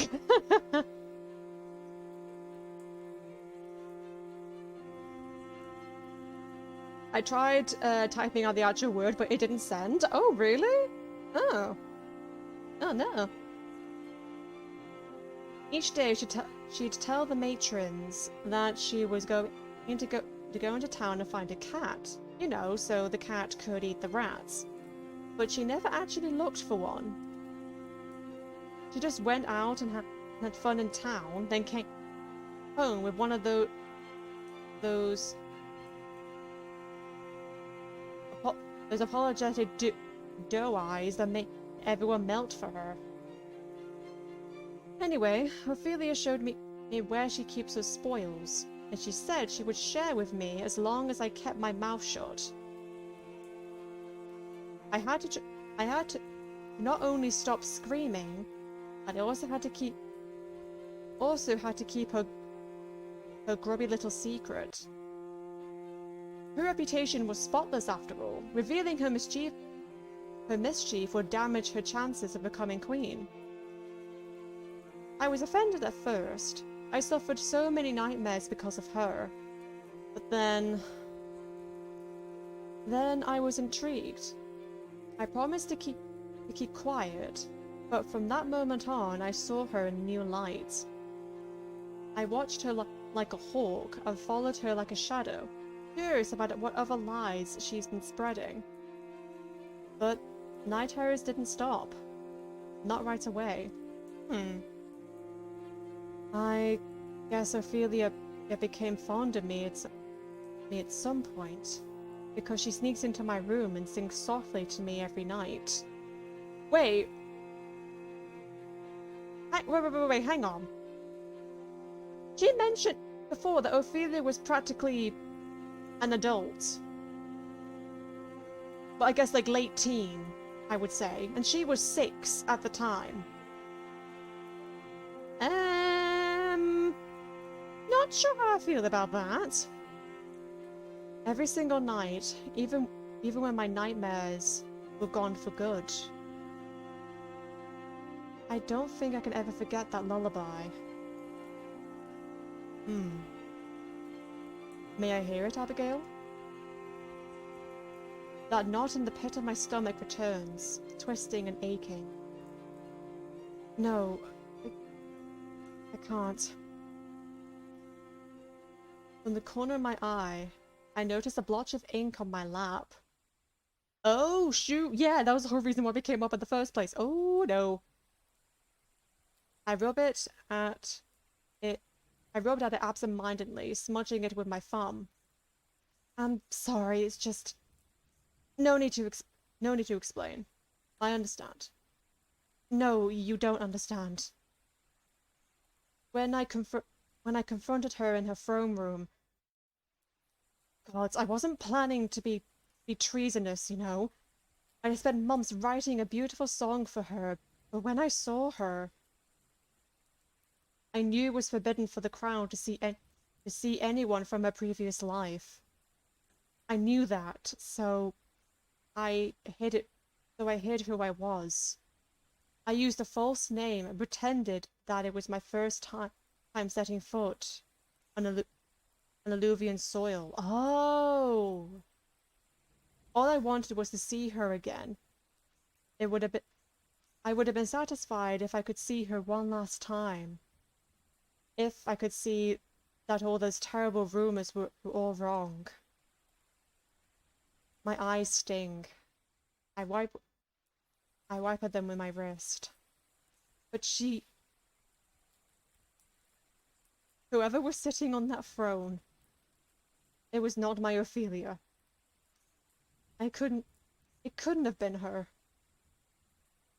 Whoever it was, she had her face, but she didn't have her eyes. Not the eyes I knew. These eyes were hungry, yet full of disdain, watching me like I was some sort of worm under her heel. And she had this ridiculous harem that was dancing around, and every so often she called one of them to come sit on her lap and kiss her in front of everyone. Jesus Christ! It didn't make sense. Ophelia didn't like anybody. Just to make sure, I saw... Lovely. Yes. Yeah, Ophelia's a lovely person. She definitely is. Just to make sure, I started making small talk. Something to introduce the song. I asked if there were any rats in the royal kitchen. Oh, what did she do?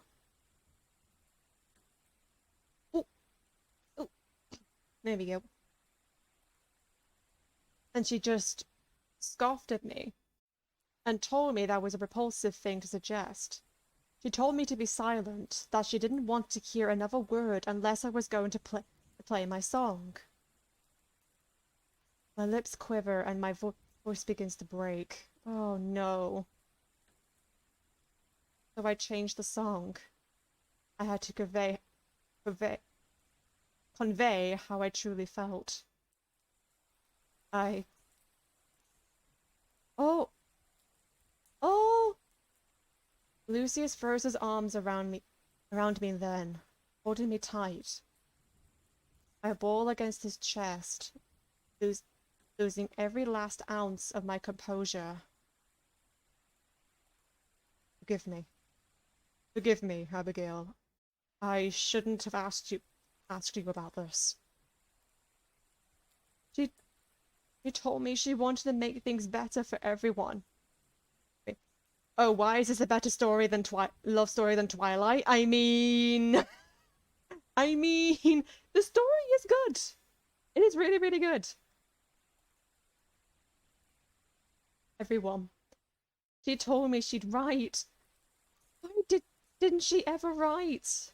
It was a facade, I guess. Forgive me. Oh. Chapter 7. Okay. Okay. Oh. Actually, just looking at the time, I think I may have to wrap it up, actually. I've actually lost complete track of time whilst playing this. It's been really, really good. I think I'm going to have to end it there, unfortunately. My throat is getting a little bit on the tired side as well. I'm not 100% sure how many chapters there are left. I'll have to look it up, but... It's Friday morning, Raven. I know! I know it is Friday morning. I have to end it now. Oh no. Yes, thankfully I don't think I have another... I don't have another stream tomorrow, thankfully, but, saved. Yes, that's fine. Right. I think... purely as well to rest my voice, I am going to end things here today. This is so good! I love this! I'm in love with the story. I love the characters. I love the character designs. I love the brief bits of voice acting. It was so good! It's such a good story. I highly recommend. Oh my god. Oh no. I know you're Anne, I'm sorry. But my voice is getting very tired. I'm glad I can make a return. Yay! We love to hear it. Yes. And as I said, it's really good to see you too. It's good to see you back here. Yes, let me just briefly switch screens. There we go. Yes, I hope you guys enjoyed today. It was a lot of fun. And again, I'm officially back with some visual novels. I know that now and then, like, my reading sometimes can be a little meh, but as I mentioned before, like, despite me seeing the word and quite frankly actually saying the word before in the past, there have been some words where my brain's just been like, what does that word mean? I don't know what that word means. Brain, it does not compute. How do I pronounce this word? Help. Right. But yeah. That is going to be it. Glad to see you again, Raven. I enjoy the stream as always. Oh, I'm glad to hear. I'm glad to hear. I'm glad you guys enjoyed. But yes, I will not be doing a stream tomorrow, but I will be continuing with the main tradition, weekly tradition of playing Genshin Impact on Saturday. I believe we will be starting. Yeah, we'll be starting Navia's story quest. I cannot wait. I cannot wait, honestly, for Navia's story quest. I really can't. And as I've mentioned, I'm also going to be planning on streaming the Lantern Rite event as well for when Cloud Retainer and Gaming also come out too. So exciting. Very, very exciting. Can't wait. But in the meantime, let's see who we can go raid. Who can we say hello to? And Yaran, if you could also do the usual things, please. That would be fantastic as well. 1 second, 1 second. Thank you, Yaran. Thank you. Right, let me see. Let's see who we can raid. Oh, who can we raid?